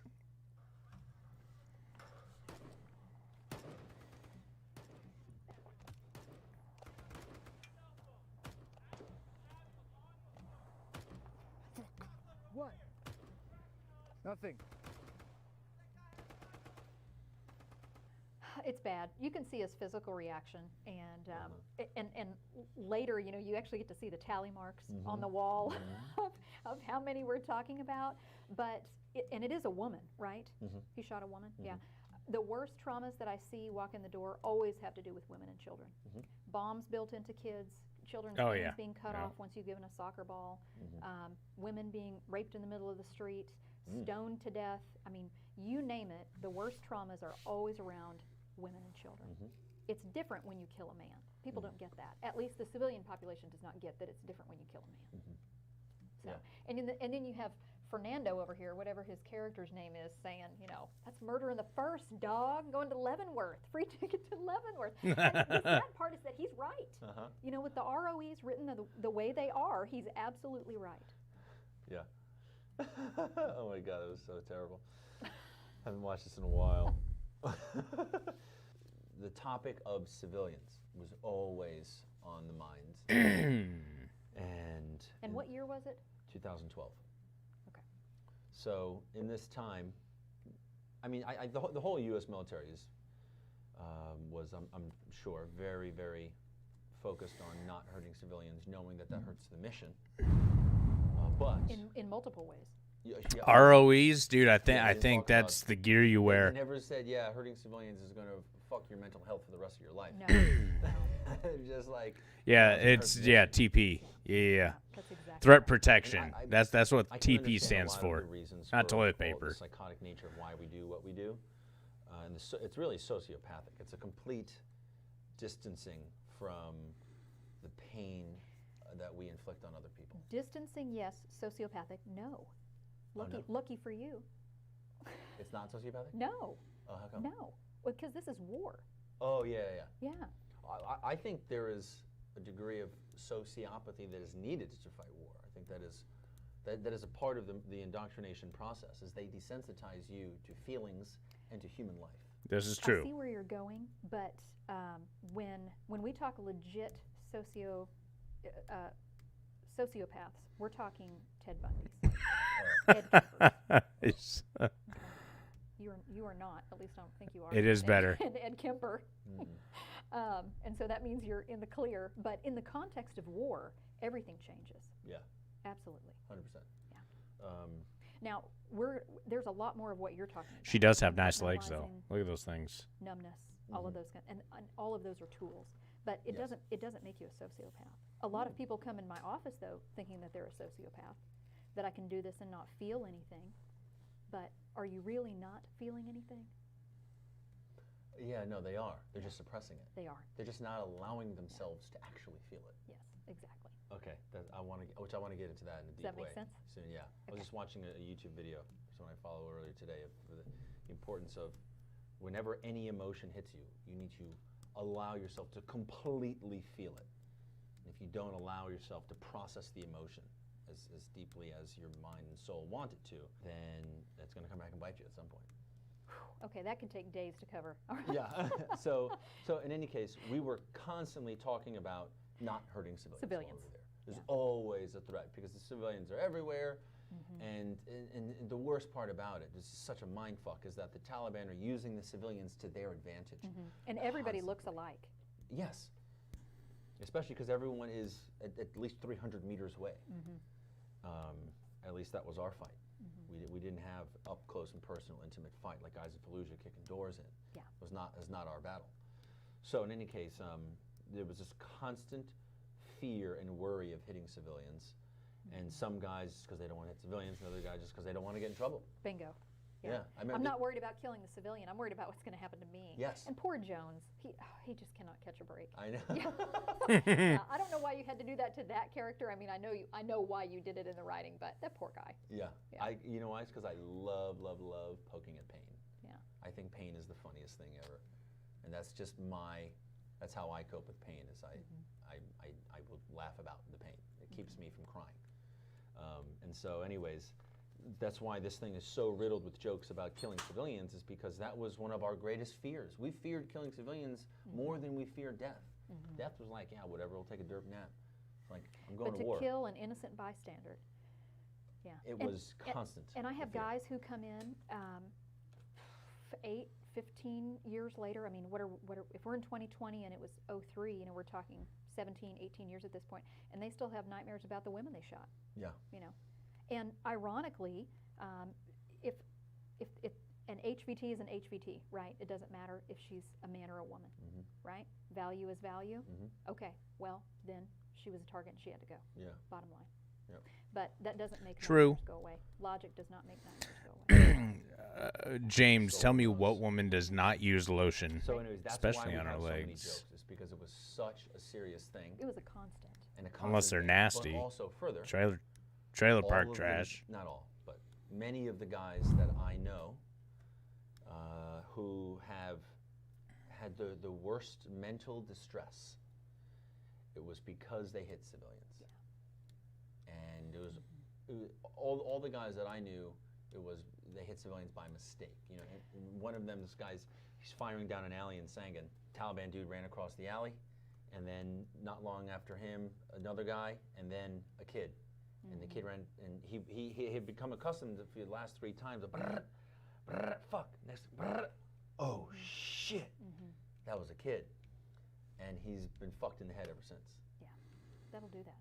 Yeah. That'll do that. That's normal. That's what we joke about. But I would have to challenge that a little bit. That's what I'm Other than saying, baby. direct one-on-one contact. There's a whole lot of speculation that goes on. I'm still getting mine. That's all that matters, bro. And how many we killed. Yeah. Sometimes it's in a braggadocious manner. I killed X number of bad guys. And other times it's I'm guilt-ridden because I think I killed somebody, but I don't have solid evidence. I don't know if they survived. I don't know if they walked off. I just feel like I killed somebody. And what I call speculative guilt is what will perpetuate time and time again. If you don't have solid evidence that you did it, then we need to really work on why you're feeling guilty about something that you may or may not have done. Huh. Interesting. It's almost worse not knowing. It's almost worse not knowing, yeah. But your friend who outright had a direct contact with the child, he's 100% positive. Yeah. Yeah. It was an accident, but he's still 100% positive that his actions caused death. Yep. Yeah. So anyway, so that's why we have all the civilian jokes. It's because it is, in my personal experience, and it sounds like yours too, the most painful thing that a combat vet will experience. Yeah. A pain that lasts until the end of their life, whether they take their life because of it or they go the full 90. I would say it's one of the top 3 pains. Top 3? For sure. Okay.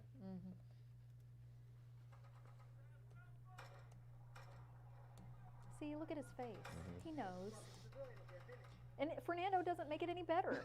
I mean, he's really just being a dick about it. See? Yeah.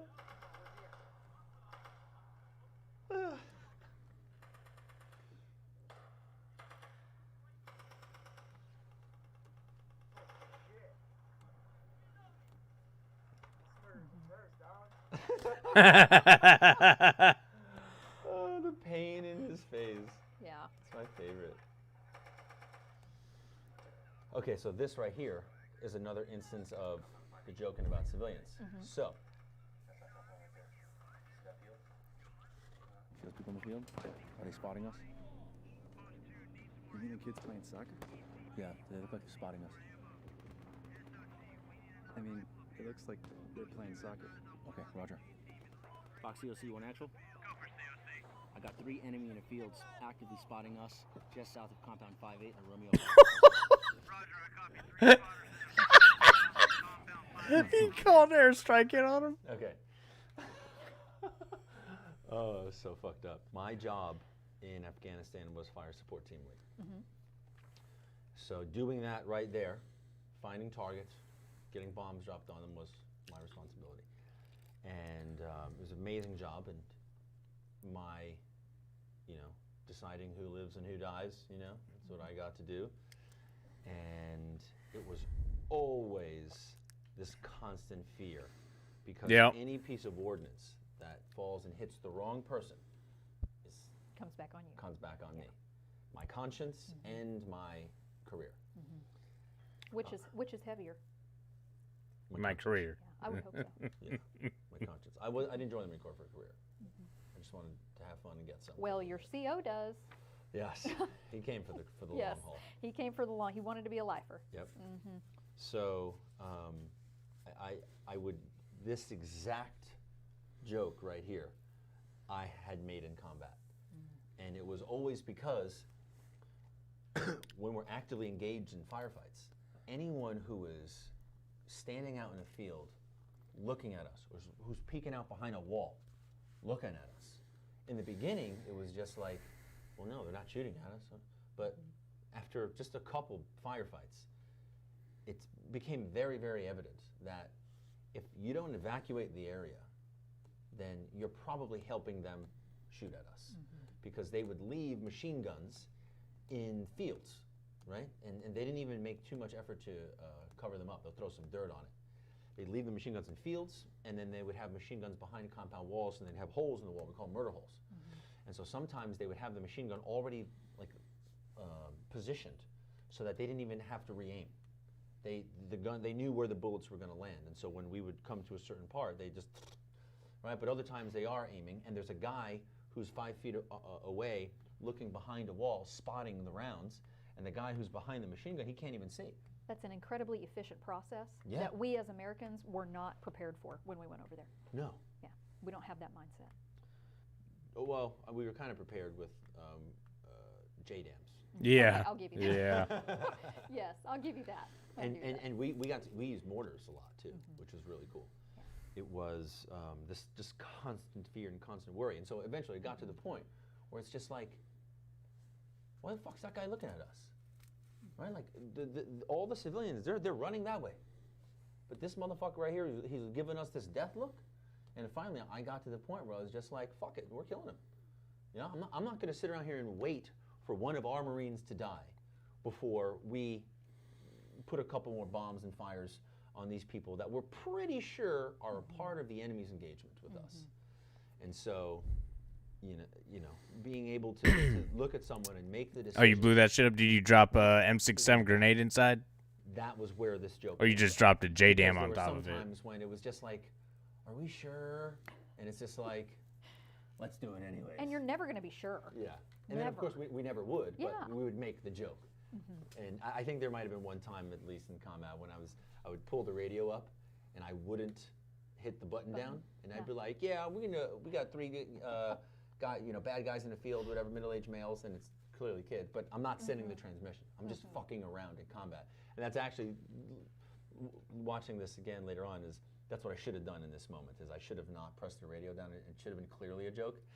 But the combat vets seem to dig it anyways. Yeah, they do. That's okay. Do you want to move? Because they all felt this frustration, the same frustration that we felt, was just like, you know, according to the rules of engagement, I'm not supposed to smoke this guy.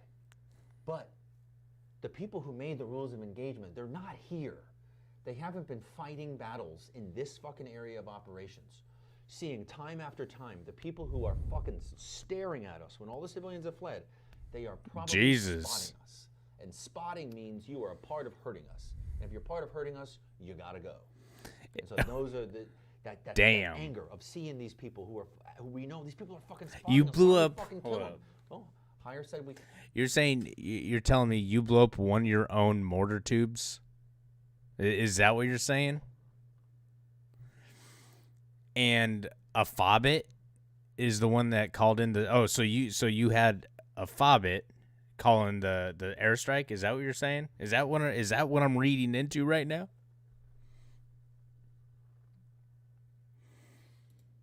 Can't. So now these Marines sitting up on rooftops, just like, God fucking damn it! It's like, I'm gonna kill all these motherfuckers. Do something so I can hurry up and pull the trigger. Yeah. Hurry the fuck up. Yeah. So I can get this over with. And I always tell my guys, who writes ROEs? Congressmen, JAG officers, and human rights groups. Those are my heavy 3 anyway. That's my opinion. And no, they're not there. Yeah, And no, they don't motherfuckers have to who've live never in even places, touched and they make it combat. Exceptionally hard to do this. Yeah. Yeah. And I don't think. You know what's fucked up, James, is when I was over there, we had gone in. We had some intel. We were pushing in on this village. We had a HVT we were going to be moving in on. Little card decks. He was one of the players on the card decks. And we were calling in a JDAM. Well, when the planes came overhead, we told them to come in, I think, to fly overhead, come from south to north. And they were going to fly right over our heads and drop the bomb. Well, they came from north to south, and when they dropped the bomb, they dropped it in between us and the target. It was a 500-pound JDAM, and essentially, being that close, we were only a click out from the target. No, a little closer than a click, but probably no more than 800-900 yards, maybe. And that's almost right on top of you. And they dropped it in between us and the target. And that JDAM couldn't have been 4, maybe 500 yards from us. Just boom. No one got hurt, but we did have a lot of fucking shit get rained on top of us. I think it was always like that. I don't feel like it was like that in the early years of Iraq. I feel like Afghanistan got exceptionally complicated with ROEs. Yeah. Is that fair? Totally. But I will say, though, that, and look, everything I'm about to say is, I have no data to support this. This is just based on conversations I have had with thousands of veterans from across the country. Well, mine too, yeah. And so I just have to preface with that, because I don't want to make it seem like I'm the end-all be-all to anyone listening. Like, I'm making assumptions here, but it seems like a lot of the guys who were in Iraq, which was way more Wild Wild West than my time in Afghanistan, they smoked way more civilians. And as a result, from what I have seen, the guys who went to Iraq in general have mental health issues that surpass those who were part of my experience. So now it's just like on one hand, we have this Oh, anger, GGs. or at least we had it while we were this anger that we can't fucking shoot these people who we know to be bad. So that is like, But then these guys, they did fucking smoke everybody, right? They're in a And they have to firefight, live with that. and they live with it for the rest of their life. It lives on their soul. And I don't know that I have the experience in that sense to separate, only because so many of my guys deployed to both places. Oh, wow. And so I hardly have any. I'm trying to think if I have any. I maybe have 1, 2 at the most that only went to Afghanistan, and maybe 1, 2, a handful that only went to Iraq. The vast majority went to both, and the vast majority deployed 2 to 3 times. Wow. Yes. That's intense. Yeah. But I mean, that's I just only my went to travel, Iraq. That's my experience as a clinician. So I wouldn't be able to separate that. But like I said, only because they repeatedly deployed to both places. Sure. Yeah. Yeah, I would love to probably have some of them Mhm. on a conversation, a podcast, something of the sort, Mhm. and hear from them. Okay, Roger, Stroke, this is One Natural. Remarks. Troops in contact. We're still actively engaged. Break. And you are danger close. I copy. That's A-frame, you're cleared hot. My verbiage there is a little off. No fucking shit. Wow. It's A-10s. I love whoever that is yelling, by the way, and that's repeated throughout Yeah. the show.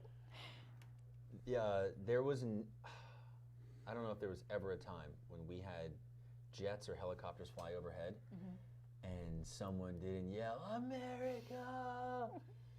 Even when our mortars would land, someone was yelling America. It was such a thing. All right, is there anything here worth watching, or should we put? So your CO is about to jump in. Yep.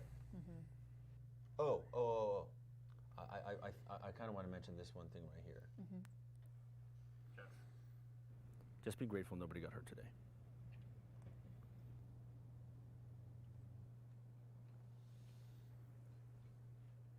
Did he really just forget about Wagner? He literally just medevac.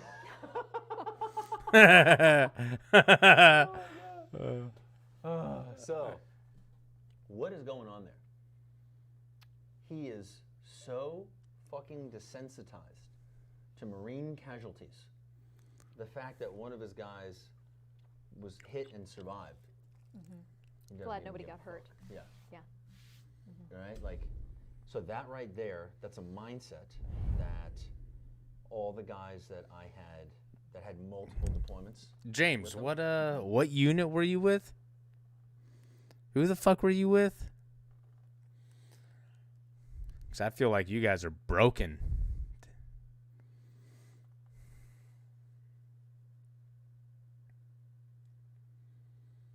I tell you about the time I was training Army combat engineers and Marine combat engineers, and we were. Oh, you're with 1-5. Damn, bro. I don't know. We probably had some run-ins. I probably had some run-ins with 1-5 when I was over there. I know we had run-ins with 3-3, 3rd LER, 1st Tanks. I'm trying to remember what other Marine units. I don't remember anymore. That's just what I remember off the top of my head. 3rd LER got fucked up when I was over there. And it was just a bunch of dead bodies everywhere. We got called out to like a huge, just ground evac all these. We were the closest unit. And we had to, we were the medevac element on the ground, just load these guys on your Humvees and just take them to the nearest base so they get airlifted out and put into coffins. Like, they were all fucking dead, fucked up. Damn. I feel that. I mean, my last deployment was with regiment, so it was all of 7th Marines. We all got deployed. Not together, I mean, I think it was only, because I was with headquarters, 7th Marines headquarters, and I was on Al-Assad, and, I was with Ripper Red, that was our call sign, and we were a jump team, so, I mean, really, we just did, we were supposed to just be our colonels, our regimental commander was just supposed to be his like chauffeurs around Iraq and just guard him and stuff, but it didn't turn into that at all. He would take a Black Hawk somewhere.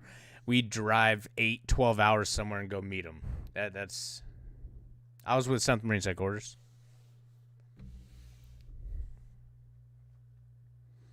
And just turned into us just doing a bunch of fucking missions. He would never go outside the wire. So we were always doing something. We only had 2 squads. We had a red squad, black squad. And us being in the red squad, we literally did all the, like, oh my God. Our black squad hardly went outside. It was crazy. You know, we got all the missions. The only reason why is because their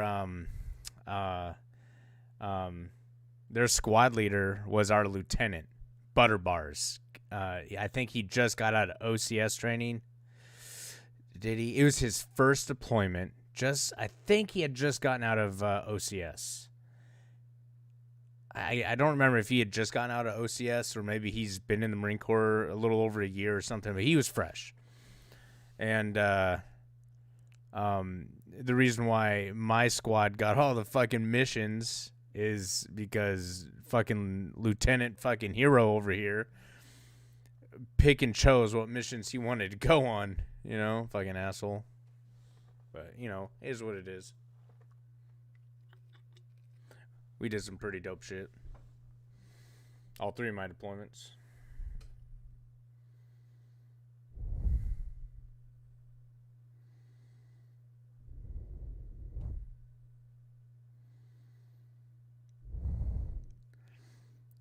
It wasn't that bad. Jalalabad.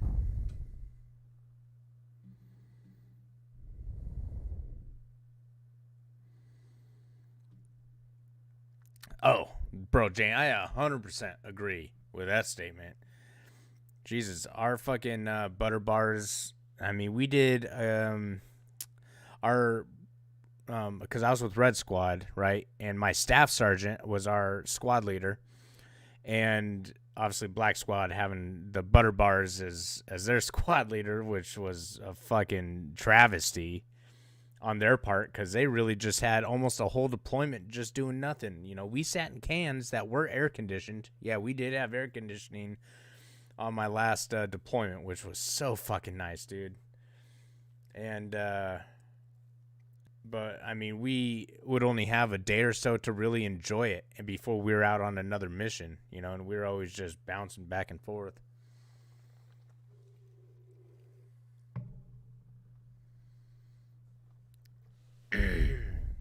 Nah.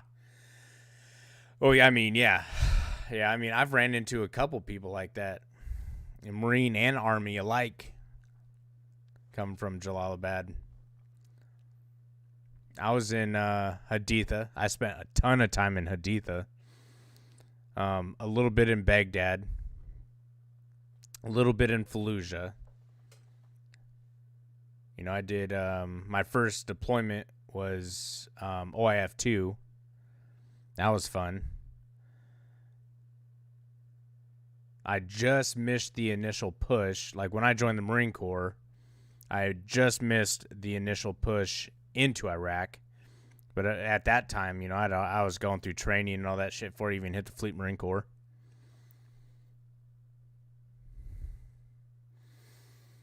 Yeah, neither am I. My brother-in-law is a JTAC, and he's a Green Beret. Guys that have been real fucking gnarly shit, that same mentality. Mm-hmm. As long as it's anything but death, we can recover from that. Yeah, but even Fallujah was crazy, bro. I mean, I missed a lot of it, but I was also in a lot of it too. So was Baghdad. That's how it goes. Yeah. Yeah. You signed up for this shit. I mean, I've heard that phrase come out of people's mouths before. But then after Fallujah and Baghdad, it was Haditha. Haditha's where I spent a lot of my time fighting. Very, very healthy when you are there.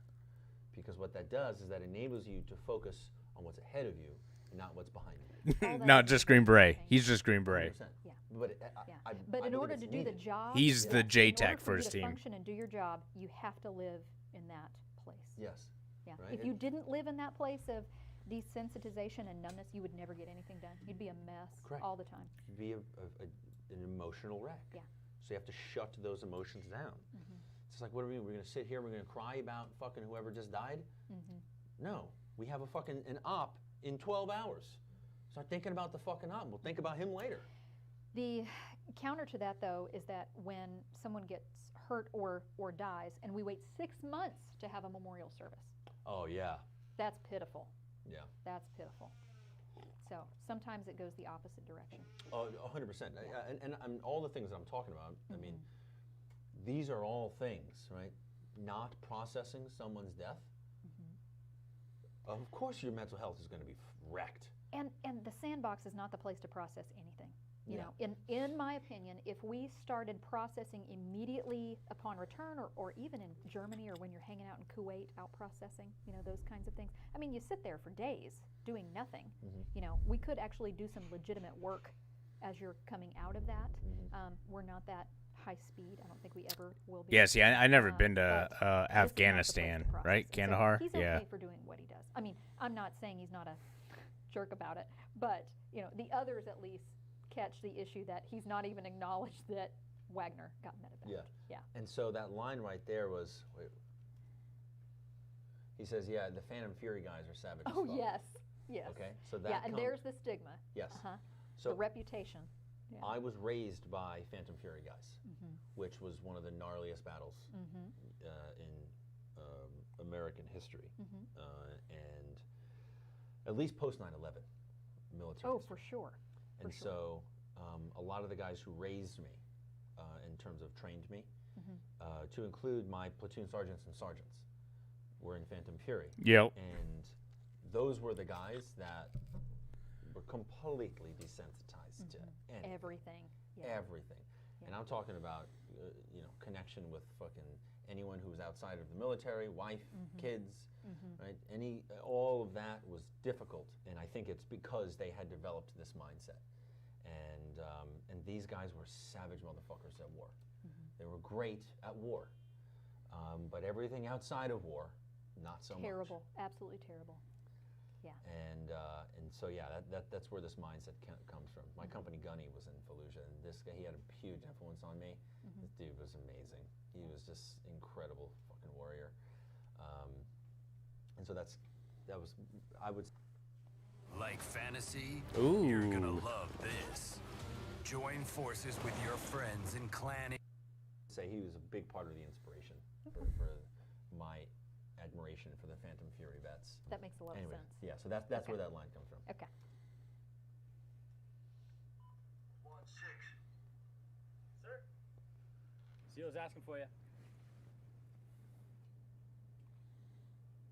Guys, I need an EDL in 10. All right, set.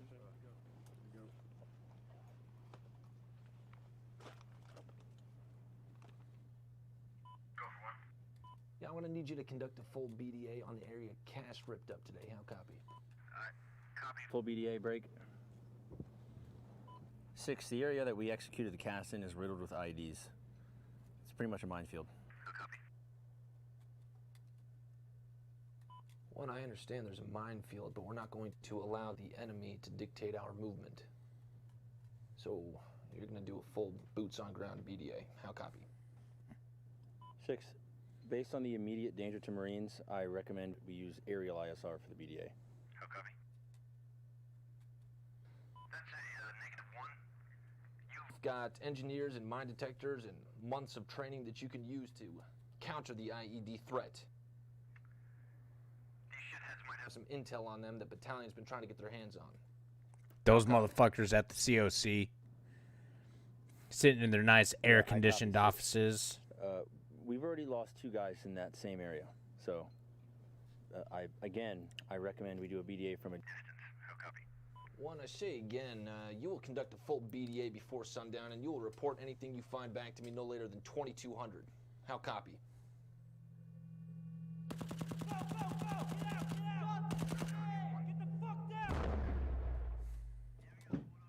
Well, I think he knows who's boss here.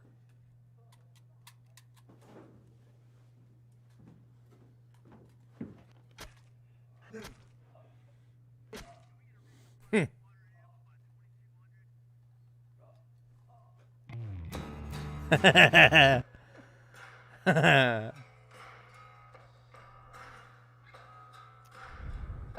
so I have a couple logistical questions. Yes. What is his rank? What is he? The captain. He's a captain. Yeah. Okay, and then is that a first sergeant or First sergeant. first sergeant? Okay, got it. So I don't know if you ever had direct contact with anybody like this, or even a version of this character, but oh my Oh no, gosh, we never they did. Dude, that's just fucking dope. Don't get it. Yeah. You repeatedly shared helpful information, warned of danger, and in his mind, you've had enough training and we have enough tools that we can counter a minefield. Mhm. And that this is somehow going to be beneficial. Mhm. That these dead bodies will have intel on them. Mhm. Yeah, yeah, pretty wild. I mean, after watching this again, it actually reminded me. The CO's character reminds me of my battalion commander. Because I could have sworn that I heard him say those words, and I don't remember to the T, but this guy was just a real fucking tool. He was like a garrison marine. Like he never really he never had a real combat pump until he's battalion commander. Wow. And the battalion did not respect him. No. Understandably so. And he's Mormon and he didn't drink, and he's just like, I don't understand why Marines drink. It just gives you a headache and makes you feel like that. And I remember after hearing him say that, we were just like, what world is this fucking guy living in? You don't understand why Marines drink? Jesus. He has, and I don't know what the backstory is, but he has big issues with wanting to feel valued by the first sergeant. Yes. He looks at him all the time when he's on the phone. And the look is, do you approve of what I'm doing? Am I good enough? That's the repeated look. Yeah. But he's blatantly ignoring the recommendation. Puts people unnecessarily in danger. And a lot of the grunts that I see feel like that's all leadership ever did, was make bad decisions that put me in danger, most importantly, unnecessarily so. Yeah. I can't speak to all of it. I can say that there is an issue with perspective. The lower you are, the less perspective you have. Supposedly. Yeah. Ironic, though. Okay, I'm sorry, let me take that back. The lower you are, the less clear your high level perspective is. There we go. I would say the lower you are, the less information you may have. Yes. But the perspective is greater. Yeah, for us, it came to a point like, Because you're actually you know, seeing we never what's really came happening. across minefields. There's Character one Murphy comes minefield back that we later knew of, on and we just stayed to clear of it. say, this is my AO. But this is episodes down the line. Our This is issue my was AO, you like don't know it like I do, coming which across it just makes it an that much worse IED for this guy.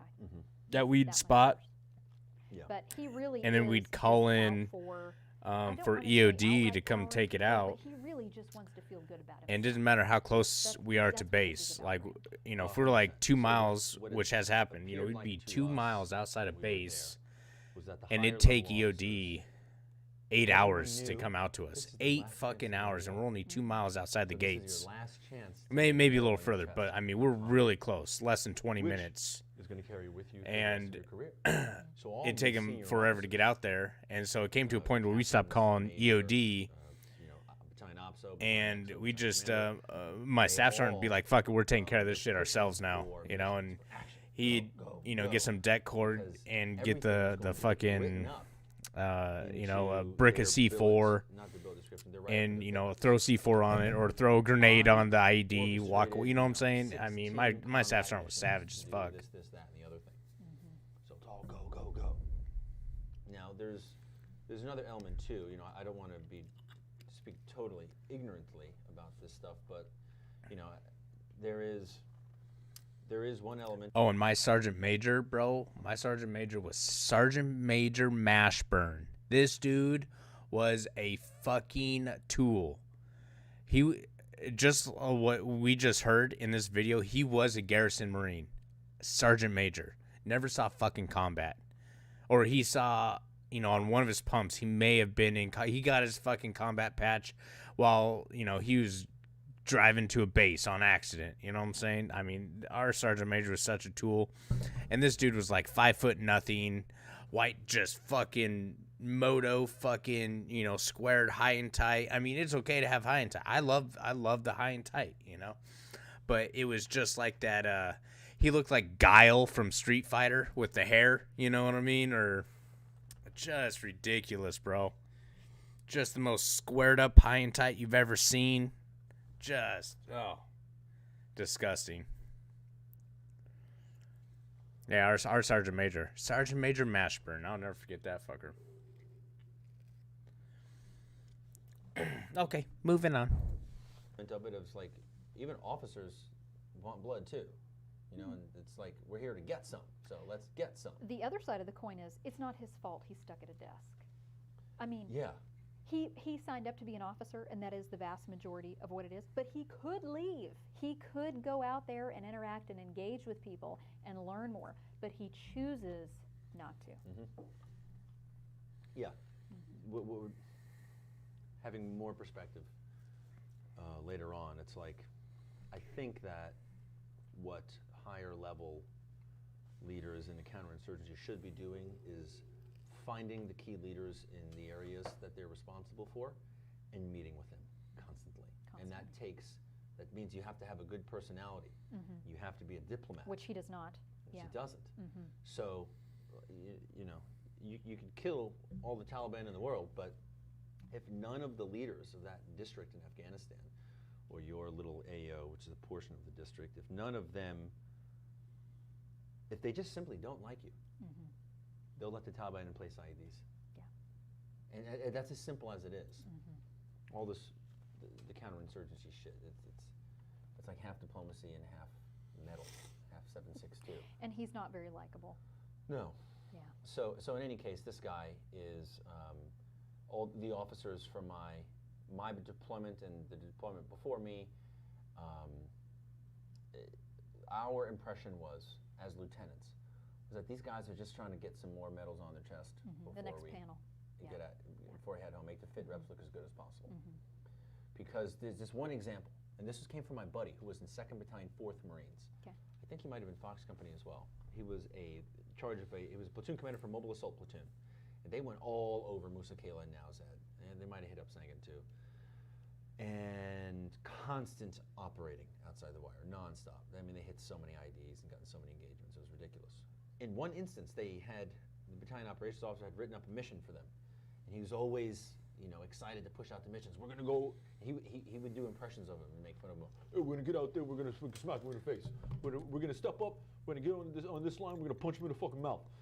And that's kind of like that's our culture, right? Some guys take it farther than others. Well, in one instance, they had 2 or 3 days to prep for this, a pretty decent-sized operation, and they didn't have maps.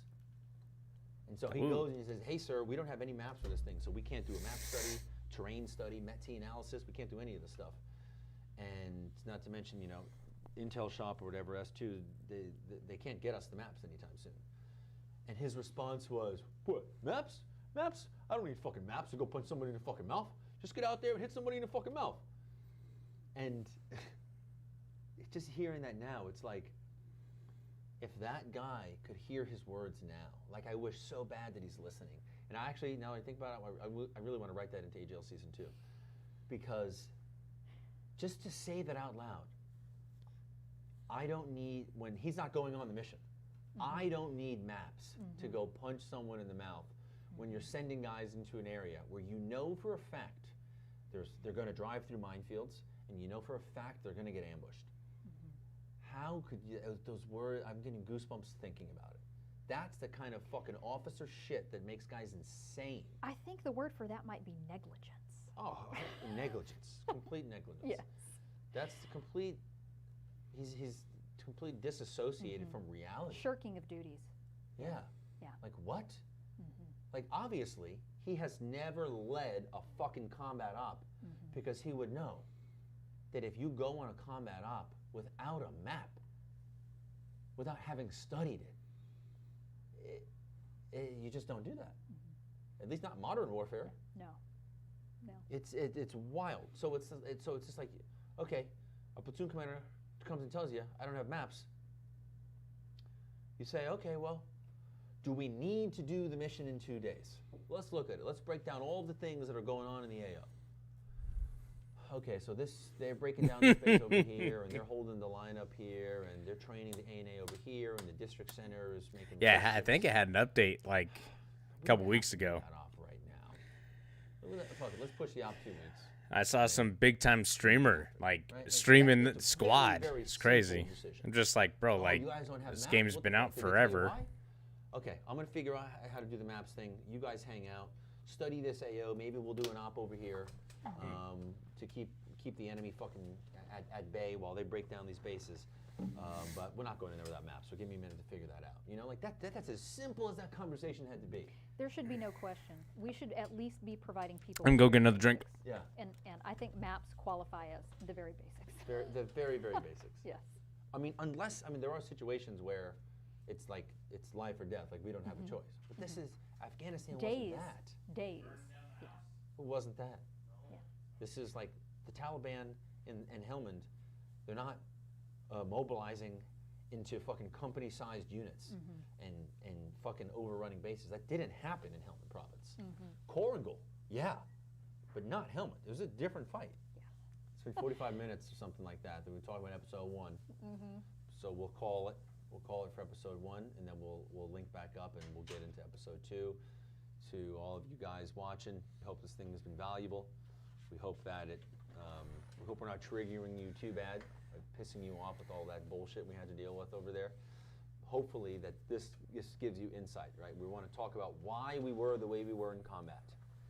And then we're going to get into how unfucking healthy that is for leading a healthy, happy civilian life. Oh, Discord chat? You don't have the two. You have to lose that mindset. Identify what it is that made you good at war, and then scrap that and start fresh and identify what is going to make you good at civilian life. And that's what we really wanted to pull out of this. So anyways, Lauren, thank you. Episode 2. Episode 2. What happened to my voice channels?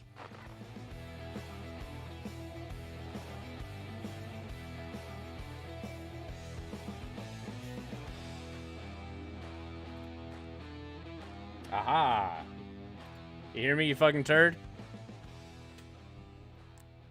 Wait, hold on a sec. Why are you so quiet? Wait, hold up. Shut your fucking whore mouth real quick. What's up? Why are you so fucking quiet? Hold on a second. Let me switch over real quick. No, hang on. It's on my end. Oh, it's on your end? Mm-hmm. Oh. Can you hear me now? Yeah, I hear you now. Are you able to hear me? Yeah, I hear you. Yes, I hear you. Can you hear me? Oh, you're really quiet now. I don't know. Maybe it is on your end then. Right-click my name. Well, yeah, hold on a sec. I can just switch over on my mix amp. Now talk. Say something. Okay. Yeah, there you go. You're nice and loud now.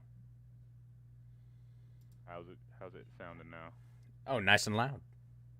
Awesome. I had to change that stuff because everybody was complaining. I was trying to play Siege with people, and they could hear the whole game through my headset. And I was like, maybe I need to get this checked. I need to fix this.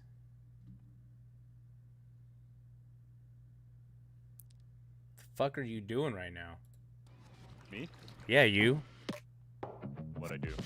I don't know. What are you doing? And just be like, what?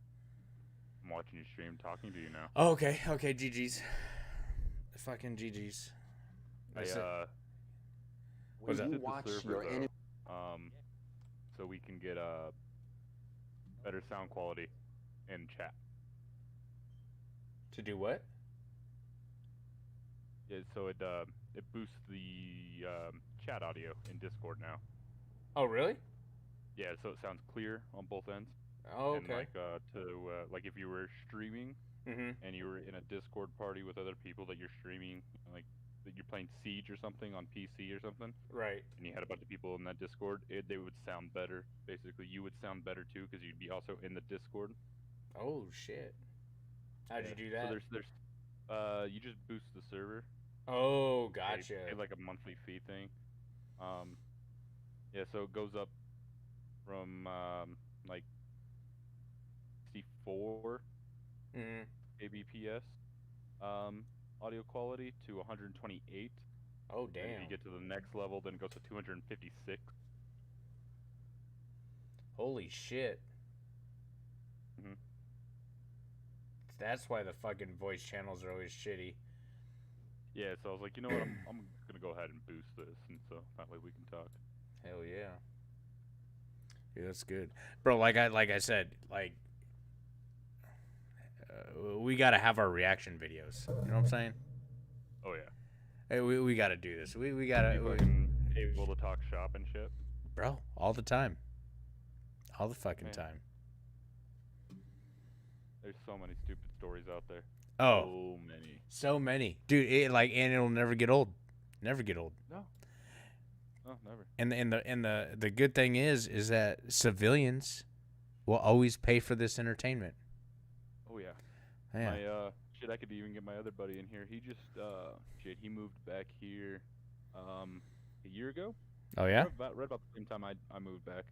And shit, he had a shitty deployment. He was at the army. He was stationed he did 2 tours. Both tours were all throughout Africa.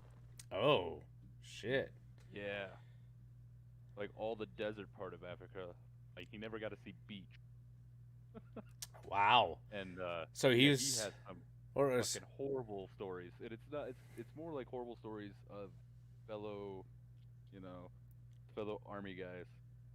Fucking they were talking and whatnot. And he's like, it was really nice actually, because he's like the first tour. He's like, we didn't really have much air conditioning, like at all, like on almost the whole base, especially like in their bunk sections and everything. There was no air conditioning for the most part. It was just fucking, just wind. You just hope the wind fucking picked up. Right. And then on a second tour though, they upgraded and they got like actual air conditioner in there for him and everything like that. And he said, can't remember the guy's fucking name off the top of my head, but fucking would his cot was like all the way at the end near where the AC unit was. Yeah, right. And the dude was like the filthiest guy ever, and would get out and like in the middle of the night, and instead of walking out and going and taking a piss, he would just piss on the AC unit. Oh my god. They did that for like days, and it shorted out the AC unit. Oh my god. And then they so here comes out fucking engineers to fix it, right? So they're popping it open, and the guy like stored like his old food that he didn't eat like in the vent there, and like the rented movies and such, even like everything, just like just a hoard stash of stuff. God. Jesus Christ. Yeah. You know, like how does someone make it that far that they were allowed to go on a tour? Well, I mean, I've seen some pretty crazy shit. Like, we had a couple guys, Pogues, fucking working in like the S2 shop or something, maybe S3 or S4, maybe supply or whatever, right? And I remember specifically this one guy's name was Pellegrini. And he was Indian, I think was his race or whatever. And like Indian or like Native American Indian? India. He's from India, and or his family or whatever. And well, anyways, I was RSO on the range. I was doing range safety with a bunch of these motherfuckers, and they're just BZOing their weapons. And I remember I was watching certain lanes because this is where all the fucking new guys were, and he wasn't new. He just was requalling with his rifle. It was like his time to requal or something. And I remember he stands up when I'm watching all these guys, and he's like right at my feet. He stands up, puts his rifle the muzzle of his rifle in his mouth, pulls trigger. Well, he didn't pull the trigger because his weapon was still unsafe. And it was just like, you know, and then he kind of freaked out, didn't know what to do. And then I, you know, ripped the rifle from him. We take him down to the ground and, you know, haul him off to headquarters. And, you know, now he's on suicide watch. He was on suicide watch for, I think, 4 months, right? I know people who used to do that just because you got everything. Yep. You got everything catered to you, dude. You got air conditioning, you got TV, you got your calls, you got internet. You would get food brought to you even if you want. Well, you even have to leave that fucking room. Well, no, he had none of that. The only thing he could do is read books. Oh shit. Yeah, back I don't know. When did you join? The fucking 8. So that would have been 8 years. And you joined in 08. Yeah, 08. Yeah, see, this was back in, actually, this is probably, no. Let's see, this happened in 05, I think. Yeah, right before my last deployment. My last deployment was a year. Yeah, and I mean, there's internet, but a lot of us just didn't have it. And even, I don't even think our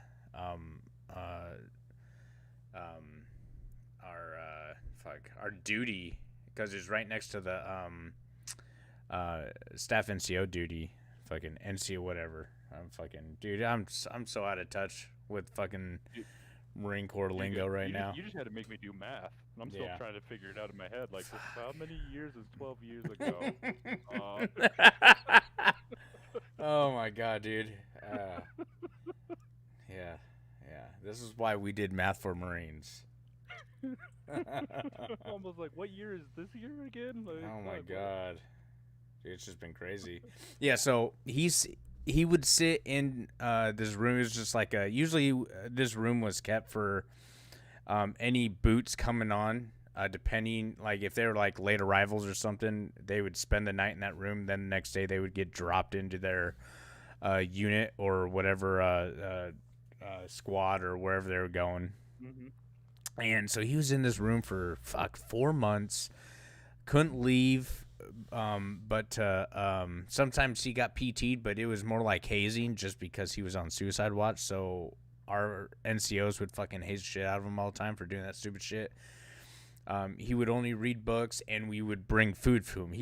He would not be allowed to leave that room unless it was PT, go to the bathroom, eat, sleep, and shit. Pretty much that was it. Yeah, and he has to be accompanied the whole time. And accompanied by the duty, not just by. So it was always duty watching him or some shit. He had no. Whoever those unlucky fuckers were. Oh, bro, like he had no blankets. Was not allowed to wear any blankets. The mattress had a special covering over the top of it, so he couldn't rip it open. Exactly, and try to commit suicide, by hanging himself or some stupid shit. That's why they take the blankets away and everything. Mm-hmm. Oh, yeah. And now they give them the same stuff like prisoners get. That's what it was when I was in. So you get blankets and whatnot now, but it's they're like super rippable. Yeah. So like if you put any weight to it, they just fall apart. Oh right. Yeah. So then if you do try, you just end up falling down on the ground, and then everybody's gonna make fun of you again. Yep. Stupid. And so he's on suicide watch. It was probably about 3 or 4 months, maybe not quite that long. And then we bring him over to Iraq with us, and he's in suicide watch in Iraq. Hey, it was just like the hazing thing, you know what I mean? Just to like make his life a living hell before he gets kicked out. And that's just kind of like what the times were, especially when I was in. Like, bro, if you like were a drug pop, you popped on a drug test, you're getting kicked out or something. You're coming to Iraq if we're close to a deployment. Only if you're close to a deployment, Like we aren't just gonna hang on to. Kind of brush that under the rug enough to get. Mm-hmm. Yeah. And we get over there and he's fucking hating life and he's crying every day, and I'm just glad I didn't have to put up with the shit no more because he's a piece of shit. And then we deal with that, and then we had this other guy. So when you're deployed for a year longer, you know, you get to come home on R&R and stuff like that for 17 days. And we, I took my R&R, and it was like July or whatever, and I came back to California and hung out with my brother and girlfriend at the time. Well, after I went back to Iraq, I almost got kicked out of the Marine Corps, by the way. Or got in serious trouble. I'm not sure if I would have gotten court-martialed or anything, but I almost missed my flight back to Iraq. And everyone was talking about, yeah, if you miss your flight, you're getting court-martialed. You know, if there's no other way back, you know. Yeah. And well, anyways, that's another story within itself. So I'm back in Iraq, and I get back with my my team. And this one guy, he wasn't infantry or nothing. He was another pogue, but he was a trust fund baby, right? And this dude, you know, it was his daddy's trust fund or whatever. And I'm telling you, probably in his trust fund, there's probably $100,000 to $200,000 every month that was always getting filled up in his account. Yeah, in his account every month. And so he goes home and buys, I think, 3 or 4 different cars that he's bragging about, right? And they're shitty cars. I mean, they aren't bad to like me and you, but I mean to, you know, a guy who could afford Lamborghinis, you know, they're shitty, right? And I remember he was talking about he bought a 300ZX or whatever. Bought a couple Hondas or something, and just kind of like beat up. And he's like, well, I want to kind of build them up, you know, and make them into race cars. I'm like, okay, whatever. I would have bought a fucking whatever Ferrari, you know. Well, anyways, during that deployment, he loses his pistol. He was doing a lot of flying back and forth from like Baghdad or something. And he was one of the lucky motherfuckers who somehow had a Beretta. Like, how in the fuck did he get issued a pistol? And I think he was only a PFC. You know, I think he used his powers of persuasion. Yeah, exactly, to just be able to carry, you know, a pistol around and shit. And he loses it. Right, lost his fucking pistol. Didn't, you know, something stupid. He started throwing money out to because he was going to get court-martialed. Something else happened after he lost his pistol, but he lost his handgun, and something else happened. He was going to get court-martialed, or the thought of court-martial was going to come up because he kept fucking up. And he started throwing out money to, I think, his commander, whoever his higher-ups were in his chain of command, I mean. And right then and there is just like, bro, you're fucking, you can't be doing this. What is it called when you're trying to pay someone off with money? Bribing, yeah. He was trying to bribe him. You know, hey, here's some money. Let's just sweep this under the rug. And he got kicked out of the Marine Corps for bribing. You know, not because he lost his pistol, when he thought he was going to get court-martialed for losing his handgun, his weapon. And then there's this, dude, I got stories for days. Like fucked up stories. And then there's an army chick, and all she did is when we'd go to the chow hall, on our base inside of Al-Assad. Now, a lot of this is just overseas in Iraq. All she did was literally sit there and just make sure everyone signed in, right? Because you had to sign in to go to the chow hall. So they knew that you were eating and that they could, you know, take the money out of your check, you know, the money you never see, right? And so we'd always sign in, or whatever, saying that we were there with our, and then with our fucking, our last 4 of our social. And apparently this chick would charge soldiers and Marines and just every military member to have sex, right? And she was charging like a month to 2 months worth of salary just for No, especially when you're out there and you're getting fucking the hazard pay. It's finally decent. Yeah. 'Cause you're getting that hazard pay, but I mean, it's still shit. Right, I mean, it's shit. considering, you know, you're doing like 160 hours a week. And she was charging these poor fuckers, you know, a ton of money to have sex. Yeah, and well, long story short, I mean, she made $1 million in that year we were in Iraq, and yeah, That's a lot of sex. dude, she made bank. And I don't know if they were having sex in like porta johns, you know, I don't know. I mean, it'd be hard enough just to have sex. I've seen a lot happen in the Humvees. Yeah, yeah. Well, our Humvees were always on lockdown, and the only person to have the keys to our Humvees, because we always locked up our Humvees, the only person to have the keys is the driver. Yeah, 'cause your guys' Humvees were newer or new S compared to the ones I got. Yeah. The ones I got were like, hey, so this thing is a piece of shit. Yeah. Yeah.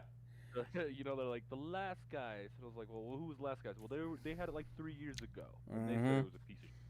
I was like, well, where's it been in the last 3 years? They're like, we just kind of dropped it on a rock repeatedly for 3 years. Didn't fix anything. There you go. You know, and it's like, okay, where's this? You know, there's no suspension on it.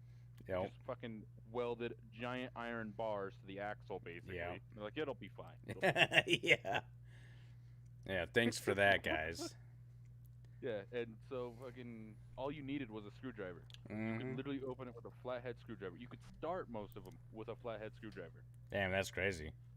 So that's So there was no point in having them on lockdown, really. It was just more like you had to be. We did accountability for it. Mhm. You had to do a night and a morning accountability for it. Yep. Well, I mean, our version of locking the Humvees up were padlocks. We'd use padlocks on the outside. Shit, most of ours, I mean, fucking the windows, we would just leave the windows always down. Like, you want to roll those windows up so fucking at 6 o'clock in the morning it's 110 inside already? Yep. Good. We couldn't do that. I mean, it was always, you know, it's always like, you know, who's going to be the motherfucker to come out here and tactfully acquire some gear, you know? Because... Shit, we just talked to supply. That's what we did. Yeah. I mean, you know. Yeah, I mean, I always made those head friends. Down, you can talk to Motor T even. Yeah. Motor T, you get some cool gadgets sometimes. Yeah, I mean, like, our staging area was so far away. Like, we stayed away from everybody. It was just like our squad, our cans, but our Humvees were, I mean, we had to hump it. I wouldn't say hump it out, but we'd have to walk across our little base just to get to our staging areas or where our Humvees were. It was like, yeah, you spent more time on bigger bases than me. I think that's why there's a big difference then. Oh yeah, it's I never huge. got to spend time at base really. I mean, we went around setting up fobs like I told you before. You know, Yeah. I wasn't a fobbit, but I was fucking the guy that made the home for the fobbits. Yep. You know, I was mean, a little fobbit builder. I mean, I fucking, like we were on a big base. I was on a small base inside of a bigger base. You know, we were, you know, Camp Ripper was its, you know, it was just like its little small little thing. You get like, you know, you just get your one like the one big building, whatever it might be, usually like your DFAC or something. And it's like, yeah, okay, this is base. This is base. We're just gonna put like, you know, the little coordinates off and whatnot. Around it, and it's like, okay, this is your guys', you know, this is this squad, or you know, this regiment, or depending the size, of course. You know?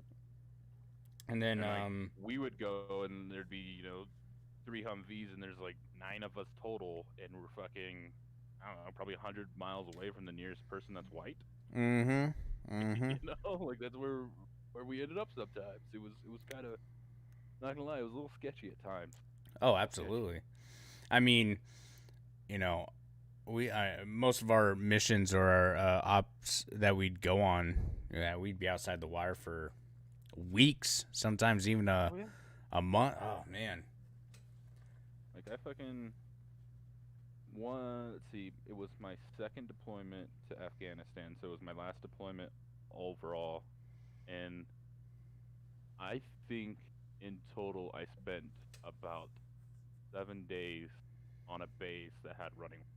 Oh yeah, yeah. And that tour was right over a year.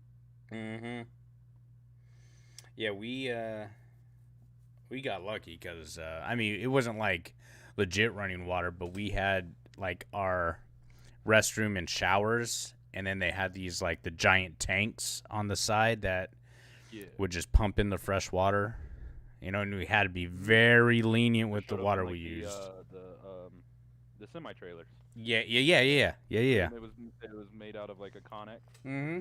Yeah, that's what we lived in. Yeah. We lived in those too.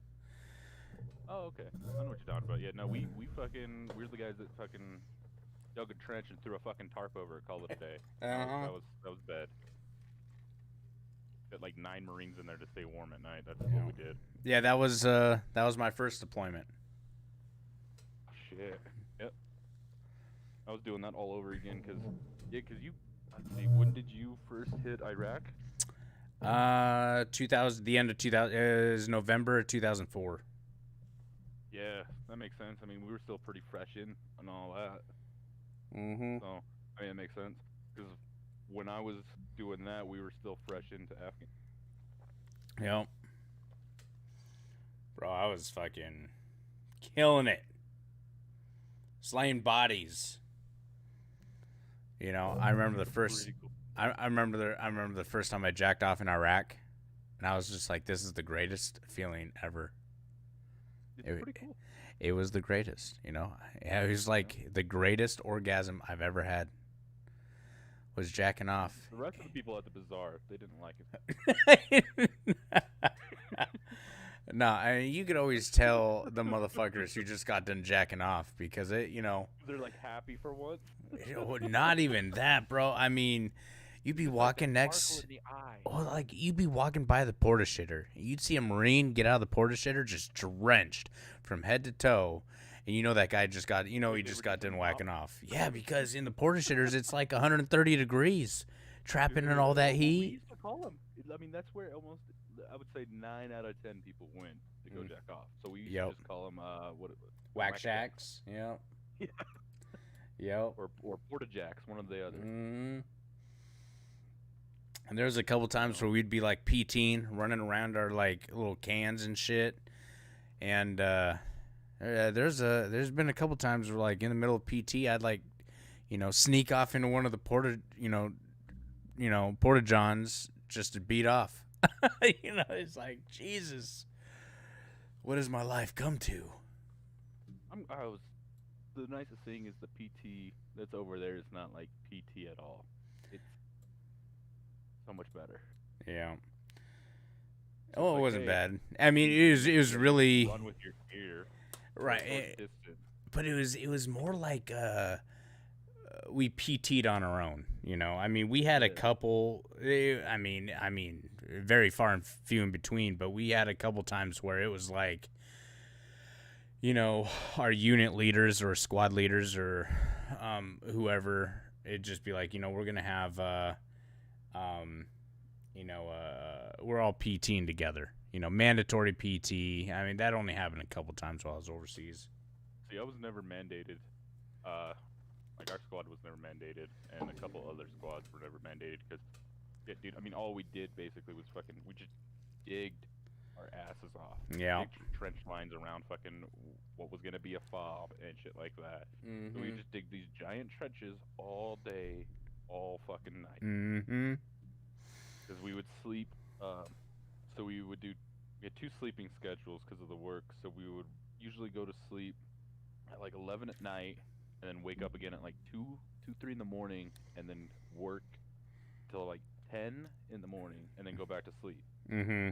We're now fucking working with 140. Yeah, fuck that. You're not. Like, it's just like, if you don't have to, you're just not going. Mm-hmm. It's like we just burn through our water resources, like just stupid. Mm-hmm. No, absolutely. And we would do a lot of work at night, and just because it's fucking cool, but fucking sometimes it gets too goddamn cool. Right. I can hate that place. Dude, I feel you. You know what I just realized, bro? Okay, so if you get a camera, another way we could do our little bullshit, fucking commentary bullshit. I was just thinking this. We can, see, I'd wonder. I mean, you could pop up your camera in Discord. You could turn your camera on. But that's not gonna. I mean, it'd just be weird, you know, while I'm streaming, just to have Discord on the screen and I don't know. It'd just be weird. I get you. It's something we're gonna have to figure out, bro. Yeah, we'll figure it out. I know Twitch does the dual streams where you can link a like code to it. Twitch like sets up a like URL. Yeah, yeah. Load that in, and it has the two separate streams going with two separate chats. Yep. That's what we're gonna have to do, and I've seen that before. I'm just gonna have to figure out how. Like, I think I give you the code, or you give me the code. Probably me. I'd give you the code, and then we'll go from there. Yeah. Yeah, because I looked at all the fucking shipping dates on that. They're like, we'll promise delivery before January 31st. I'm like, oh, cool. Oh, damn. For the camera? For anything. Oh, Literally wow. anything. Oh, anything holy that shit. lives on Amazon all said the same thing. And I was like, well, okay. Oh, no shit. Yeah. I don't know, it's because of where I'm at, and there's, I mean... Oh, like, yeah. Amazon packaging facilities like 100 miles away. Oh, shit. I didn't even think about that. Yeah, I'm like 30 miles, maybe 20 miles to the closest one. Yeah. Like 40 minutes. I'm like 6 hours if I really drive fast. Jesus. Damn, you are fucking like up in the boondocks. Keep forgetting that shit. Fucking nice though, man. I can just like wake up, and if I feel like shooting a gun right outside my back porch, I can just do that. That is fucking so dope. I can just do it and then just go back to sleep. Mm-hmm. Nothing happened. And you know, nothing will happen. Right. That's fucking awesome. It's got its advantages. Yeah, after my dad croaks, you know, I might be inheriting his fucking property. Hopefully, I better fucking inherit his shit. He lives out in Wyoming. And I was just gonna fucking just destroy his property out there and then turn it into I wanted to turn it into like a training facility to bring people out and shoot weapons, just stupid shit, you know what I mean? Just stupid shit. Yeah, like family fun, you know, bring your kids out here, learn shoot, and you know, teach you how to build lean-tos and you know, make your own campfires. Yeah, just like small little shit. I thought about doing that. But I mean, then again, it's like I would hate to live out in Wyoming, but I mean, I guess I could do it like a few months out of the year. What part of Wyoming? I think he lives in Helena, which I mean, Helena's actually really nice. I think it was Helena or Casper. I think it's Helena. Casper, there's like nothing in Casper. Nothing. Yeah, I mean, Helena is pretty good size, but it's spread out. So it does have a even if you're living prison. in that It has like a closed down prison. I remember the prison. Gotta be Helena then, because Casper's fucking nothing, dude.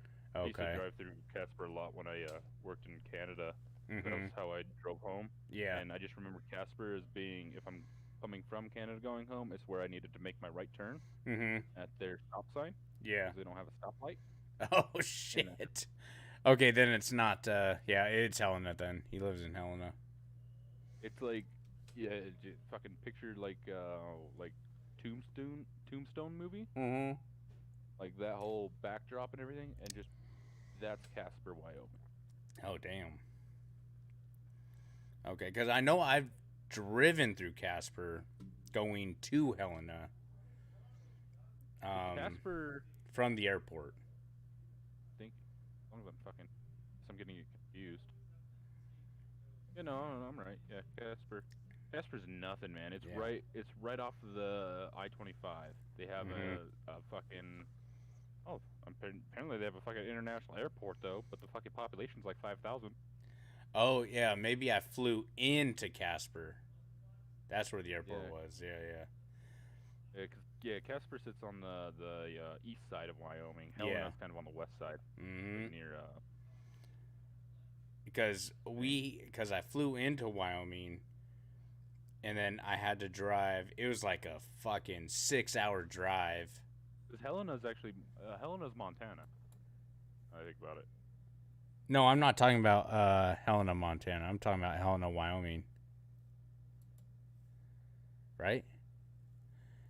Because I've been to I've been to. No, Helena, Wyoming. Oh, it's God damn it. What am I thinking of then?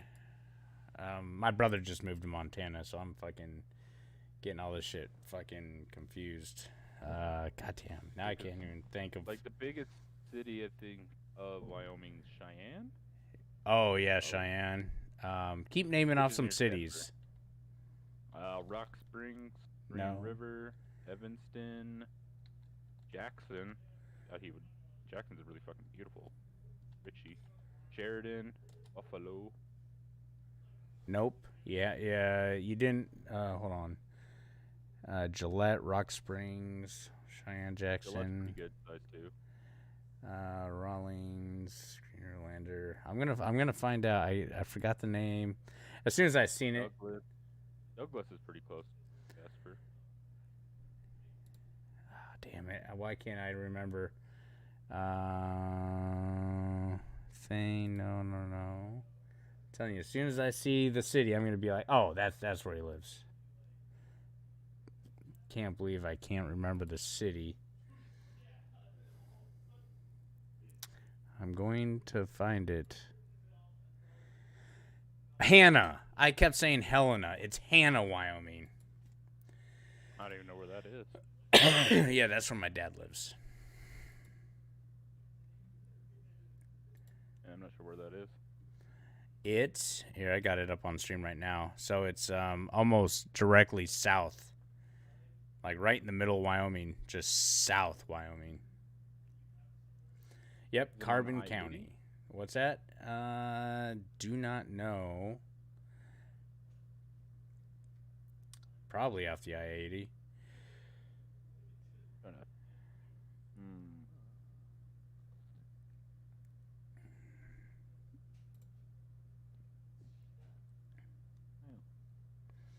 Well, that's a small ass town too. It is, yeah.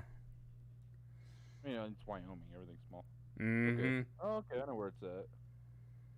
Okay, it's in between Laramie and Rawlins. Yep.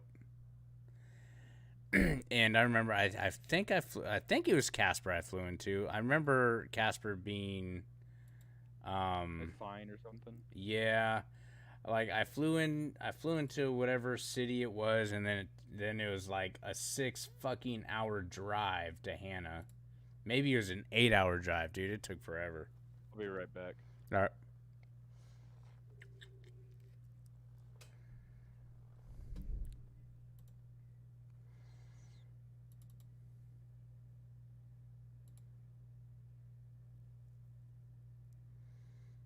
Is this a fucking painting? Oh, that's a prison right there. I already tell.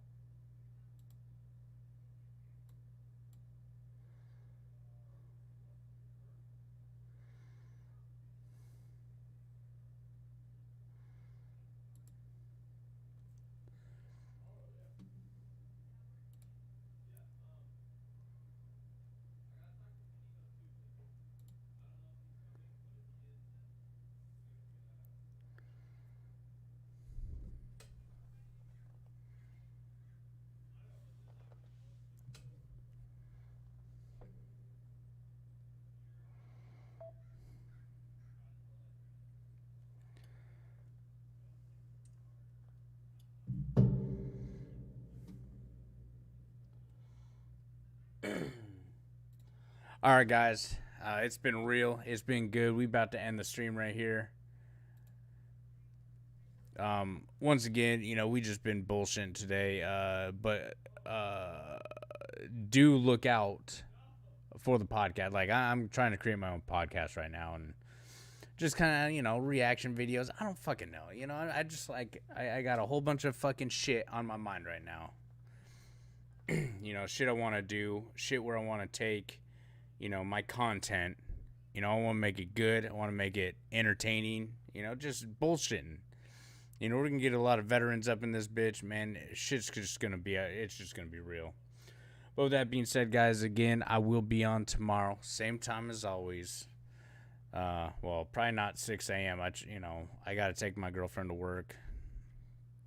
The car's in the shop, so I don't know fucking how long, you know, and then we need a new fucking vehicle anyhow, so we're probably just going to go car shopping. I don't fucking know what's going on. But, all right, guys, with that being said, I will be on tomorrow doing the Cyberpunk thing because that game is fucking tits. I don't care, Bugs. You got your fucking little crybabies out there. Oh, I want my money back because it wasn't what you know. Fuck you. Well, anyways, I'll catch y'all tomorrow.